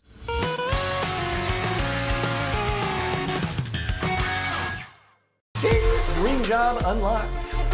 You can't hide! Out of paper.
all, Scott here. I bought new clothes. That's why they always call me New Clothes Scott. I love designs like this so much. I should go as far as possible with that love. What kind of tattoo you want? Plaid. Could have just gotten the Xbox controller. It's a brand new day. I wake up and what do? I buy more useless trash. If I run out of money, I'll just sell another kidney. I don't care. Look, I bought another rice cooker for the collection. That's a core problem when it comes to your everyday video game player. We end up buying a lot of stuff we don't really need? I mean, sure, I don't need Rhythm Heaven Fever. Damn it, I need two. They're obviously products we all want, but don't really need. However, buying new video games brings us entertaining experiences we wouldn't have had otherwise. But we all have those things we really don't need, but sort of kind of want anyways, and game companies know this. That's why they all say, grab the paint, Scott's a moron. I'm not as ashamed as I wanted to be. These special editions, products that have a special little paint job that makes you squirm at the thought of not owning it. Even if you have the standard edition of a game console already and it works perfectly fine, you even think it already looks nice and sleek and all that, just when a glacier white PlayStation 4 gets announced, yeah, alright, where do I sign? Special edition game systems have somewhat puzzled me because in many cases, these special editions appeal to hardcore fans who already own the console, so to have them buy a completely new one just for a different paint job, it's a lot to go through. Which is why I think special edition controllers are where it's at. The controllers are the kind of things you usually buy multiples of for your system, so hey, why not pick up the special ones? You can never have enough of this. But here's the thing, controllers are absolutely abused. These things are put through so much, and if you play games, you know you're prone to some thumb grease. To buy a controller based on its looks alone, and with it only being available for a limited time, I almost don't want to use it. I know if I do, it's more susceptible to wear and tear, and if it breaks down, I don't want to buy another one. By the time I have to do that, it's going to be 10 times more expensive online. Have you seen the Cheeto market? People pay top dollar for special trash. Imagine how much I have to pay for a new Halo Reach controller. Who chews on thumbsticks? Special edition controllers. They're always a joy to see, plus you can usually warn picking these up because you can never have too many controllers. However, I never want anything to ever happen to these. They're too precious. That's why I don't have anybody over anymore. Yeah, so I kind of have this weird thing where I have to lick every controller that I see. Donkey Kong! Listen, I'll usually buy something like this when it's either A, related to a game I like, or B, the design makes me swoon. I own a Xenoblade Chronicles 2 controller and have no interest in the game. I feel like I'm on a list somewhere. But sometimes special edition controllers are more trouble than they're worth. Again, that's why nobody's invited over here anymore. You have the one guy that notoriously doesn't bathe his fingers go, yeah, I'll take the gold one. Like, what the f? Don't do that to my controller. But to truly appreciate special edition controllers now, we have to go back to when companies said, do it yourself. People have been customizing their controllers ever since the dawn of time, and if you want to reach a bit, we could consider decals to be the first instance of the special edition. I think a lot of people have seen these Nintendo-powered decals for NES controllers. You'd get them with the magazine and just stick them onto your gamepad. These things have always been a thing, still prevalent nowadays. These are the cheapest possible solution to give your controller some flair. The only one I technically have is the controller skin that came with the Sonic Forces bonus edition. Joking hazard? Thank God I read that. But nobody likes talking sticky paper. Everybody wants to talk about controllers that come with paper pre-sticked. Special edition controllers really hit it big during the Nintendo 64 days, and not only were there multiple colors to choose from, but some fancy designs that were definitely harder to come by. Some of these were given away via promotions or sweepstakes or specific catalogs within magazines like the Millennium 2000 controller or the Nintendo Power 100th issue gold one. However, one I own happens to be the Donkey Kong 64 controller. It was a special order item through Nintendo Power, not all too different compared to the standard yellow, but it's hauling the tips with this one. They're bananas. This design makes me way more okay with the standard controller layout. So that's what these things were supposed to be. Many look towards the golden controllers for their daily dose of dopamine, and scream special edition more than crippling debt. So of course there was a gold Nintendo 64 controller, but there was an even golder asterisk controller that is way past rare. These ones were given away at a Star Fox 64 tournament at Nintendo's E3 1997 booth, and are pretty similar to the standard gold you could get in stores. However, this one had a fancy Nintendo 64 logo on the front. I'd consider the Nintendo 64 to be where special controller variants were truly born. Sure, there were constant revisions of the Sega Genesis controller, for example, but those primarily boiled down to red buttons, black buttons. With the N64 offering 4 controller ports, that obviously meant more controllers were to be sold, so why not sweeten the deal a bit with some designs only a mother could love? These weren't revisions, rather they were for fans of the console and games. But at this time in gaming, special edition consoles were way more prevalent than just controllers. You were lucky if the controller included in the box got any love at all. The PS1 and Sega Saturn dabbled in this here and there, but we really had to take one giant leap of faith into the following generation where we can truly start to see some more special controllers make their debut. The Sega Dreamcast took some notes from the Nintendo 64. See, we have 4 controller ports. You know what that means. It's blue! But the GameCube was where it's at for special variants. I'd say it definitely wasn't on par with the N64, but we have some interesting ones here. What I happen to have is a controller you can only purchase via Club Nintendo Japan, the Luigi controller. Oh god, I can't wait to see what it's like. Who could have thought? Club Nintendo was home to some of the more sought-after special editions for the console. We have a Mario Wario in the standard Club Nintendo design, with the Mario design also being offered by Club Nintendo Europe. I honestly think the most interesting thing about these are the boxes. Not only do I like the official name being Luigi Controller, but they made sure to include denim. I know what you're thinking. I love the GameCube. There were a ton of other designs bundled with limited edition consoles, but what about controllers with special functions? Like, see, I enjoy this, but I just want more. I think I found another choking hazard. The keyboard controller is the white whale of my video game collecting career. I want it, but right around the time I discovered it, it was pricey, no doubt, but definitely obtainable. Now we've officially entered the year 2020, and damn it, there goes my 5th kidney. This was only available in Japan and only for Phantasy Star Online, so you could communicate with other players quickly. Yes, this may have no use to me, but come on, who wouldn't want this? Scribes? Maybe Scribes. Of course, if we're talking limited special controllers during this era, there was of course the Resident Evil 4 controller. Oh, that's nice. What the f? This is no doubt one of the most notoriously bizarre controllers ever created, a chainsaw. Now, of course, one of the iconic enemies in RE4 was the Chainsaw Man. Considering that he uses a chainsaw and you don't, I don't see how immersive this controller really is, but bonus points where bonus points are due, it truly feels like I'm playing a game with a chainsaw. This was also released for the PlayStation 2 and is definitely more of a product of Capcom's than Nintendo's or Sony's. Which that does bring up how third-party companies can definitely put out their own wacky editions, usually in cooperation with companies that specialize in this kind of trash. The Shadow the Hedgehog PS2 controller, yeah, lines at the store for that one. Sony was never the biggest into custom designs, and normally they'll just do new colors, and maybe some special ones here and there, but this is one area where the Redmonders reign supreme. Of all these options, did you really think the publisher of Fusion Frenzy would put out the most controller variants? Now, the original Xbox, they were pretty humble. Here and there we got a few, especially with special edition systems, no biggie. But then, the Xbox 360 came around. Is this a joke? A lot of these are relatively inexpensive, considering I feel that collectors of Xbox stuff are way more endangered comparative to Nintendo and PlayStation collectors. Darwinism is hilarious. But that never stopped Microsoft from putting out just a ton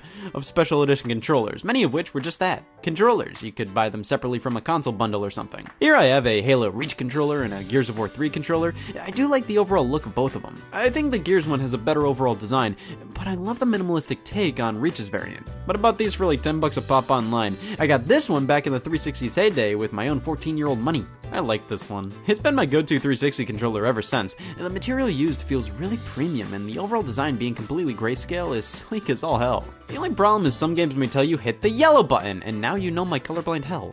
Weirdly enough, Sony and Nintendo barely dived into the special controller market this generation. The Wii was basically just white for most of its life, and then by the time people stopped caring, that's when they added new colors, but none of these were particularly limited or special. I think the core special Wii remote most jumped to is the Legend of Zelda Skyward Sword Edition. Gold with Zelda insignia. It's a fine-looking controller, no doubt, but as one of the only special Wii remotes, But speaking of gold controllers, only available via special editions of GoldenEye 007 was a Golden Classic Controller Pro. I love this thing. It's just gold, and I found it used at a GameStop back in the day. Again, I will reiterate, I love this thing. Now Sony, they had more specific game-based designs than Nintendo, but at least the Wii Remote was a completely new design. You didn't necessarily have to spice it up with fun colors and shapes. The PlayStation 3 controller was derivative of this, which was derivative of this. I can keep going. They just didn't do a ton with this thing outside of mostly colors, but that changed with the PlayStation 4. Look at all these. They really upped their game. We have Uncharted 4, the 20th anniversary of PlayStation. Piss. There are so many options now. Well, looks like Microsoft finally has some competition on their hands. This is fun hell. They even fixed my biggest problem with that silver controller and have the colors displayed here. It's perfect. They even let you create your own custom controller colors online now. They are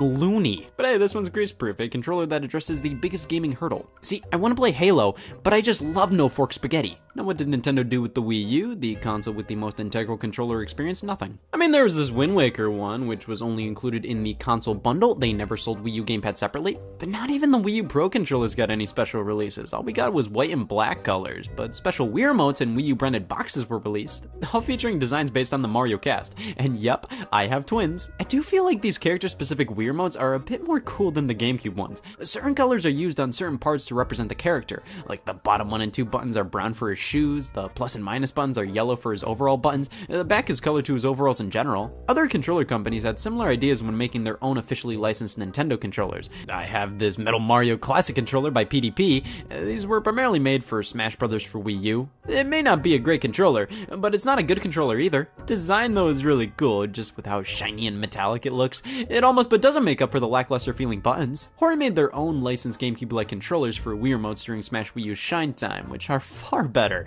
albeit not as good as the real deal. Which was alright, because Nintendo themselves reissued GameCube controllers for Smash Wii U's release, now with a Smash Ball on front. These are GameCube controllers alright, and Nintendo re-released them again for Smash Ultimate.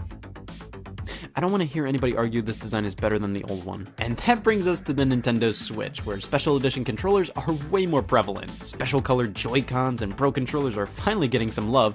As previously stated, I have the Xenoblade Edition, I am terrible, but I also have the Smash Brothers one, which looks great. You have the silver Smash Ball and white grips, and I can already see paint chipping off. Do you see my problem with special edition controllers? See, I really do like these controllers. They look great, they look cool, but controllers are meant to be used, and I can't use these controllers without ever feeling guilty. They're too rare and valuable. On the other hand, special edition consoles look cool, but they also make much less sense to buy if you already have the console, though the design will hold up for much longer. So, I've come to the conclusion that I won't buy anything ever.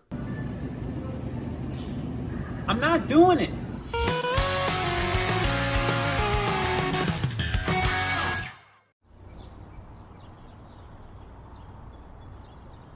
I have been many things. A killer, a god, an emotionally distant father. But at long last, I am at peace. That printer was a Scythian f***. I regret nothing.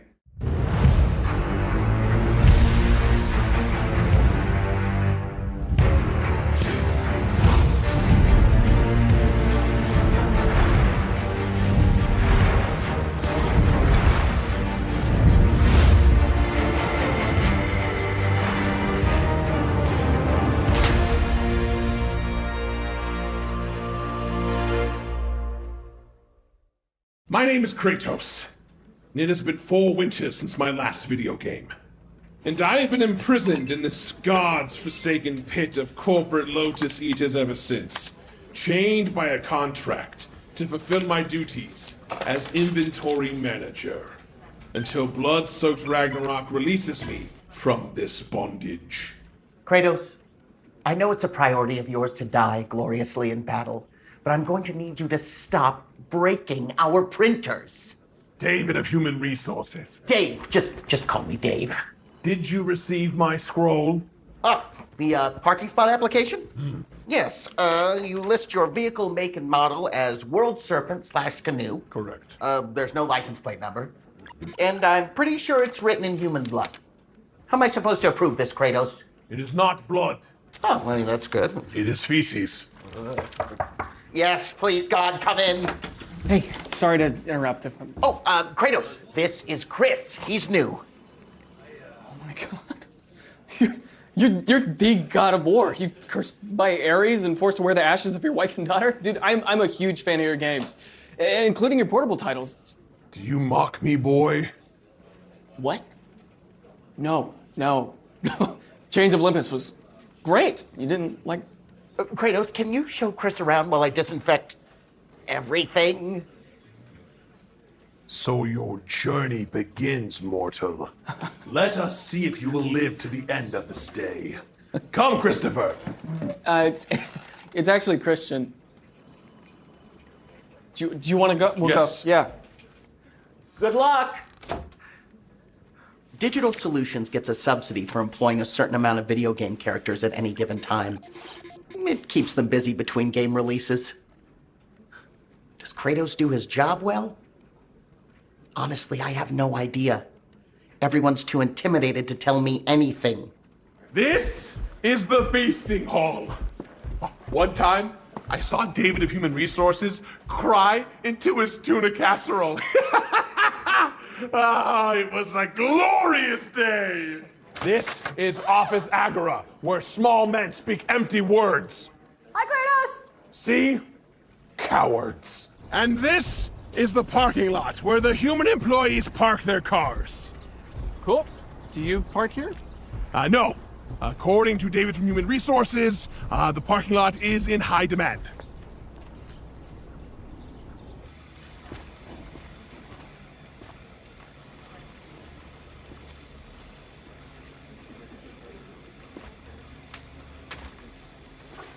Fresh meat, huh? Kratos told me to find an Elizabeth. Everyone, most everyone calls me Liz. Ah, and everyone except for, like, my mom calls me Chris, so. Very good. Uh-huh. Well, Chris, this is your desk. Nice. Oh, that's Skeleton. He's in the bone zone right now. His phrase, not mine. Wait, did they play Papyrus in Undertale? Do not talk about that game here. Skeleton's still bitter. Yikes. Question. Would you be friends with yourself? Interesting. Sorry, I'm taking a survey of my coworkers for my psych class tonight. Cool. Did I pass? Yeah, psychology. That's neat, right? Yeah, I love it. I'm going for my master's. Moving on to bigger and better things. Can't stay here forever. That's why they call it a temp agency. 7 years. I've been at Digital Solutions for 7 years. If I'm still here when Metroid Prime 4 comes out, just kill me. Oh, I'm sorry, Samus. You know we're all pulling for you. You know, I personally wish I had the confidence to wear the Zero suit. It's Tuesday. It's starting. Let's go. Come on. You know what time it is?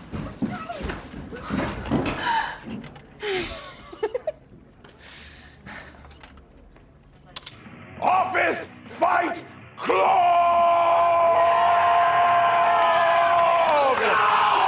Yeah! Kill him! I want to see him dead! All Scorpion! Go! Skelly, 30 bones on Scorpion getting his ass kicked! Who's gonna be Scorpion? He's been OP since Mortal Kombat 3. Tammy from IT. Yeah, come on. Yeah. Give him hell, Tammy! Get over here! All right. In this corner, Scorpion! You got this! No! We hate you! Over here, Tammy from IT! Round 1. 15 employee violations, Kratos. Ah, so you found the upper decker in the executive bathroom. 16 violations. David of Human Resources, you claim you were all about team bonding, and yet single combat is now off limits? Well, what is it? Kratos, you are costing this company so much money. But I cannot fire you because no one has lodged a formal complaint. Give me one good day, Kratos. Okay. Give me one good afternoon. It is hard to quell my bloodlust when my vehicle is not welcome in your lot of parking. I had a scribe fill out yet another one of your demon sheet papers. Okay. Fine. But you have to do something else for me. Ha! A quest. Print 30 copies of the presentation for tomorrow's meeting. Staple. Oh, Jesus Christ! You have a deal. Oh! Sure, I could leave. But you work here long enough and the benefits start really stacking up. Or at least that's what they tell me.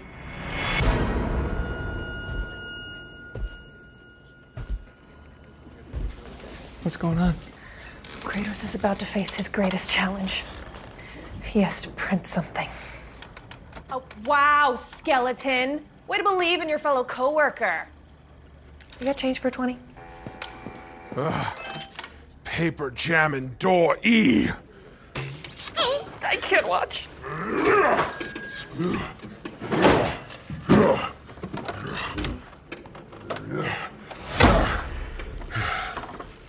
Menu. copy. Your staple. I hope he's collated. This isn't a game, Chris. We could lose the printer. Again. Out of paper. Yeah.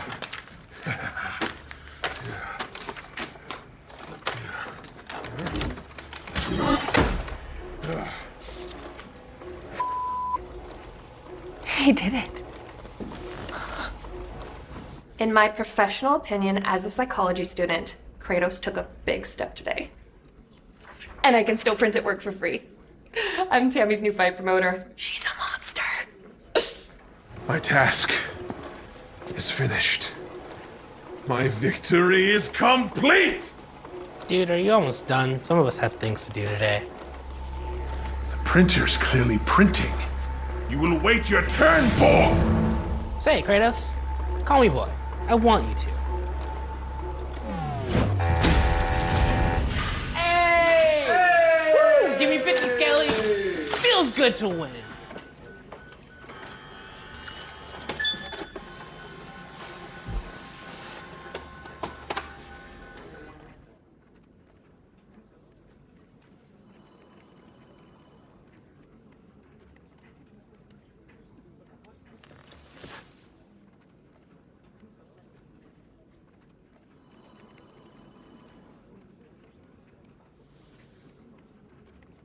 So, did I get the parking spot?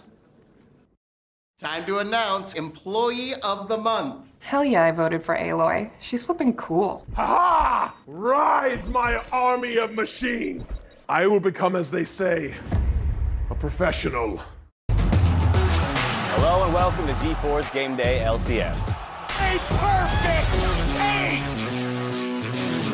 I've never seen a team so embarrassed. So, this is where it gets intense.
And that's why we have to refrain from filling the water cooler with anything other than water.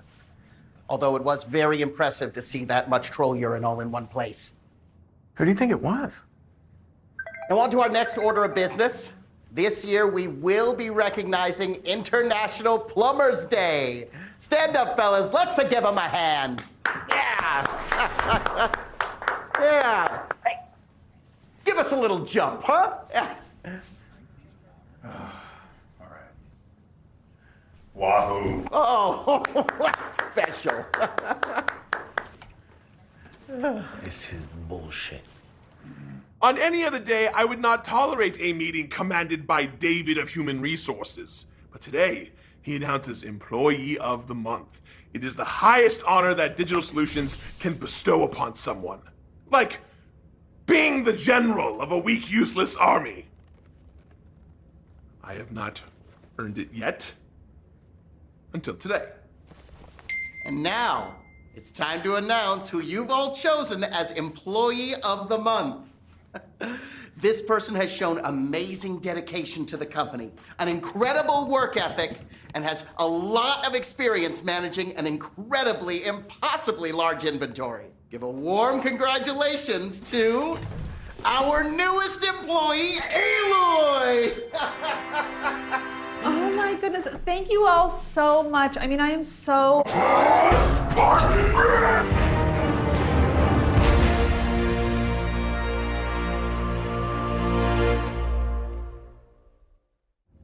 Oh my God, that was so easy. All I did was like print a couple of things. I've been here like 2 days. She sucks! And she keeps taking our inventory surplus and turning it into these metal shards that are completely useless.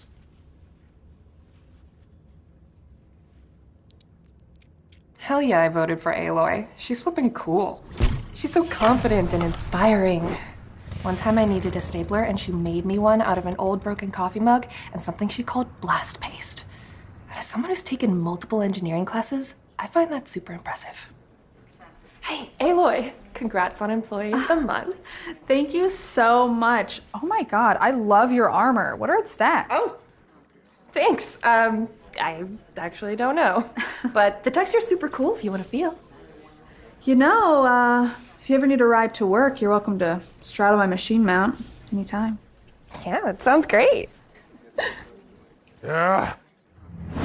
Aloy brings disgrace to the Employee of the Month program. Why? Because she's only been here a week?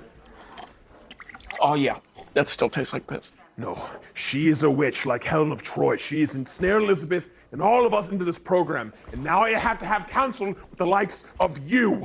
Kratos, if you want to compete, you just got to beat her at her own game. What? Borderline cultural appropriation?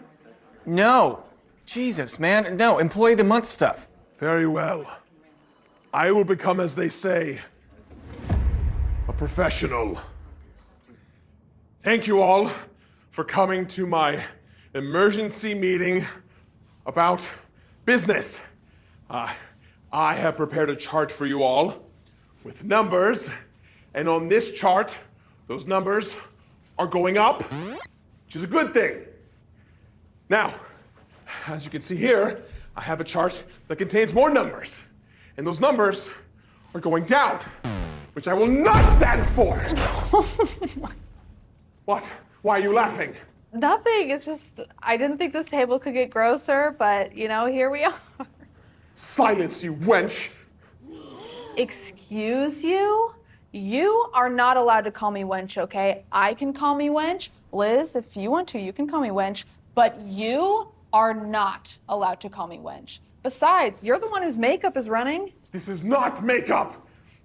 This is the ashes of my wife and daughter, and they mean the world to me! Oh, I see. So you only respect women once they're dead, huh? It's convenient.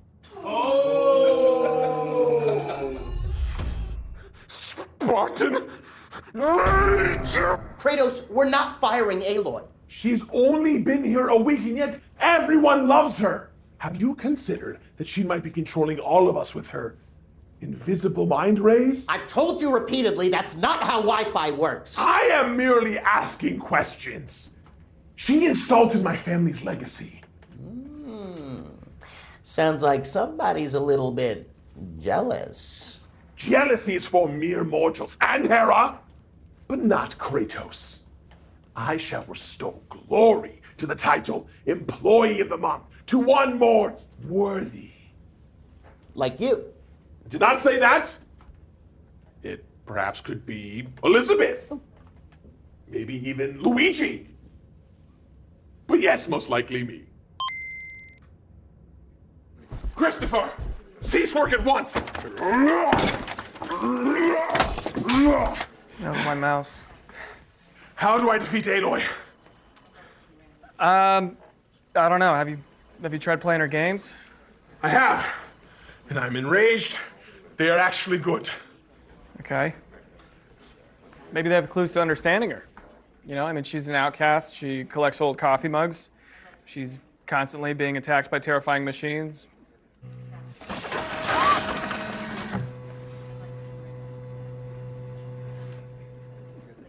Christopher, you are a genius. No. Whatever you're planning on doing, not my idea. Oh yes, it was your idea. Oh, I just said it was not my idea. I'm gonna execute it. What are you gonna execute? What are you gonna execute? And that's when I found out I was a clone. And everyone on Earth had actually died 1,000 years before me. Wow. That's so cool. I could listen to you talk about apocalypse stuff for hours. I mean, if you want, we could continue this conversation maybe over dinner sometime. I know a really cute place. We could sync up focuses. Just let me know. I don't know what that means. Oh my God. Oh, you're asking me for my number. Wow. Okay. I don't know what to say. You're great. You're wonderful. The coolest. But yeah, I might be down if we didn't work together. You know, work. It's always like, oh, not a good idea. Maybe not. So, yeah. Someone told me that every single other character in my games was flirting with me, but clearly that's not the case. Ha-ha! Yes! Rise, my army of machines! Show her what you're made of! Ha ha ha ha ha ha!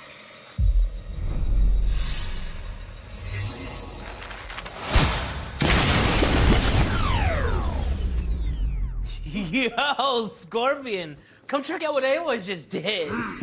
Aloy! Aloy! Aloy! Aloy! Aloy! Aloy! Aloy! Aloy! All right! Oh, God, this guy. David of Human Resources was right. I have succumbed to the petty vagaries of envy. And in my weakness, you have conquered the field of battle and the hearts of our co-workers. Thank you. Now, claim your prize. Spill my blood. Show the gods why you truly are not just the employee of the month, but of all time.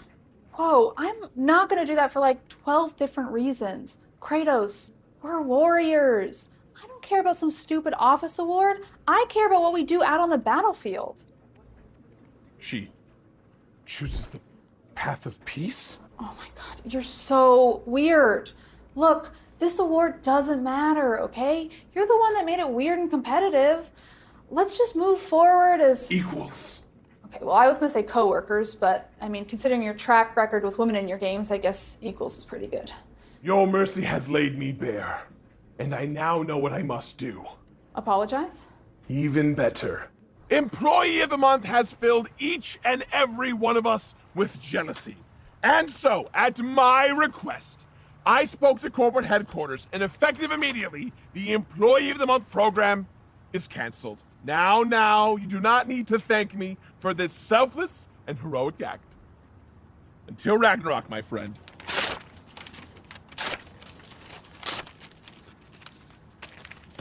Right, yeah. It's true. Kratos made me call corporate. He made it about equality. But that's fine. I can't say anything. I mean, look at me. I'm the bad guy of this story.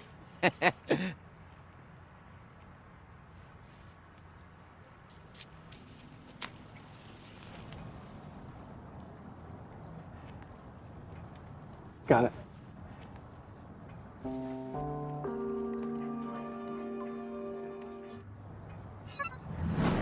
Oh, wow. I just got news that Horizon Forbidden West sold like a ton of extra copies. And some people are even saying it might be Game of the Year, which means I gotta go make some DLC. Now, I don't know who's in charge here, but I quit. Liz, now that we're not coworkers, feel free to call me anytime. Later, losers! Farewell, brave warrior! Did she say Game of the Year? Yeah, we should tell her about Elden Ring, right?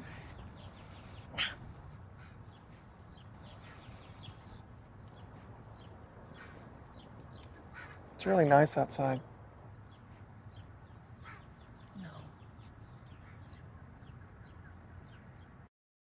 CEO, she's here today, and oh my God, here she comes.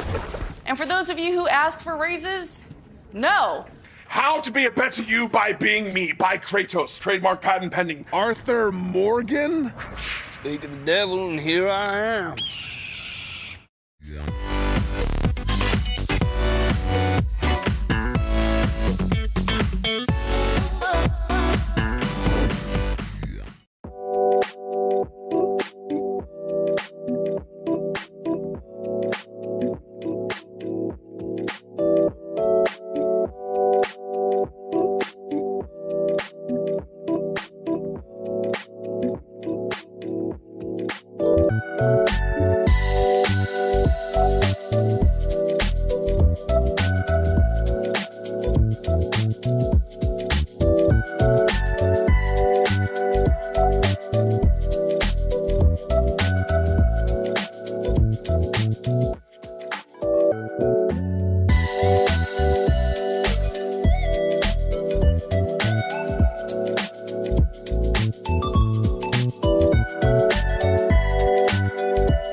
Alright.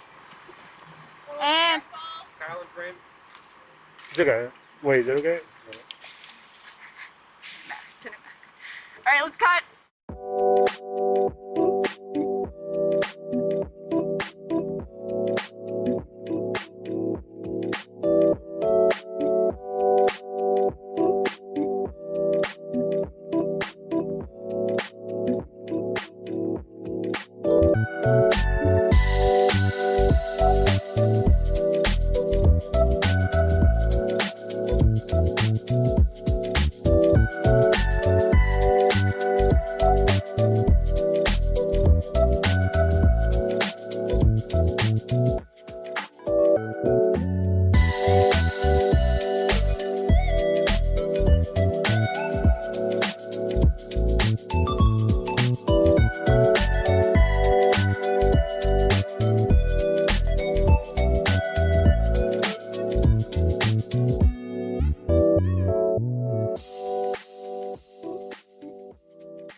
And that's when I said to Zeus, you ought to see the view! And then I stabbed him right to the stomach and killed him.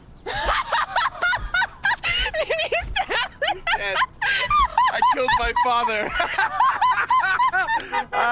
Oh, this is me. Have a great weekend. Yeah, you too! Ah, Nicole. It is good to see you again. Onwards! To endless appetizers and margaritas, and thank the gods, it is Fridays! She's in for a night if this is anything like the last date he went on. Rumor is they broke into SeaWorld and a dolphin got pregnant.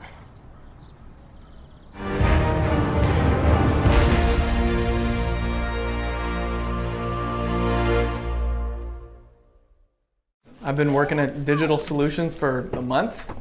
Working alongside my gaming heroes it's been great. And working alongside other people is nice too. Ding! Dream job unlocked. It's like a gaming achievement. Can we cut that part? I don't know. She hasn't been here since 2021. All the cyberpunk NPCs glitched out and T-posed naked through the office, so clearly something big is going down, Skelly, because she only comes around when things are bad. Who comes around? The CEO. She's here today, and oh my God, here she comes. Remember, everybody, you guys are not just employees, you are family. And for those of you who asked for raises, no. But we will be putting a ping pong table in the lunchroom. Have a good one. Something is clearly up. No. Yeah, go ahead and take my grandma's specially homemade Swedish meatballs. Sorry. I steal when I'm stressed. Yeah, they're good.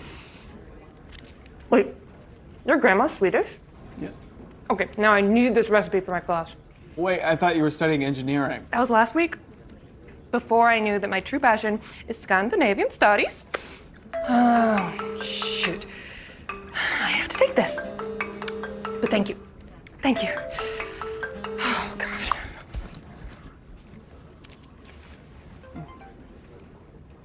Sweden. Okay, fine. I'll see you there.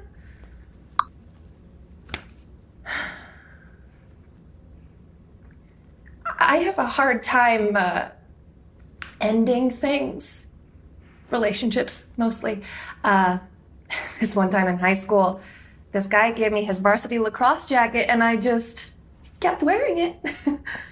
He thought we were dating from sophomore to senior year and I couldn't face him to tell him otherwise. Plus, it was a really nice jacket. Hey, Kratos, you said I could borrow some Scandinavian weapons. What are you doing here? Kratos told me he let me throw his axe. Touch his axe if I came in. Okay. Now, I brought you all here because your lives make me very sad. As you all know, I have been given many titles over the years. Destroyer of all worlds, a skillful warrior, murderer of all children.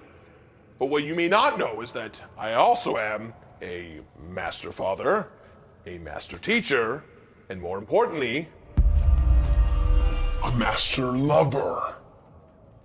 Why are you looking at me like that?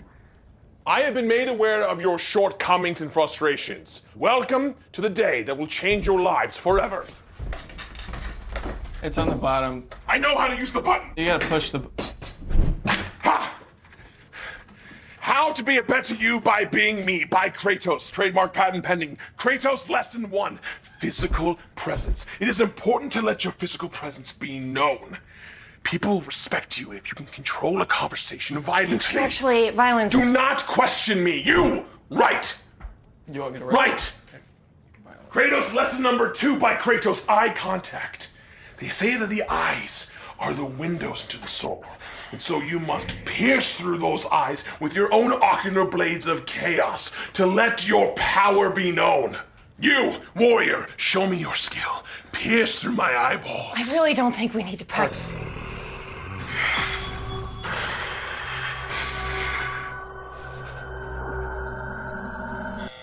You blinked! I did not! God damn it, Kratos! Fire. Fire. Do you want me to put that she blinked? Fire. I'm gonna go. Fire. Fire. Fire. What's going on here? Oh! Fire. Oh! What? Fire. What happened? Fire. Oh my... Fire. Is that alcohol? Can you hold on? Just stay right there. Everyone remain calm. We will have a new microwave delivered tomorrow. Fire. Thank you so much for your hard work. It's a toaster oven. Fire. Fire. Fire. If the cost of a microwave is what boosts morale, then I'm happy to do it. Anything for Digital Solutions' most profitable branch. Oh, this is that branch. Brian, cancel the microwave, no. Now this is Deer Dash. Apparently I can just summon a dead carcass to me at any given moment and someone will bring it to me. Apparently a brown Mustang is approaching And I still don't quite understand the concept of how a dot can deliver a dead carcass to me, but hopefully it'll arrive soon. Apparently my dear Dasher is named Arthur Morgan? Speak of the devil, and here I am.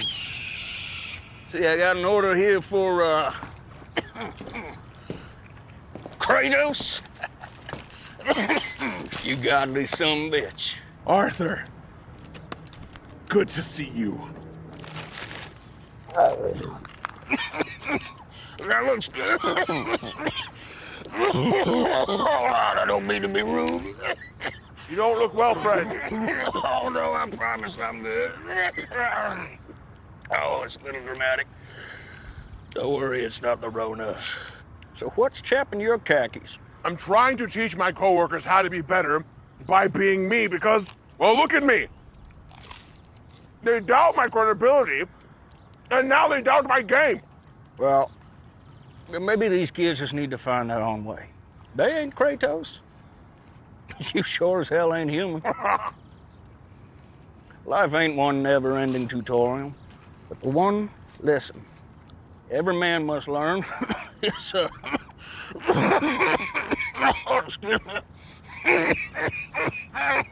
excuse my seasonal allergies. Oh, God.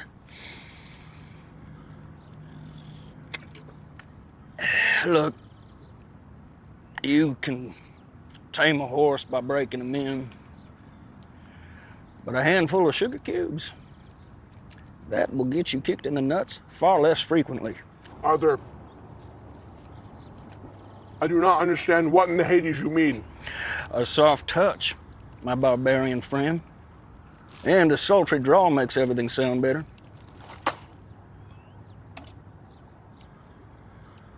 Your food is awful. I get paid either way.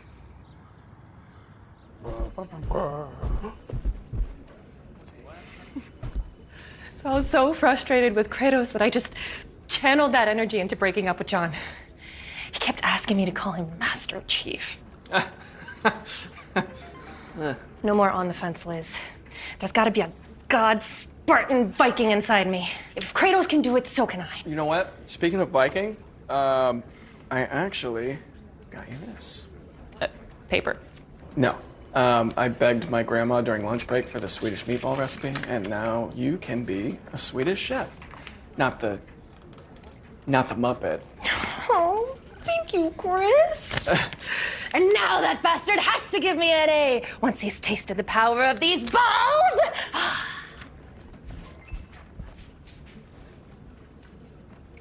Kratos lesson number 4. Gifts make allies. Athena, Hera, the goats, they're all great. Slept with them all. Come on, darling. I know a thirsty desert rose who could use a tall drink of water. That accent is to die for. Water. Arthur Morgan was here?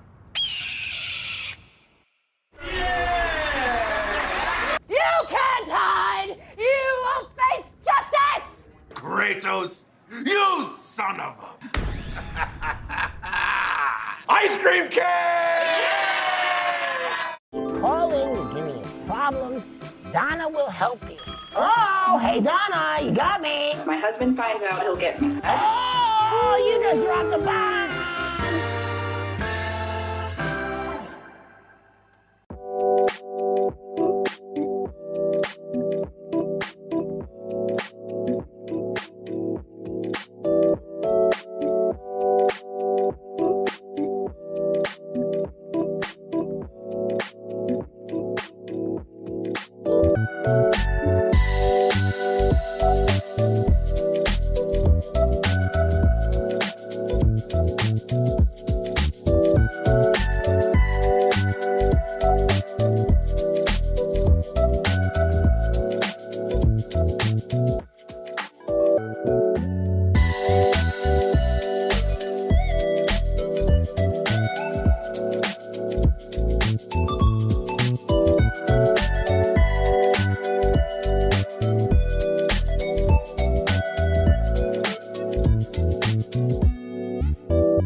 They say these moving picture boxes see with the devil's eyes.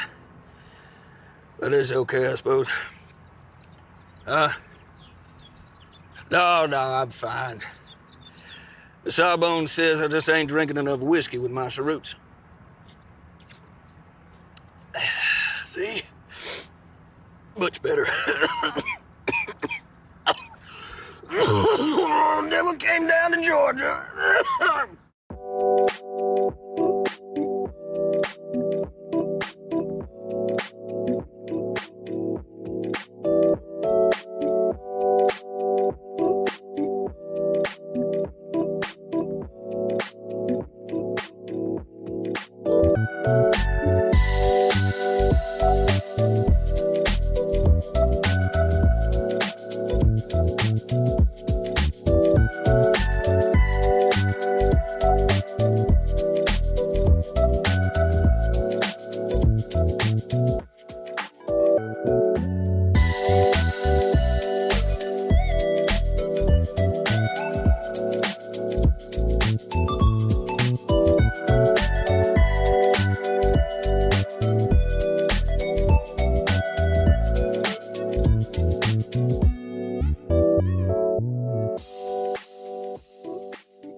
Everybody listen up, listen up. This office is in dire need of a pick-me-up. Something that will undoubtedly increase productivity. And morale? Yeah, Liz, I guess that too. So, I have hired a motivational speaker. Please welcome... Ladies and gentlemen, from Atlanta, Georgia, weighing in at 205 pounds, from WWE 2K22, your king, WWE Superstar Xavier Woods!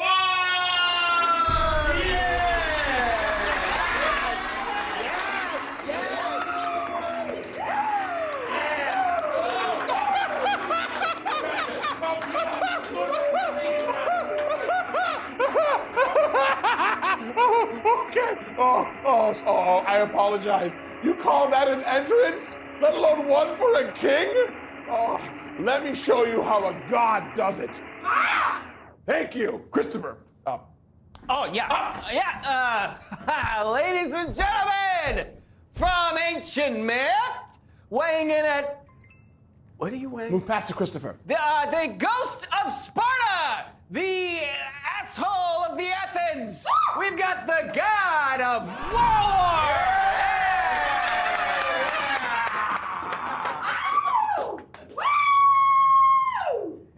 That's great. Ladies and gentlemen, the badass of the Dreamcast, the master of button mashing, the Mad Hatter of the Sega Saturn, the Power Ranger in our hour of danger, the greatest of all time,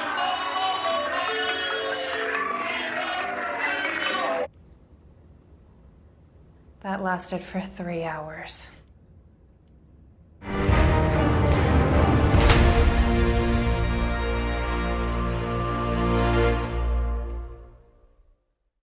I guess I'm just confused. If Kratos' job is office inventory, why are you talking to me about it? I am not doing shit on my birthday. Also, it is my birthday. Office supplies have gone missing, Liz. Someone needs to get to the bottom of it. What are you trying to say, David? I'm just saying that you've done a lot of extracurricular activities this week. What is it, collages? Mosaics. You just proved my point. What, that you don't know the difference between collage and mosaics? No, I know the difference, okay, Liz? One's French, and the other's, listen, okay? Whoever took the supplies should have them replaced by the end of the day, or else they might find themselves making a mosaic of all of their new job applications. You mean collage? Just find who took the supplies, okay, Liz? Thank you.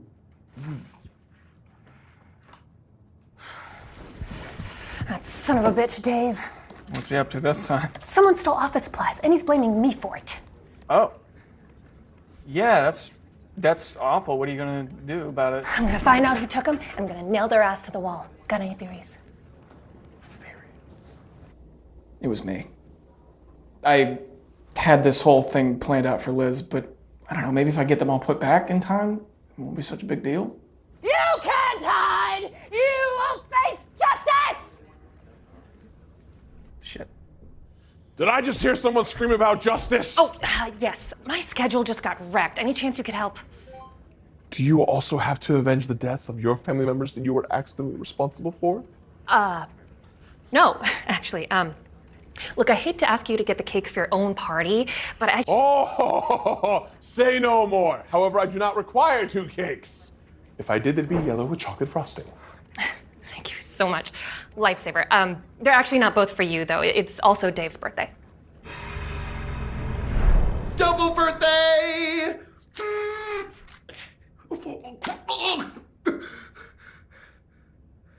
I'm okay. Oh, don't you worry. I'll take care of David. I mean the cakes.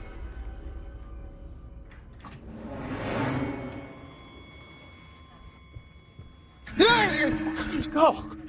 Go. Kratos, you scared me. Oh, do you need to come in? Do not worry, David of Human Resources. I will take the next one. Okay. Good. Happy birthday, by the way, Kratos. Why, thank you. Happy birthday to you as well. Oh, Kratos, that's so nice that you remember. Thank you. Happy birthday to the both of us.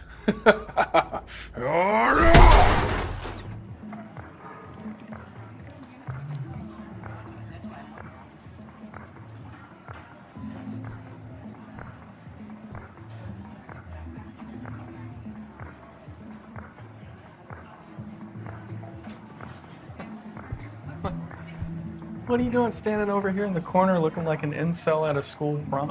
Look at them all. Having fun. They have no idea storm's coming. Yeah, I don't think anyone is having fun here. I'm gonna catch him, Chris. I'm gonna catch him, and I'm gonna peel off every one of their fingernails. Jesus, Liz. You don't have any bamboo shoots on you too, do you? Come on. Liz, I'm gonna need you to confirm you don't have any bamboo shoots. I brought the cake.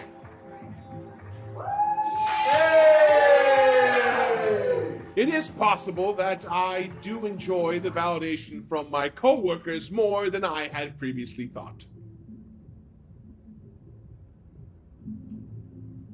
I must have more. Cake, cake, cake, cake, cake, cake, cake, cake, cake, cake, cake, cake. Ice cream cake! Holy shit, Liz. Who is the rubber bandit? Cute, right? Yeah, like a room of porcelain dolls. It was that or the sticky note smuggler, the marker marauder, the office supply outlaw, the hole punch rogue, and the printer ink pillager. But in the end, we settled on the rubber bandit. Did you just say we? I've narrowed it down to 20 people. Liz, it's like the entire office. Bring these people in for questioning, starting at the top.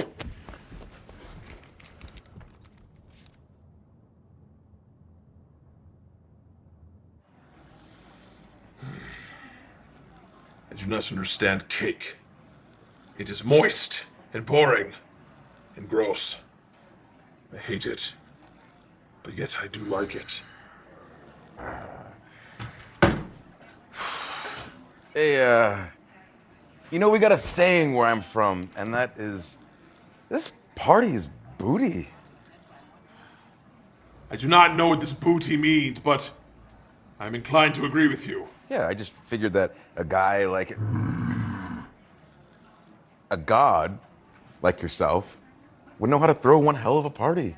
Do you insult my birthday? No, big fellow. I'm just saying, we can make this party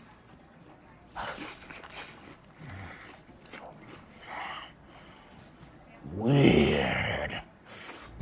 Yes, because there is no party like a Spartan party. And a Spartan party's crazy because it leaves marks on your skin. Yeah! Kratos, You son of a bitch!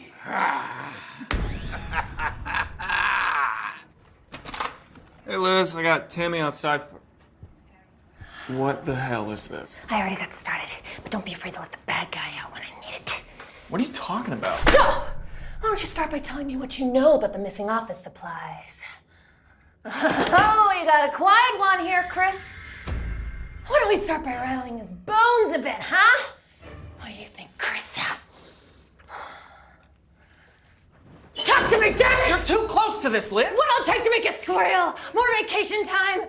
A mini fridge for your calcium gummies? You make me sick.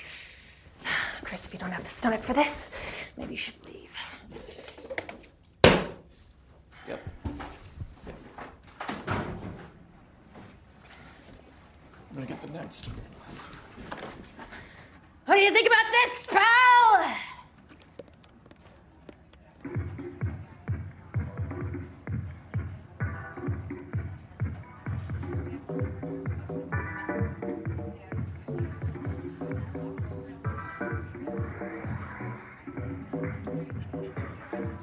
Come on.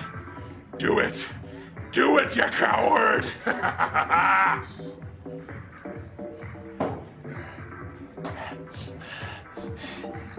Okay.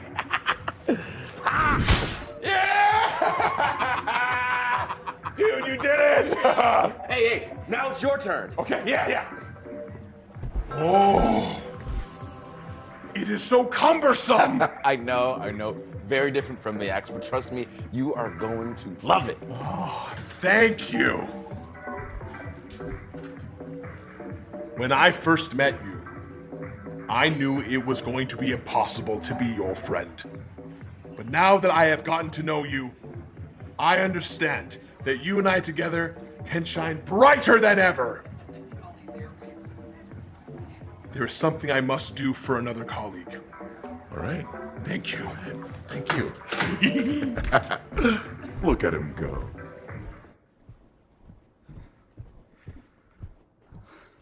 Just you and me, pal. It's not Skeleton. Yeah, literally anyone could have told you that. Or maybe we need to stop looking outside the system and start looking inside. What does that even... Come on! Kratos. It's like passing a Gorgon eye. Ah! Elizabeth! Have you ever heard of a Spartan steamer? We need to talk. I'll be out in the squeeze. No, Christopher! You stay. It is too late for you now.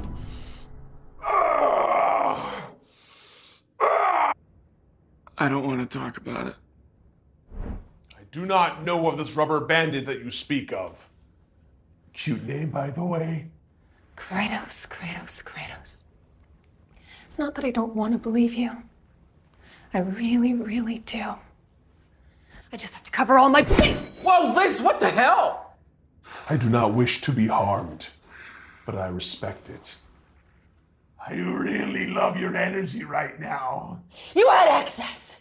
You made an alibi with that party, and you had motive. What motive? You hate Dave! Fair! I'm gonna ask you one more time. Have it your way, Kratos. That's enough! That's enough. I did it. I was the one who took the office supplies. I'm sorry, but I did it for a good reason. I was making you something, and then I got caught up in everything, and then I don't know. I don't care, Chris. You lied to me. You let me make an ass of myself in front of everyone, in front of Skeleton. So whatever your reason was, I hope it was worth it. Because it wasn't for me.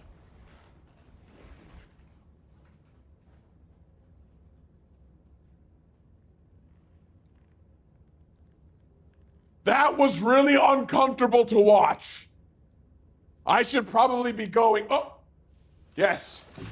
I should probably be going. I have more to add to David's desk anyway. You know, starting out, I was worried that I wouldn't fit in here.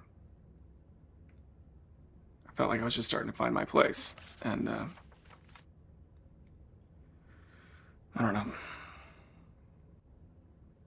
The road to hell is paved with good intentions, right?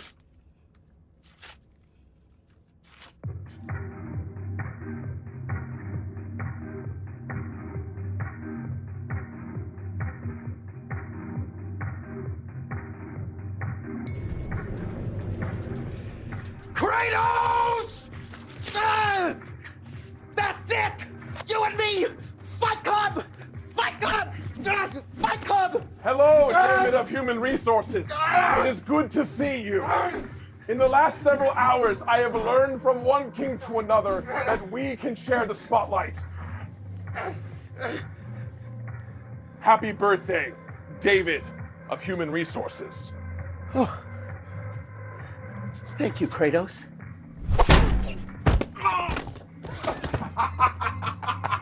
Happy birthday to us both, David! That really came out of nowhere. I told you, man. I told you. It's great. Now you have to tell me, the choke slam. Yes. How do you do it? What is it? And why should I do it? Okay, so you grab him in a chokehold. Yes. And when you lift him off the ground, you make sure to not rip the spinal column from the body. But I want to rip it from the body. I know, but you got more coming through. I see. My little one gives me great pride. Do you want to go prank some people? Absolutely. Game Genie. And that's why Game Genie isn't meant to be taken orally. Oh my God. Oh, Skeleton, what's going on? He's doing what? Ah, hello, adventurer! I couldn't believe my eyes when I saw you from afar. Would you rather have eternal happiness for the rest of your life or die?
It's like, oh man.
I am very excited about today. It is a very special day. The company has allowed us to bring our little ones in for the day to see how business works. Specifically, the dangers of work and how it can suck the life force from your very soul. But nothing can suck the life out of you quite like a child. But my little one, gives me great pride. Dad, I'm 17 now. I'm not a kid anymore. Oh, you'll always be a kid to me.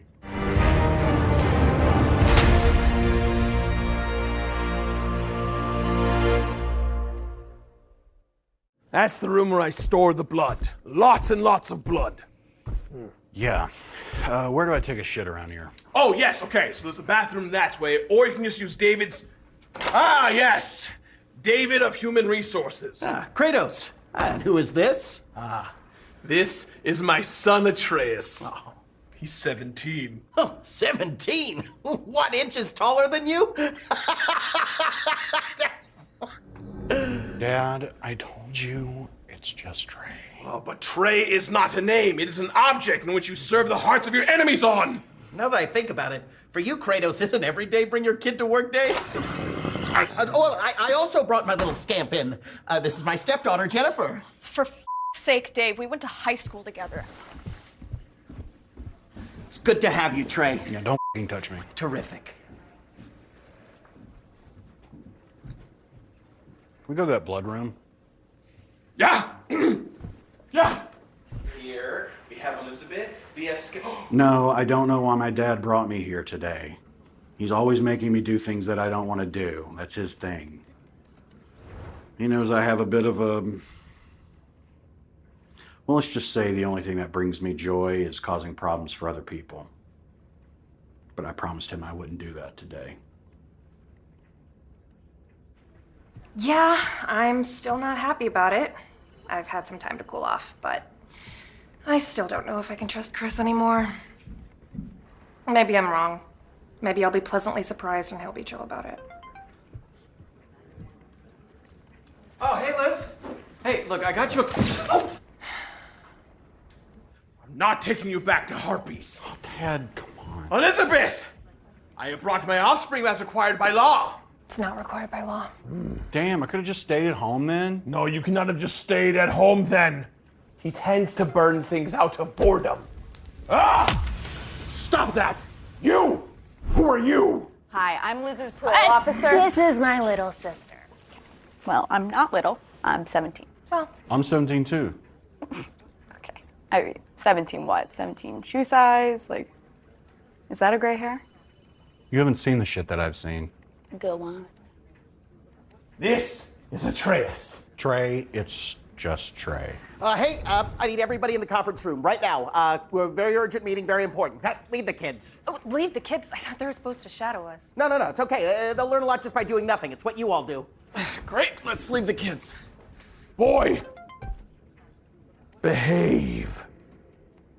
Bye, Dad.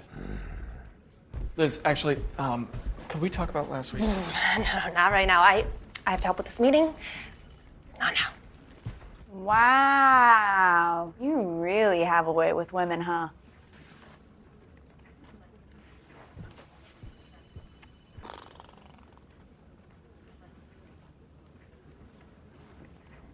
Do you want to go prank some people? Absolutely. Sweet.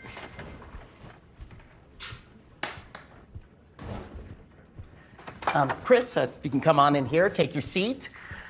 We'll get started in just a second. All right, let me just cut to the chase. My stepdaughter, Jennifer, she's been working on a presentation. She wants to practice on you guys. There are complimentary bottles of water here. Yes, just take one, please. One. All right. Thanks. Sit. Strength, vigor, sex, money, thunder, victory, motherhood. All these are the cornerstones of the one thing we crave most. Blood? No, but Dave, that's good. Can you write that down? No, the answer is power. And you can have all this and more with Game Genie. Game Genie is scientifically proven in 3 labs in Belarus to add at least 20% body mass to your frame in 30 days or less, so long as you take it every day. Every day of your life? That's right. Just one of these babies a day can have the world in the palm of your hand. Seems like a choking hazard, doesn't it? And that's why Game Genie isn't meant to be taken orally. Oh my God. It's also 100% plant-based. Okay, why did you put based in quotes? Because, difficult gentleman in the front row who wants to overcomplicate everything, the base of the supplement is plant. The rest is mostly lab-created muscle accelerants and heart-conscious amphetamine. Go on. You know, there's a lot of personality in Trey. You just kind of have to dig through the gruff exterior. I'm trying to, though. Kind of reminds me of somebody I used to know. Some of his ideas, though, are pretty extreme, even for me. He once switched charts in a nursing home. They couldn't find it for 3 whole days. He was so scared. Oh, Christopher, come on. This is a tremendous opportunity. No, it's a pyramid scheme. No. Look, I've seen the pyramids. This is not that. This is different. This is more of like a 3-dimensional triangle. You are so close to getting it. Look, it's not a pyramid scheme. Jen just came to me with the chance to make some extra cash, and we wanted to give you the opportunity to get in on the ground floor, and oh my God, it is a pyramid scheme. I have to make a call. God, I just lost so much money. I need to clear my head.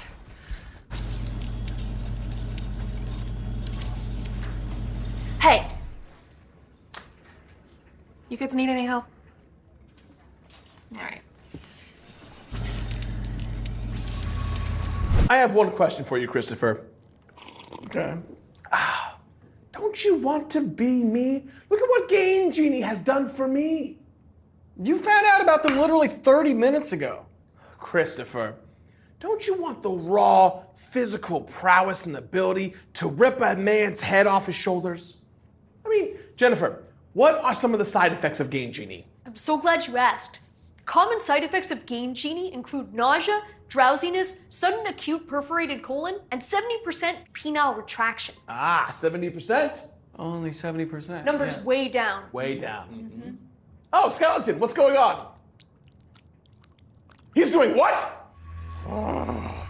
Atreus! Oh my God, it's Trey, Dad! Whose idea was this? It was mine. Well, I mean, opening the box or using a screwdriver and hammer, because that was...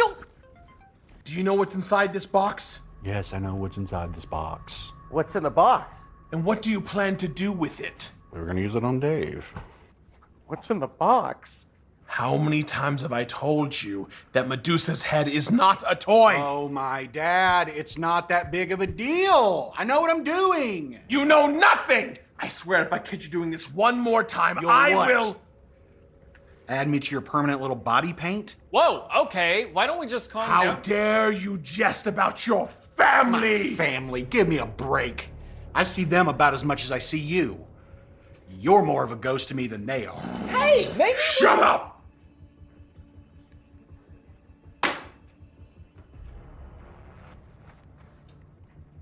Do you see me now? Boy. You can't say that anymore! I can say whatever the hell I want to, you ungrateful little shit! All right, whoa, that's enough. Okay, hey, look. I'm tired of all this shit. Okay? The disrespect. You're a bad father.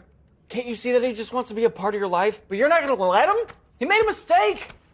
He's afraid to admit it. Big deal. And you should know better.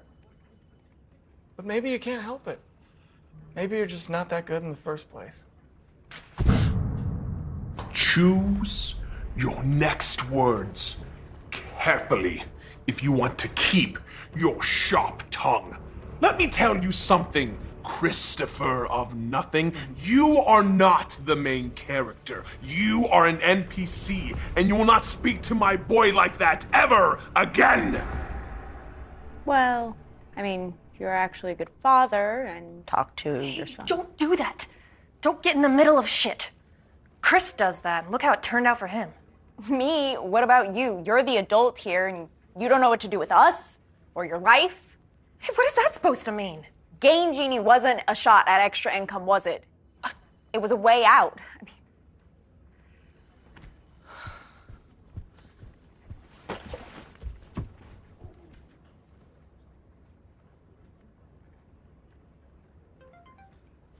Son.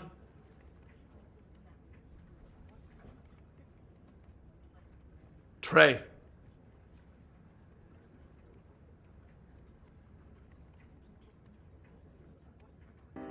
Enough of these ridiculous emotions. Fallout Boy. Fallout Boy. Just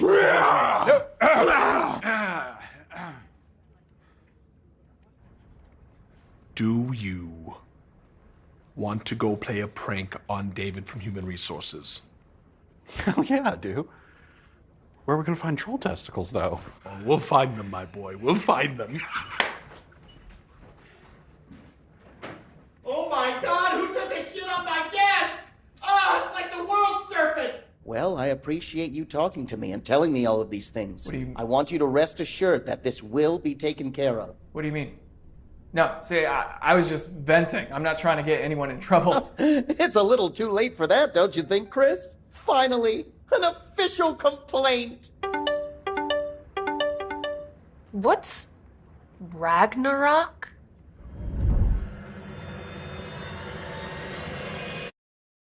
Oh, hi there. All right, calm down. Yes, it's me, G4 TV's Kevin Pereira. Welcome to Ragnarok. To war! I'm going to let the two of you choose who I let go. It's me.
Strength, vigor, sex, money, thunder, lightning, motherhood.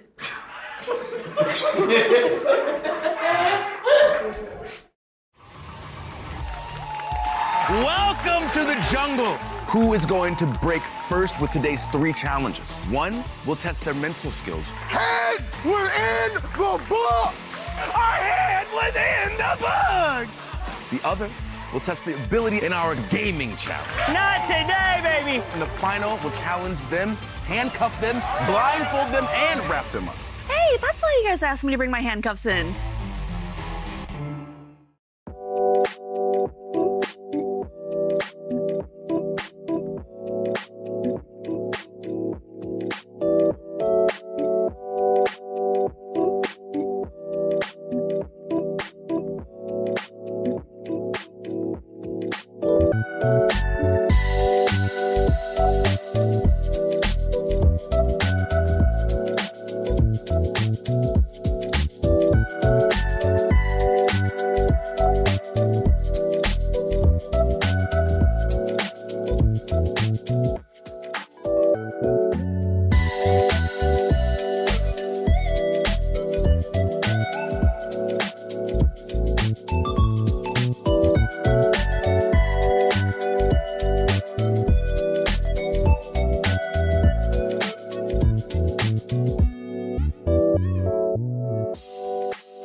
Ragnarok. Ragnarok is the beginning of a new beginning's end. Ragnarok is death, but also birth. Ragnarok is love. But mostly Ragnarok is a corporate restructuring firm brought in to revamp your failing company. Oh, hi there. All right, calm down. Yes, it's me, G4 TV's Kevin Pereira. And believe it or not, I've been through a Ragnarok or two myself. So I understand this can be a particularly scary time. But you need to know that the Ragnarok Services team wants each and every one of you to thrive. You know, whether it's here or maybe it's someplace else. Point is, whatever happens, know that your future is secure. Probably. Because the Ragnarok has arrived. Okay. Doesn't say I do anything else, so I'm just gonna stand here, I guess. That's reassuring. My check cleared, so. I think that's pretty simple. A big thank you to Chris for reporting all of the workplace dysfunction we have going on here. With his help, and by his I mean Chris's help, right there, yeah, we were able to bring in Eivor here to take a look at how we run things. A big thank you for letting us Valhalla at you, huh? I am here to assassinate inefficiencies and possibly your jobs. So please give a warm Digital Solutions welcome to Ragnarok.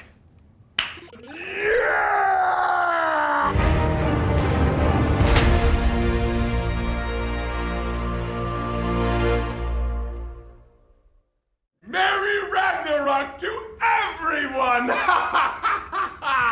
Come here. One for you. Careful. Careful.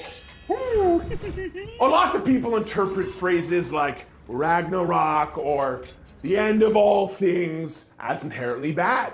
But my contract stipulates that I must only endure this depressing realm known as work until Ragnarok arrives. So, Merry Ragnarok to me most of all! Here's the conference room.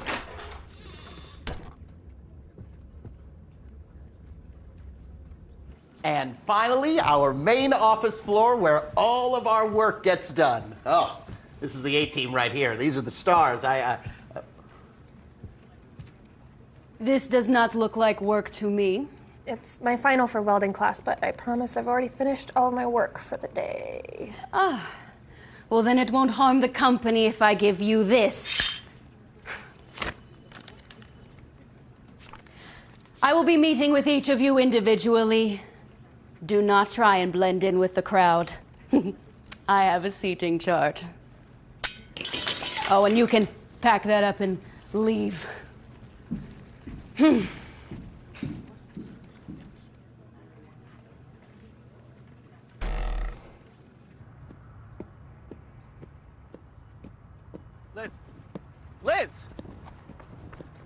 Liz, wait, I didn't know, okay?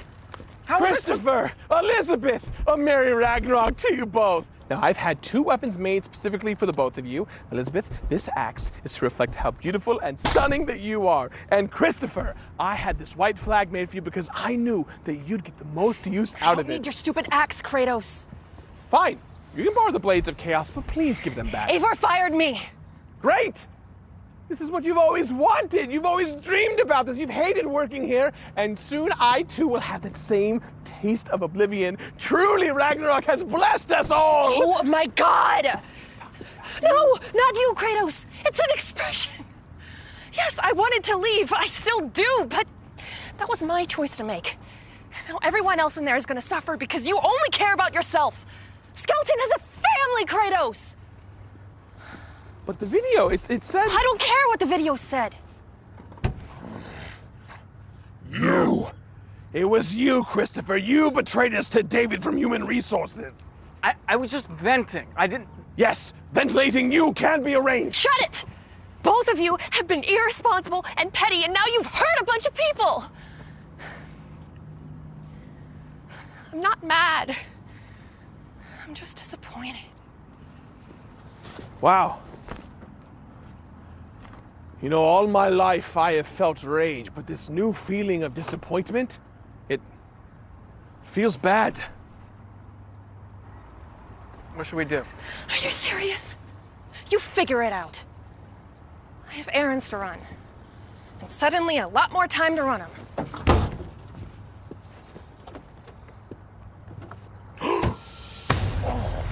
We shall consult the fates.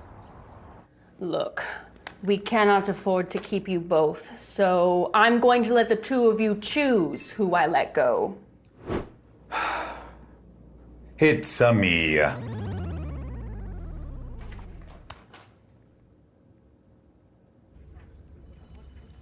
Oh, Scorpion, could you get over here for a moment? You're fired. Fatality. It's so much fun. My job is the best. And now I shall call upon the fates. Why's it gotta be my phone, though? Because I do not wish to damage my own. Save your stupid questions for later. Dude, you're not... Yes. Perfect.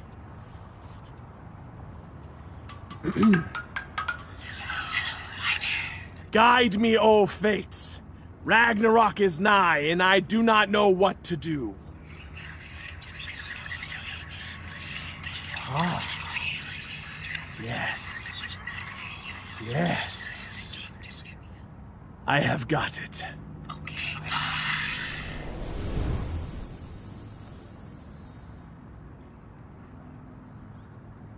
What do they say?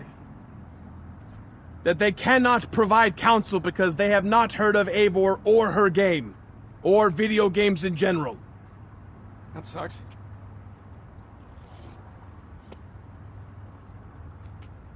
What? You.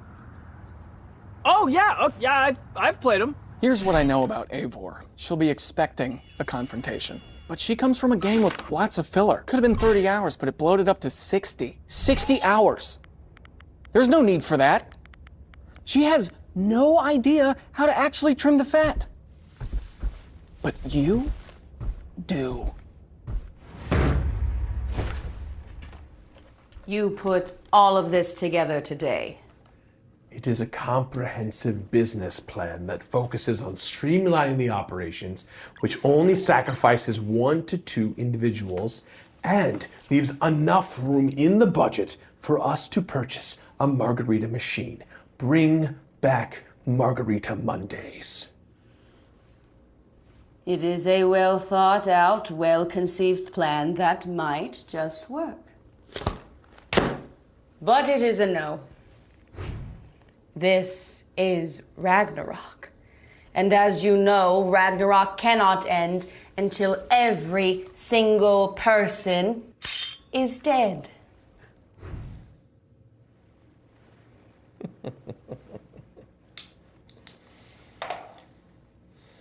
To war! So, you all know the rules of Office Fight Club? Okay, actually, I don't know the rules of Office Fight Club. But, oh, 1 minute because my Deer Dash order is here. So, we'll just... Elizabeth, Yeah. there will be plenty of time to feast after the battle. And what exactly is going on here? See, I got an order for, Lucy. Ma'am, you still want your burrito? I'll take it. Oh, thank you. What a nice boy. I'm just gonna take a little nap, skipoo. I hired Eivor to shut this branch down because I'm over. You guys are nothing but a bunch of screw-ups. What a bunch of screw-ups make this? Just give me this. You made this. I had help. Yeah, thanks. It's just typical min-maxing stuff. So, like, if you buff the sales team... No one wants to hear that nerd shit. Listen. Oh, God. I would rather get TB than spend another day in this decrepit office But it's clear that it actually means something to a bunch of you, so we'll follow through with this action plan and instate a new leadership. Ragnarok is over. Go in peace, friends. My love, the West awaits us. We're very happy. There's nothing wrong. I've never been happier. We're very... It's fine. Stop looking. Get back to work. I now know what I must do. Your tutorial has come to an end. And what awaits you is a brand new adventure. I think I heard somewhere that the gods demand sacrifice from all of us. But I've sacrificed enough time. Working in an office sucks. Indeed. But I do have one final gift for you.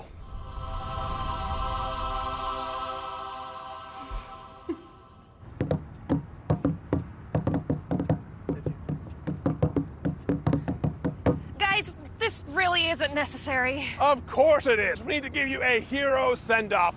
Unlike the others. Hey! You! Oh. Hey, you back. You, David of nothing. Now, Elizabeth, strike hard.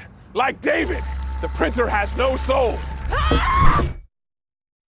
Ragnarok is the death of some things. It is also birth, so the video was kind of right.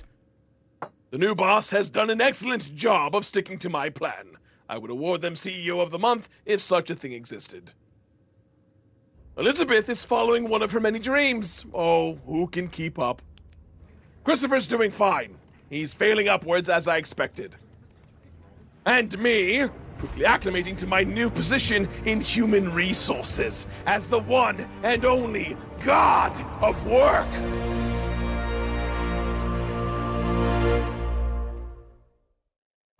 Pee-pees and poo-poos and pee-pees and poo-poos.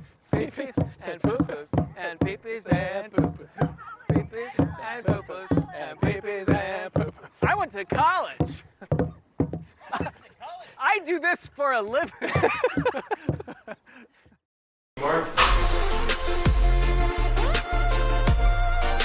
God of work, about to be running into your homes, into your hearts.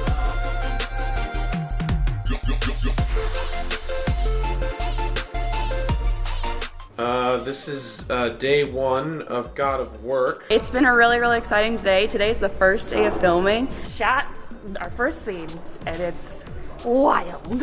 It's very, very exciting. I'm a little nervous. It's the first day jitters, but I feel good. I don't know. Going pretty good. You are Kratos. Yes, my palms are sweaty. I'm about to have coffee with Aloy.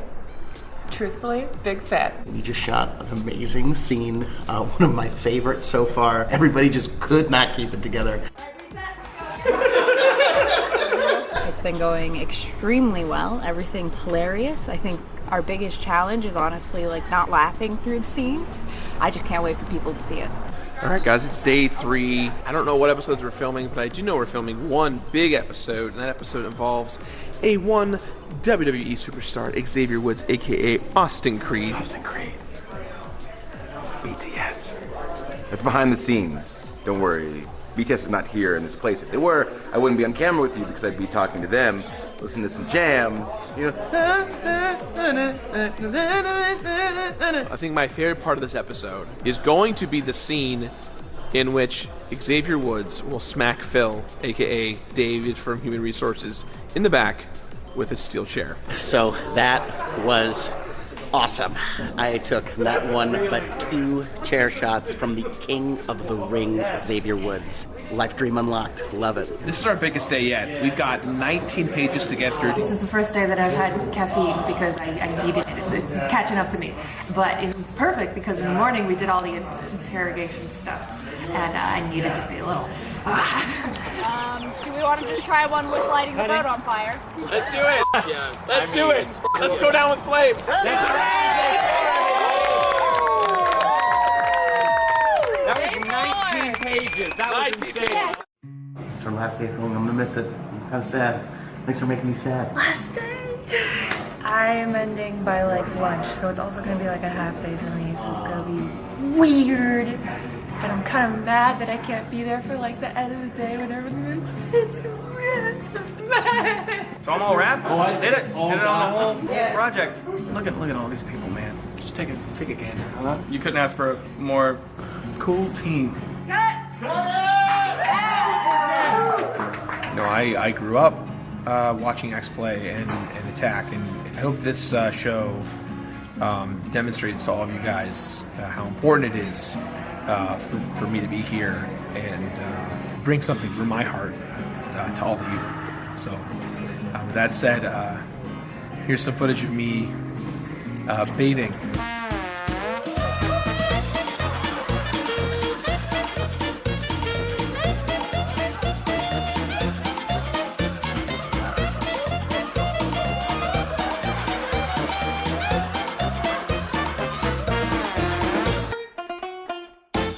I think we're done.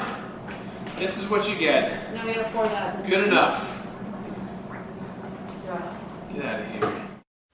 As the sun rises on the arena, our cameras have captured never-before-seen footage of a creature so rare, so beautiful, one ponders how it could even exist at all.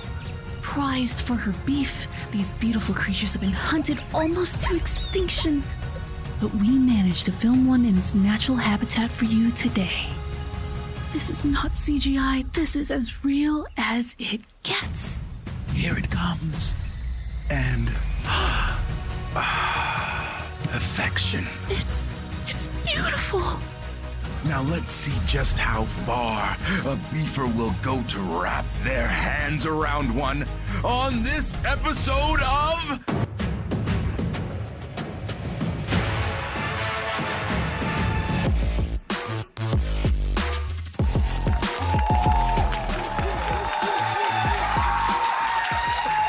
Welcome to the jungle, aka the G4 Arena. I am WWE superstar Xavier Woods, aka Austin Creed, and with me, as always, is Gina. You can't say that on this show, darling. Oh, sorry. Today, we have two guests with beat that can only be settled in front of a live studio audience. And using only their wits, their agility, and most importantly, their gaming ability, we will soon know who's the king of beefs. Loser has to make the talk of shame, while the winner gets their banner hung on our wall of glorious glory. Oh, and if you're gonna scrap, we need some scrappers, right? Yeah, absolutely. Tonight in the arena, we have Castro and Stone Mountain 64, two big streamers with some mighty beef that goes back to a party foul not long ago. So DJ, drop that beef. I'm Castro.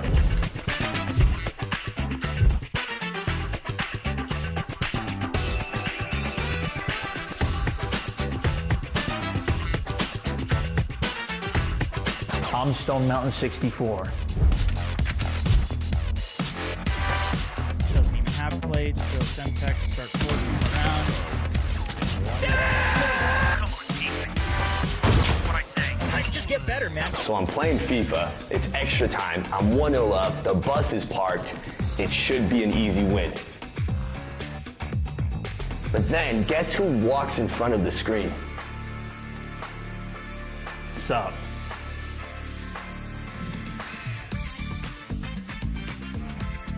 I'll be honest, I was a little spaced out at the time.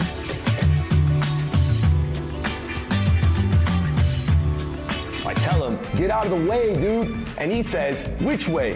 And then I said, away from the TV. Okay, I might have lacked a bit of spatial awareness, but Castro completely is blowing this out of proportion. So they equalized because FIFA is and so FIFA made me lose, and it's all Stone Mountain 64's fault. Listen, dude, a true professional doesn't blame the pitch. They play the ball as it lies. I'm calling Stone Mountain 64 out today to teach him proper FIFA etiquette. Never, never get between a man and his screen. Castro better get more of those excuses ready because he's gonna need them by the time I'm done here. Mistakes were made and tensions are high, so let's introduce our first beefers in tonight's battle. He's a man who knows how to put his balls in the back of a net.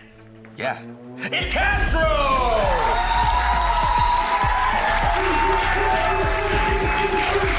But if Castro wants to make that bony his own, then he's gonna have a mountain to climb. A Stone Mountain 64.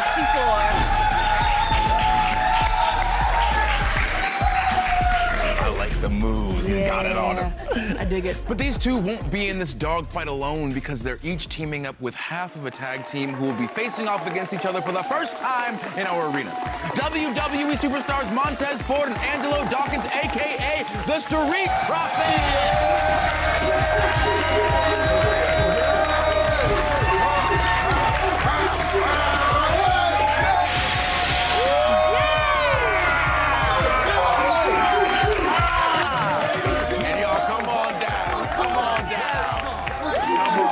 Here we go. Yeah! Here we go. Cheers, guys. Nice to meet you.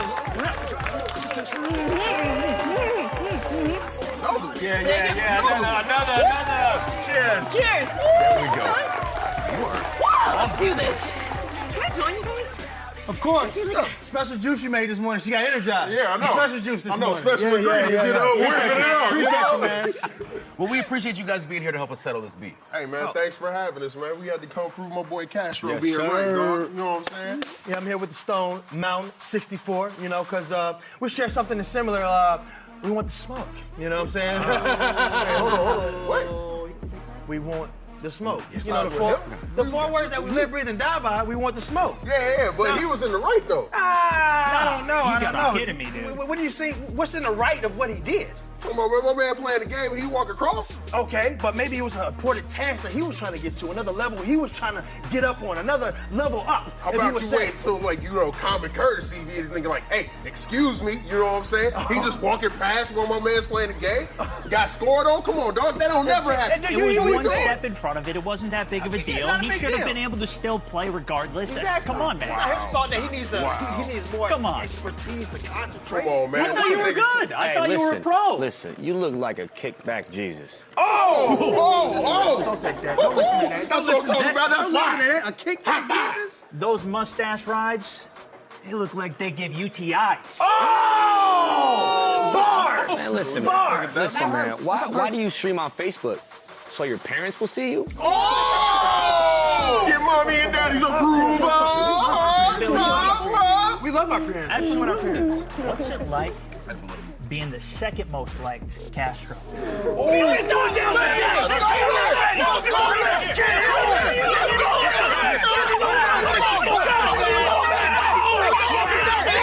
Okay, guys. All right. Quiet it down. Let's go through the rules. Exactly. Listen, the boys, you've clearly laid your bones on the table. Now it's time to see who is going to break first with today's 3 challenges. One will test their mental skills. The other will test the ability as a gamer. And the final will challenge them, handcuff them, blindfold them, and wrap them up. Oh, okay. That sounds like a good Saturday. I like that. The mental challenge and the gaming challenges are both worth 1 point, with the physical challenge